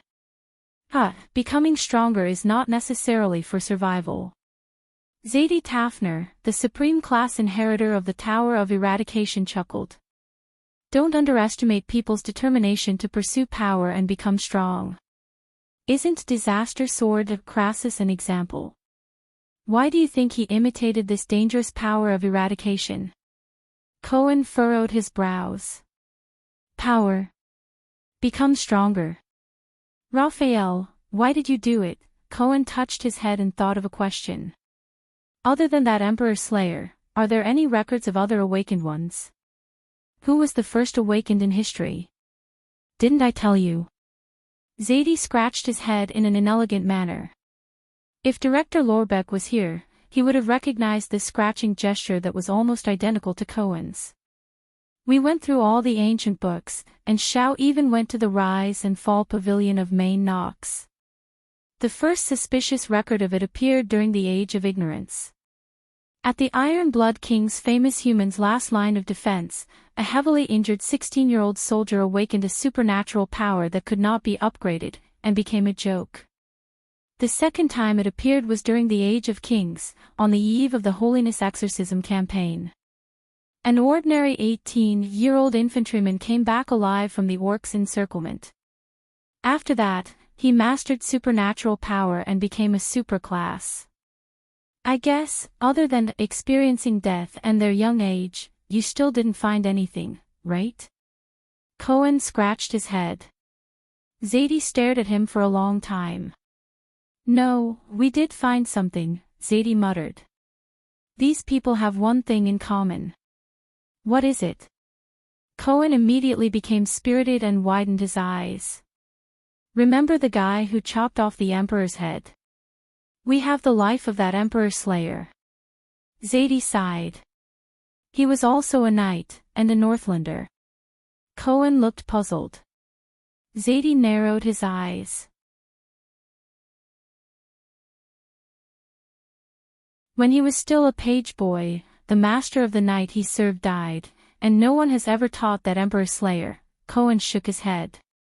So, that Emperor Slayer. Zadie exhaled. He only learned one set of basic swordsmanship. Under Cohen's curiosity, Zadie's eyes shone brightly. The sort of origin of supernatural power. Cohen came to his senses and widened his eyes in shock until they could not be any bigger. Zadie gently held the hilt of his sword and uttered a word. Northland military sword style. Thales raised his head. If I die here, the war between Extet and Constellation will definitely break out, he said calmly. Constellation will not be able to take care of itself, let alone invade across the ocean. 200 years in prison have taught me one thing. The vampire gently tightened the cloak on her body. Her curvaceous figure was even more distinct and alluring, but her tone was a little creepy. Power in your hands is the greatest wealth. Don't underestimate the temptation of power, Serena said calmly. It can make people go crazy. Do you know how many casualties this will bring? Thales asked calmly. Yes, precious lives, bloody sacrifices. Serena sighed, seeming to be sorrowful. But as the Far East said, a great general achieves his achievements on 10,000 corpses. Thales raised his head and his gaze was firm. Life is not a toy that you can play with, ugly woman. Don't call me that, I will be angry, Serena said softly. Thales ignored her. You don't have that qualification, no one has that qualification. But Serena did not continue to talk to him. She only said slowly, I finally succeeded. Thales was puzzled. But in the next moment, he understood. He suddenly realized that he could not move. Thales was so frightened that he broke out in cold sweat. What's going on? Thales wanted to use the wooden piece to cut open his hands behind his back, but even his fingers were stiff. Usually, halting vision only needs a few seconds to deal with weak people. Serena walked up to him without a care in the world. Under Thales' astonished gaze, she took the wooden piece from his hand. But you are indeed the descendant of the Emperor. It took me so long to stop you. Compared to my sister, this is not an ability that is practical in battle.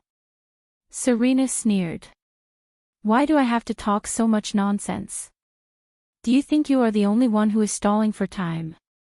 Serena said coldly, every second I talk to you makes me sick, brat. Thales looked at Serena with a pale face, but his neck was extremely stiff. Serena smiled faintly.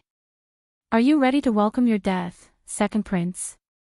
Are you ready? How could this be? Thales was slowly able to move, but he had lost his greatest trump card. He felt extremely remorseful.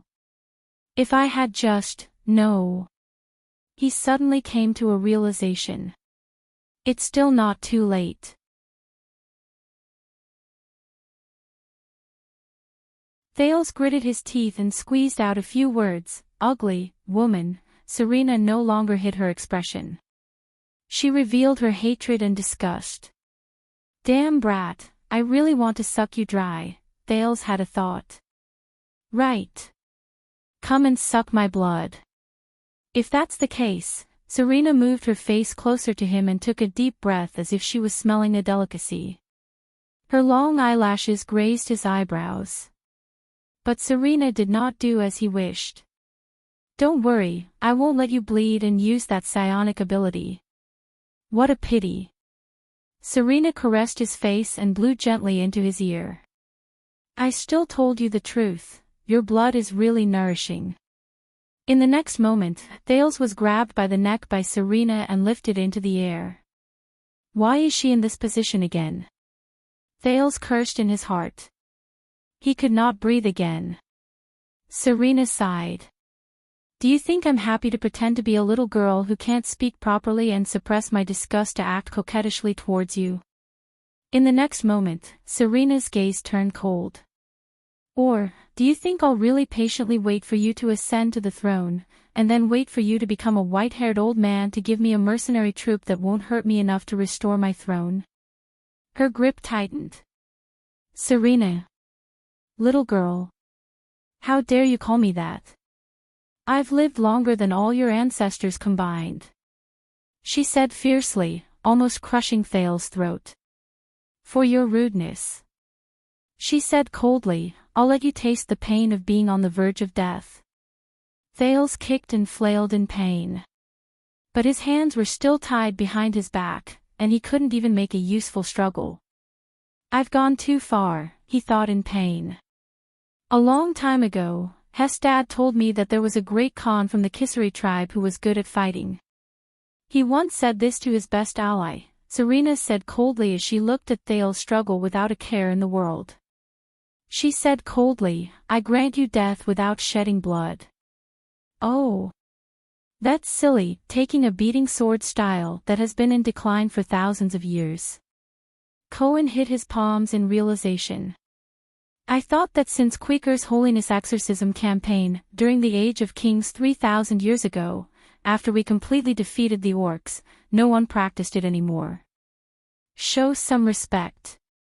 Although many of the sword moves were used to defend against the orcs and the great dragons, they seemed childish and ridiculous in the subsequent wars. Zadie straightened his body and said seriously and solemnly, but that is, after all, the sort of origins of supernatural powers. Since the 4 original supernatural powers were born from it, why is it impossible for it to give birth to a 5th type of unusual power? So, we can deduce the necessary conditions for the awakening of the prototype power of eradication. Cohen reacted and frowned. Yes. Zadie nodded solemnly. First of all, you have to be very young. Maybe above 12 years old, but below 20 years old.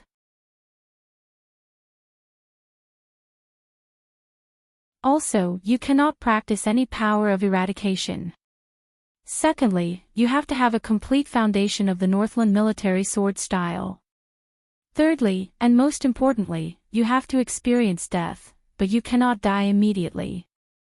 Lastly, you have to have, as you said, a powerful recovery ability comparable to the great dragons, to survive from fatal injuries. This will ensure that your awakening will not be the last scene of your life. Then, you have to repeat the process. The scion raised his head and glanced at the sky outside the glass. The sun was about to set. He remembered the silent figure with a sword on his back. I will find this power. No matter how hard it is, no matter what price I have to pay. If this is my path. Zadie Tafner lowered his head and sighed. But that's impossible. There was a long silence. Teacher, this prototype power of eradication, Cohen's expression was solemn. This time, he was no longer impudent, but used honorifics instead. Does it have a name? Zadie paused for a moment and nodded slowly. Yes. The Emperor Slayer gave it a name. According to the legend of the ancient Bright God Church, after people die, if their souls cannot return to the kingdom of God, they will descend to hell. At the entrance to hell, in front of the residence of the 7 great kings, there is a dangerous and terrifying river. On it, there is a treacherous ferryman who rowed the boat all year round and was in charge of receiving these dead souls. That river is called Hell's River. Cohen was secretly shocked. He had heard of this legend. Maybe, it's not just a legend. So, when you see Hell's River, you see death. But the Emperor Slayer believes that there will always be some people who have souls that even Hell's River is unwilling to collect. The ferryman of Hell's River will send them back to the human world. They see Hell's River, but they return from death. Cohen widened his eyes. He heard Zadie enunciate each word clearly. So, that kind of power of eradication obtained after returning from death, it is called by the Emperor Slayer, the sin of Hell's River. Thales struggled with his hands that were tied behind his back. His lips trembled and turned blue. In front of this unparalleled power, he struggled with all his might, but he could not. Every pore on his body was covered in goosebumps under the enormous pressure. His bones were rubbing against each other due to the excessive tension in his joints. Blood gathered on the surface of his skin. His heart was beating faster and faster under the heavy pressure. Stars and darkness appeared before his eyes, and they gradually became blurry. There seemed to be a huge layer of glass between his mouth and the air, and he could not breathe. His trembling gray eyes watched as Serena's hands tightened. Thales was still struggling with all his might. His legs kept kicking, trying to break free from this hopeless and dark shadow of death. However, his vision was getting darker and darker. until he lost all his vision. His brain activity became more and more difficult due to the lack of oxygen. It became more and more difficult and slower. His thoughts began to no longer be clear. His memories began to become chaotic, and countless fragments appeared as they overlapped. His heart beat even more frantically, trying to send more oxygen to his brain. But everything was in vain. Until the only heir of Constellation, Thales Jade Star, stopped struggling. His eyeballs rolled to the upper edge, his legs hung limply, and his shoulders relaxed. He calmed down, as if he was dead. Serena flashed a satisfied smile. The sun set in the west, and night fell. Thales Therangerana Kessel Jade Star. Dead. End of book. I lied to you.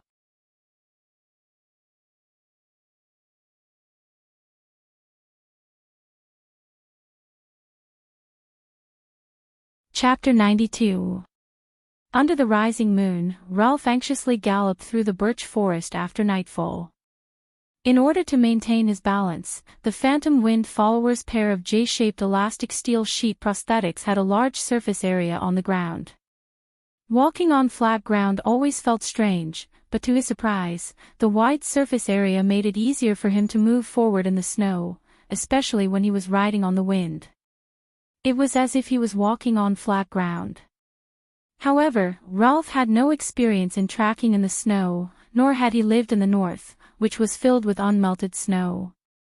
Constellation's Central Territory could only see sporadic snow, while the long and narrow Camus Union and the 5 cities in the southeast were dry and warm. This brought him great trouble in tracking, even though he was the first person to notice the abnormality in Serena's carriage and immediately chased after it. The wind-controlling psionic ability allowed Ralph to move with the wind in the narrow and crowded Red Street Market, like a fish in water. His speed was not inferior in the dense birch forest. But he had to find that boy. The boy who gave the Phantom Wind follower a new life. Ralph passed through a forest and saw a flat piece of snowy ground in front of him. His gaze suddenly froze. The Phantom Wind follower shuddered and fell onto the snowy ground. Under the moonlight, a coquettish woman wrapped in a cloak loosened her grip. A 7 or 8-year-old boy with his hands tied behind his back slipped from her fingers without any reaction. He fell onto the snowy ground like a prey that had been brutally killed. He did not move. The coquettish and seductive woman turned around gently, licked her lips at Ralph, and revealed a strange smile. No, Ralph knelt on the snowy ground in disbelief. His hands trembled as he reached for the boy with his eyes closed. No breathing. No heartbeat. No pulse. No, that boy. The boy who looked like an adult. The boy who gave me a choice. The boy who saved me from the abyss of despair. The boy who taught me how to read, spell, and communicate with sign language. Dead. No, Ralph raised his head. Half of his face was hidden behind the silver mask, and his expression was indiscernible. What's wrong? Serena Corleone tilted her head and blinked charmingly. Oh, are you here for little Thales? Ralph clenched his fists and stood up slowly. His eyes were filled with hatred and anger as he stared at the coquettish woman. Sorry, he's asleep. Serena giggled. I'll come find him in my next life. There was a sudden gust of wind on the ground. Serena's expression changed. The wind became stronger and stronger. It blew up the snow around Ralph and fluttered his clothes. The Phantom Wind follower glared at Serena. He had no idea how strong the woman in front of him was. However, he would do everything in his power to make the other party pay. In this way, he would owe that boy a debt. I'll just pay it off. But in the next moment, Ralph realized something to his shock. His whole body stiffened. He could not move. What was going on? He rolled his eyes. This woman. Serena let out a delightful laugh. Her gaze never left Ralph, maintaining the pressure of pausing gaze. Children nowadays. She pouted and shook her head, seemingly distressed. She tapped the side of her eyes and looked at Ralph, who was frozen on the spot. Don't you use your brain when you fight? It was so dark. It was so dark. He couldn't feel the time. There was no space either. Why did it suddenly light up? It was too bright and blinding. These are memories. So many memories. One by one, familiar or unfamiliar scenes flashed past his eyes. It was chaotic. In the end, only messy voices were left. The central limit theorem provided us with a sufficient basis for random sampling. Don't be distracted. If you learn these well, at least you can go to the market research department of various companies after graduation. What is this? Chiron, if you arrived in a different world waiting to be saved, would you become stronger, farm, learn about technology, and fight for supremacy? Would you want to change it? Forget it, the changes of society have always been unpredictable. Unless I am the god of creation. Well, conclusion, there is no point in asking you this question. What's with that look of disdain in your eyes? Such a familiar voice. Social class issues are often associated with inequality. Education, income, and capital are all common terms. Blau and Duncan, remember these two scholars. They will be your nightmare for the next 2 years. In our era, if you don't know how to use logarithmic linear models, don't even think about analyzing social class. So confusing. Why are these combinations illogical? Why are you so conflicted? Just tell me, are we going to be together? Why are you frowning? Why is everything so familiar, but there seems to be a layer of fog? The key to the logistic regression model is this probability function. The probit model is actually similar to it. If you only know general linear regression and not logistic regression, don't say that you've learned regression models. There's no other reason. I just think that this is very embarrassing. Where am I? Everyone categorizes him as one of the 3 great ancestors, but compared to Weber's extensive quotations and scientific arguments, categorizing his philosophical meditations, which he came up with while sitting on a chair. Some radical scholars, including myself, believe that this is an insult to our discipline. What is this? But, it's such a familiar name. A one-mode social network can be represented by a symmetric matrix, while a two-mode social network is more complicated. Look at your stupid faces. Have you never learned linear algebra before? If you haven't learned advanced mathematics, what makes you think that you have the ability to learn this discipline well? Bullsh*T. Wait a minute, I know what this is. I've learned it, even written about it, taught it. I don't know why our family works so hard for you to read so many books, but our Wu family has always thought that knowledge may not necessarily be useful, but it is definitely priceless. Who's talking? What the hell is this? For example, teachers, school location, class nature, parents' income. Different factors have an impact on a student's performance. Some are at the individual level, some are at the class level, and some are at the school level. If we don't distinguish the effects of different levels and simply assume that they are effective in the same dimension, the conclusion that what has the greatest impact on a student's performance is unconvincing. Therefore, in education, a hierarchical linear model is often used to overcome this point. This principle is also applicable to our research. I know. I definitely know. Damn it, why can't I remember? Marx and Weber had diametrically opposed opinions on the autonomy of a country. The difference between the two types of national power defined by man is. Did you not read the text? Can't finish it. Then why don't you sleep a little more? Wait, who am I? Who am I? The people led by Scochipo began to reflect on the Marxist scholar's social schema and Parsons' macroscopic theory. Society embedded in history may not operate as they expected. Just like that, the tradition of historical analysis returned to our field of vision. What am I? Do not think that qualitative methods do not need to be like measurement. On the contrary, we do not have clear scientific standards like measurement research. So, we need to prove and explain the scientific nature of why we use this method, and bring the research axis to your field. Otherwise, you are no different from writing a news report. Why don't you just change your major and learn journalism and become a reporter? I guarantee that you will earn more. But the voice that followed was even clearer, and it triggered his memories even more.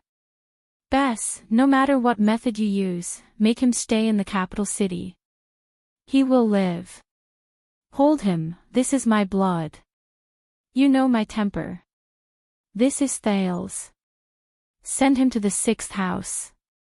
Look at your silly face. Brat, I guarantee that you will not live to the 2nd year. No. No. Don't hit me. Don't. I'm just. Ah. Do you really not want to drink water? It's just next door. Listen to me, let me think of a plan. My name is Karak. I heard that you are the leader of your house. From today onwards, you have to give me half of the money. This is the last potion, no more. You. Don't come here anymore. Wait. There are some old clothes here, you can take them. Brat, you have to call me Sister Jayla.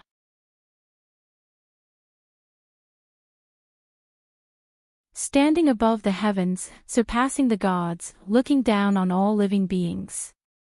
You can say no, but you cannot refuse. This is only the first time you have lost control. I know that you have something that he doesn't. Didn't King Nuvan want fairness? Using my son's life in exchange for his son's life. An unprecedented amount of memories flashed in his mind. It almost squeezed his consciousness until it exploded. Suddenly, everything became quiet. Darkness descended again. He felt much more comfortable. He was sleepy. Maybe it was time to go. Go back to where he came from. Or, sleep from then on. At this moment, 2 unfamiliar voices rang in his ears. One of them sounded old and experienced. Such a soul. Oh, it is of unprecedented quality. Yes, mother feels it. The other voice was flat and shrill. Wait, the smell of danger is the same as 600 or 700 years ago. Thou art always cautious. Relax, mother will handle it. Strange, mother is hesitating. She doesn't like it or reject it.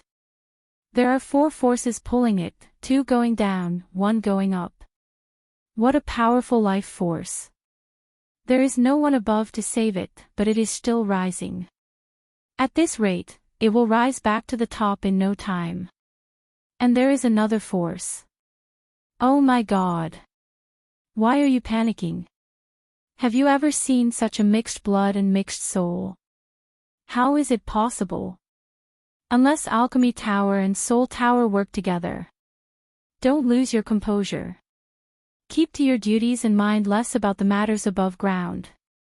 Moreover, the 3 great magic towers have been destroyed for 1,000 years. 1,000 years, is it?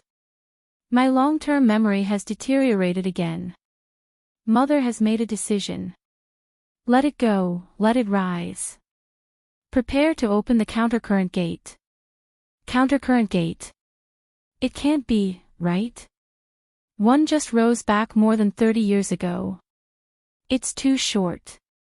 Will mother allow this frequency?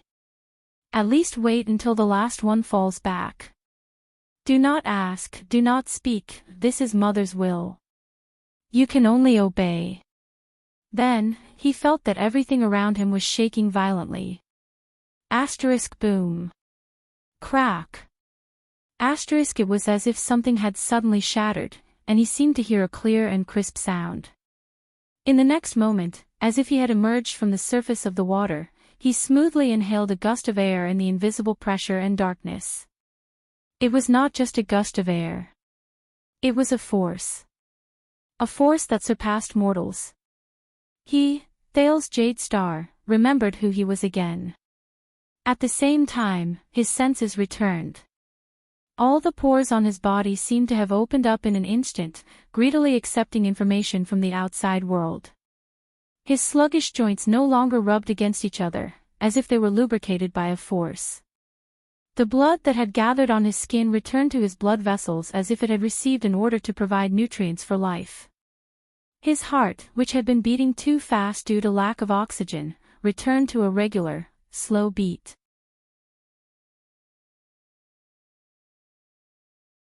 It was only stronger and more powerful than before. Thales felt it. A force started from an unknown corner of his body, rose rapidly, and instantly filled his entire body. The pain in his throat slowly disappeared.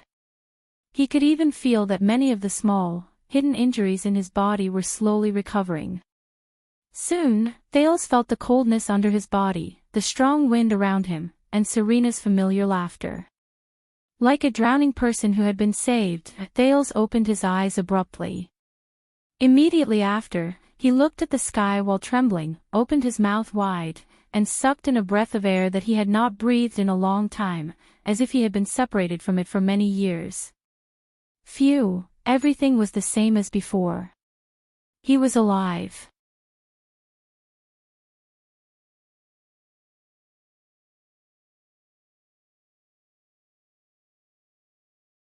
Chapter 93. On the snow-covered ground under the moonlight, Serena laughed maniacally and raised her deformed sharp claws. Looking at Ralph, who was struggling in the halted vision, she shook her head gently and said, "If you didn't see this scene, perhaps you wouldn't have to die. After all, I need enough witnesses from both sides to spread the word about everything that happened today." But because of the Blood Clansman's extraordinary hearing, the complacent Serena suddenly shuddered. Ahem. Want to spread the word? The words of the person involved are more convincing than the witnesses. Ahem. Serena Corleone turned her head in disbelief. It can't be. A voice that the two of them were very familiar with rang out on the empty snowy ground under the moon. Isn't it? Say, ugly-faced woman. Under the double shock of Ralph and Serena, Thales Jade Star, who was supposed to be dead, coughed violently and turned over while panting. He climbed up from the ground with his hands tied behind his back. In a world that you do not understand, there is a bardic poem that goes like this. Thales stood up with difficulty and quickly thought about the current situation and the solution.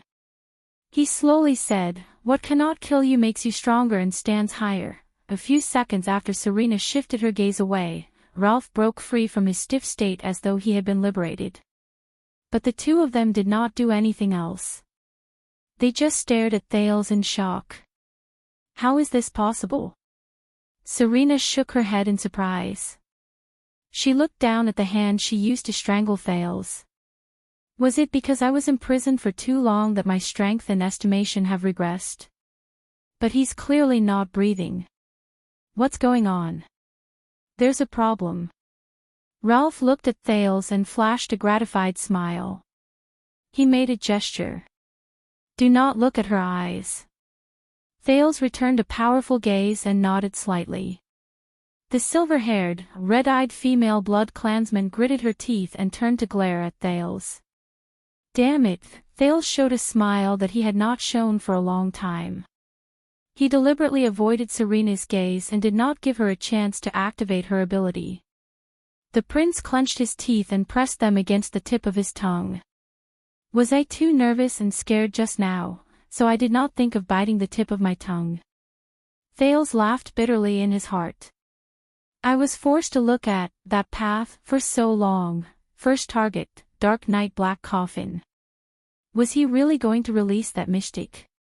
A strange expression flashed across Asda's face. But Thales only hesitated for a second before he prepared to attack. But just as Thales was about to bite the tip of his tongue and activate that taboo, something happened to his body. A strange wave surged out from his heart, surging up his chest, neck, face, and finally to his eyes. His blurry vision became clear, bright, and clear in an instant. The Serena before him became clear. Thales was momentarily stunned.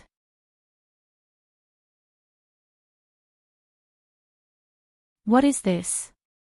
He felt that Serena was like a blood-red lamp that emitted a piercing red light in the boundless darkness. He turned his head. Katerina lay unconscious on the ground under a big tree on his left. She was panting unconsciously, and a dim white light flashed in her eyes. Am I seeing things? Thales blinked in puzzlement as he looked at the scene before him. To his surprise, he realized that everything in the world seemed to have slowed down. Serena actually spent a whole 5 seconds gritting her teeth. Damn it, her voice became extremely slow and thick, like the result of a tape recorder speeding up. That's not right. Is this time stopping a series of play? Bah. Time has slowed down. No, Thales felt that his movements had slowed down as well. It's just that my thoughts have become faster. He narrowed his eyes, trying to see more clearly. The wave surged into his brain, and the scene before him changed again. At that moment, Thales could even clearly see something similar to radiation. The blood in Serena's body was moving vigorously, covering her heart, chest, arms, and the wings that were tucked away on her back. He could see that Serena's muscles were contracting vigorously, but the blood in her body surged in segments, full of gaps and discontinuity, as if something was damaged. Serena's claws, arms, legs, body, every part that could move or could not move, her center of gravity, strength, speed, and direction, seemed to be instantly under his control. He understood everything clearly. What's going on?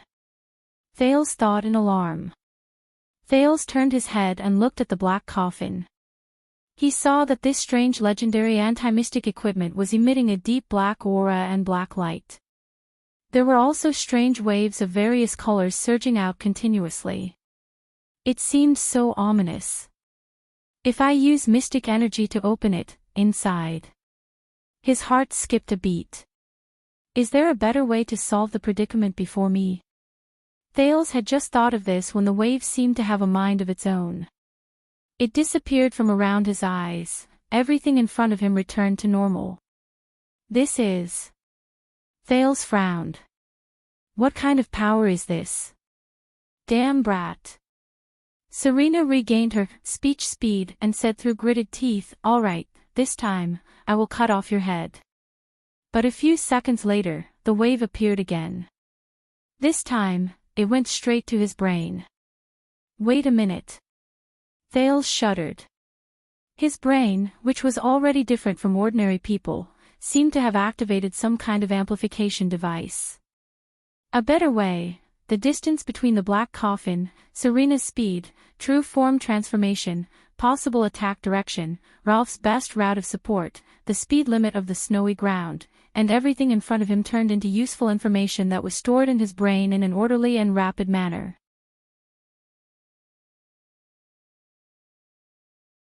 Possible plans, expected risks, influencing factors, estimated success rate. This time, the wave seemed to consume more energy than the previous few times. It only lasted for a while before it disappeared from his brain. In an instant, Thales felt as if he had run 1,000 meters. He trembled and broke out in cold sweat. Is this black technology or the Terminator? But suddenly, he knew how to solve the situation before him. And the after effects are smaller and more comprehensive. Maybe I don't have to use that kind of power. A better way. Thales carefully avoided eye contact with Serena. He calmed his breathing and walked between Ralph and Serena. He smiled. You know, I really want to call you a whore, he said flatly with his hands behind his back. Stupid mortal. Serena frowned and thought to herself, he's so confident when he's so close to me. I'll kill this brat first. It's best if I decapitate him. There's nothing to be afraid of, the key was that supra-class cripple. The female blood clansman glanced at the silver-masked Ralph. I have to make sure he stays and not let the truth leak. Faster. Serena gritted her teeth. Chris and Ishtron won't be able to drag this on for long.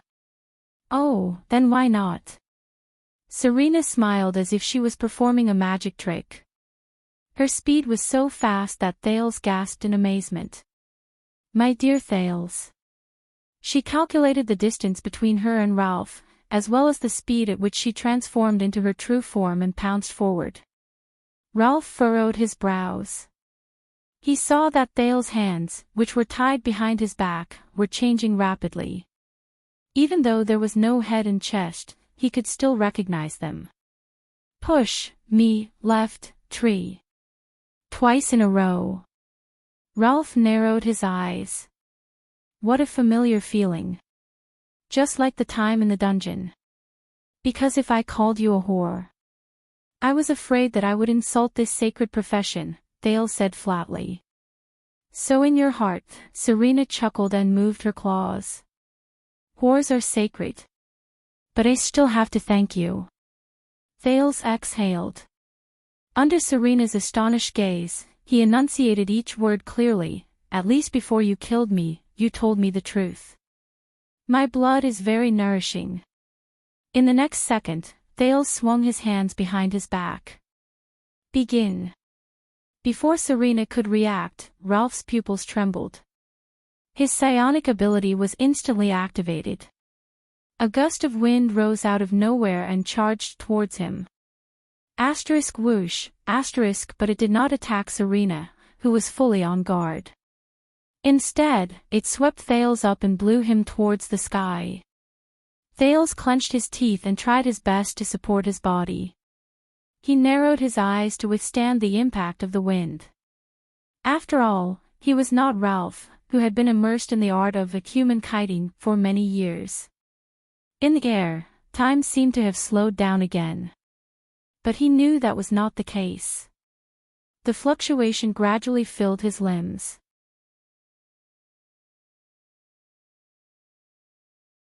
Thales instantly felt that he had grasped the balance of the wind by turning his limbs lightly. From the corner of his eyes, Serena screeched and transformed into her terrifying true form. Where do you think you're going? Serena widened her black hole-like eyes. She spread her red bone wings, tore her cloak, and flapped her wings to soar into the air. She roared hoarsely and rudely. Mortal brat. But Ralph's gaze was firm. He stepped on the gust of wind and charged towards the blood clansman. He wanted to hold this monster back. This was the boy's plan. Thales flew towards a big tree on the left. It was the birch tree that was broken during the Sisterhood War just now. On the ground beside it was an unconscious figure. Serena's expression suddenly changed. She realized what Thales was going to do. But in the next moment, the sound of wind whistled behind the patricide. Serena instinctively turned around and clawed. Asterisk clang. Asterisk, there was a violent sound of metal clashing. It was not Ralph who attacked. Instead, it was a steel rope in Ralph's hand. Serena, who was caught off guard, frowned. Her arm was tightly entangled by the steel rope that came charging at her. Ah! Serena screamed frantically. She was dragged backwards by the steel rope that was carried by the gust of wind. She tore at the steel rope, but it was futile as sparks flew everywhere. On the other end of the steel rope, Ralph flew in the air with his teeth clenched. His legs were below his knees. 2 pieces of crude steel prosthetics had already disappeared. The steel rope was the equipment Ralph used to fix his 2 prosthetics. It was extremely tough. I will never let you pass. The phantom wind follower's gaze was firm. Thales landed on the snow-covered ground with his hands tied behind his back. He rolled forward twice in a disheveled manner. That fluctuation dissipated. A wave of exhaustion swept over him. His entire body was sore. Some of his joints even felt as if they were being torn apart. Thales vaguely understood that this was because his current physical fitness could not keep up with the balance he made with the help of the wind just now. But he still struggled. With his hands behind his back, he squirmed and crawled in front of that person. That was the key point of his plan. Katerina Corleone. The Night Queen who was on her last breath. Thud. The prince bumped his head into Katerina's pretty face. He knocked the latter slightly awake from her unconsciousness. He stared at Katerina's unfocused gaze and spat out 2 words. Bite me. Katerina, whose limbs were all broken and only her torso left, was heavily injured and unable to continue, raised her head with difficulty to glance at him. The transmigrator said coldly, "That's right. Suck blood." However, the Night Queen, who had lost her confidence, merely glanced at the situation in the field before she shook her head powerlessly and bitterly. "It's useless. My injuries are too severe. You should leave quickly."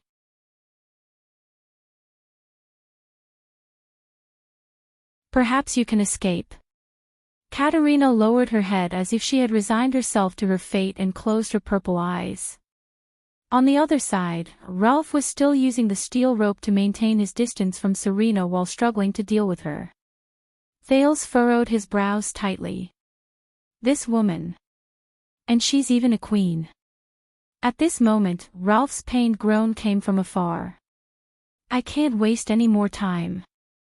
Thales made his decision.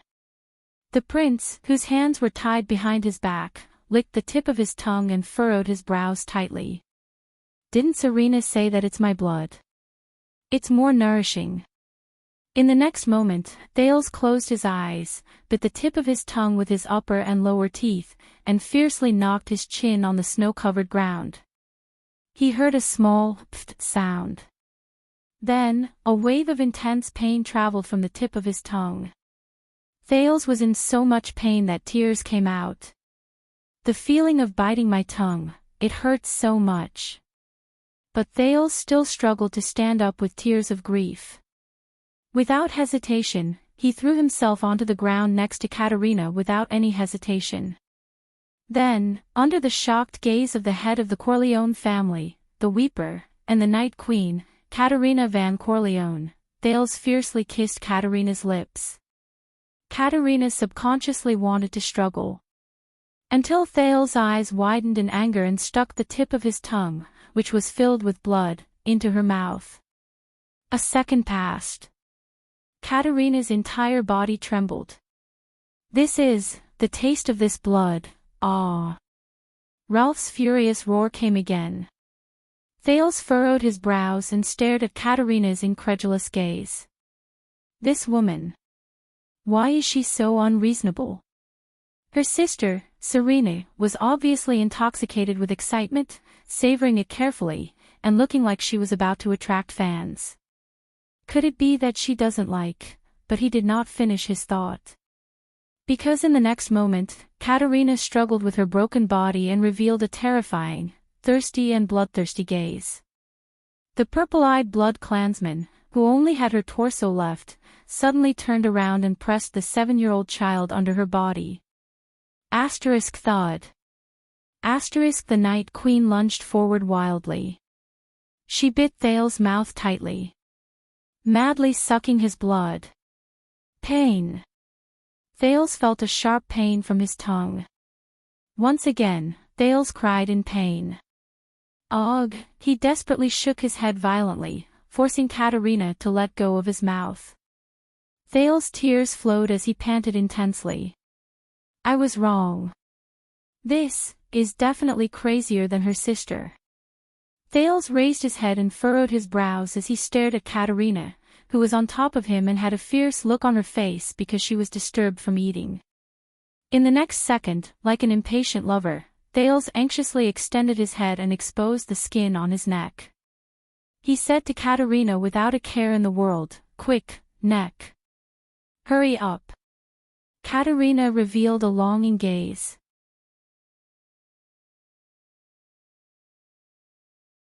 She lowered her head fiercely and used her teeth to tear open the collar on Thale's shoulders. Hey! You! Before Thales could finish speaking, Katerina angrily bared her fangs and fiercely bit his neck. She started sucking his blood. Pain, sucking sensation, dizziness, numbness, and pleasure all assaulted Thales' mind in an instant. Thales cried in pain and looked pitifully at Katerina, who was ravaging his body. Powerlessly and bitterly, he finished his sentence. Can I be gentler? Amidst the strong wind, Serena grabbed onto a tree and finally steadied herself. Damned bug. I've played for long enough. In the next second, she raised her head ferociously, grabbed the steel cable fiercely and pulled it. The great strength strengthened by the true form was activated. Ralph, who was at the end of his tether, was dragged along by the great force on the steel cable. He crashed into a birch tree beside him and fell powerlessly onto the snowy ground.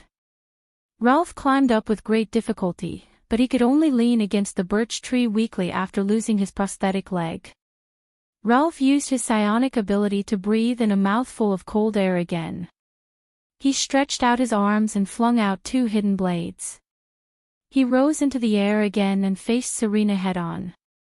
They fought at close quarters. But Ralph was caught by Serena's nimble claw on the blink of an eye and struck his first hidden blade at a tricky angle. The strength in Ralph's sword disappeared. Asterisk clang. Asterisk the blade, which was not as hard as the steel cable, shattered inch by inch. Serena's strength was ingenious. Ralph, who was in the air, suddenly froze. He had no choice but to first adjust the wind to reduce her strength. However, in an instant, Serena expressionlessly extended her long leg and stomped heavily on his other arm. Ralph grunted and flew backwards. His arms seemed to have been fractured. In the next moment, Serena's face was ferocious. She flapped her bony wings and instantly accelerated towards Ralph. Her sharp claws attacked. Asterisk clang. Asterisk she crushed Ralph's last hidden blade with her claws. I miscalculated. Ralph thought disappointedly, I can't stop her at all. He remembered what the air mystic had told him a long time ago. I have seen quite a number of Supreme-class people. Their fighting styles are basically, Asda said slowly at that time. They can control their attacks freely, meticulously, perfectly, and without any hesitation.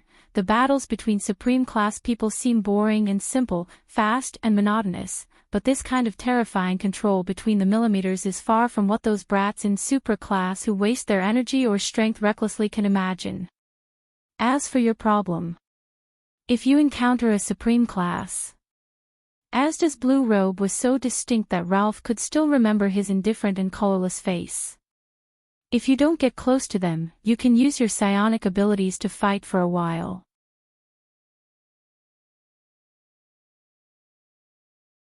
But Asda immediately raised his head and revealed a thoughtful expression. There is only one exception. If you encounter Black Sword, Ralph recalled that Asda smiled lightly at that time. Remember to write your will beforehand.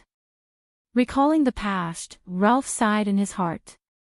Damn it, as expected, Supreme Class and Super Class are not on the same level at all. I can't even stop him for a few minutes. The phantom wind follower gently closed his eyes. It ends here.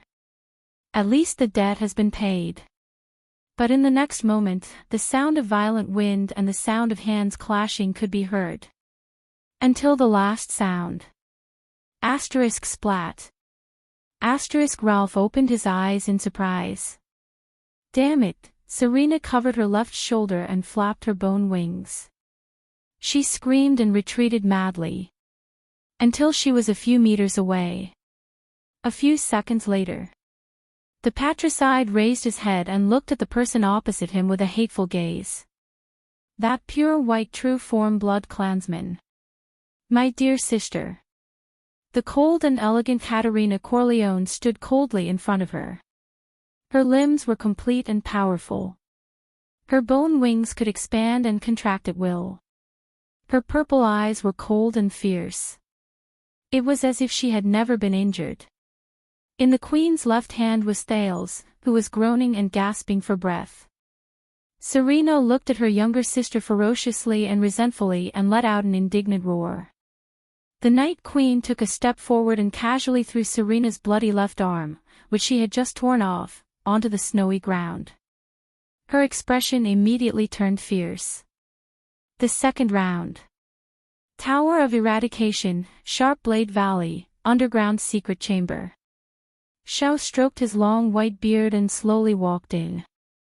He lit the everlasting lamp in the corner of the room. It was a strange circular room. There were no objects at all. There were only thick stone walls. The stone walls were full of scratches of various colors.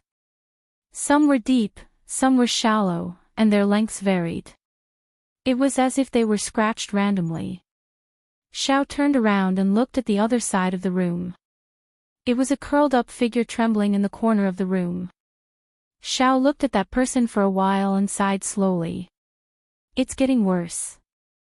The figure trembled continuously and only managed to say after a long while, "It's devouring me." Xiao's expression was solemn. Devouring? You mean, it's corroding your body? The figure trembled and raised its head to laugh bitterly. It's more than that. This kind of power, it's like it's going to happen to me. It's alive. Xiao Yi frowned. What's going on?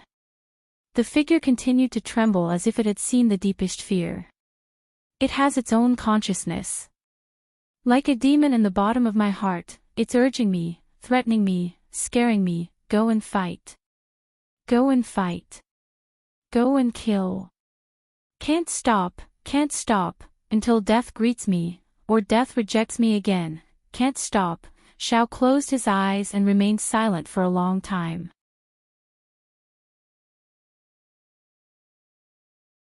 When he opened them again, his eyes were already red. Xiao, the respected Far East successor of the Tower of Eradication, slowly sat down cross-legged beside the figure. His eyes were filled with grief. Perhaps this plan is wrong from the start. Even a genius like Crassus. How can we?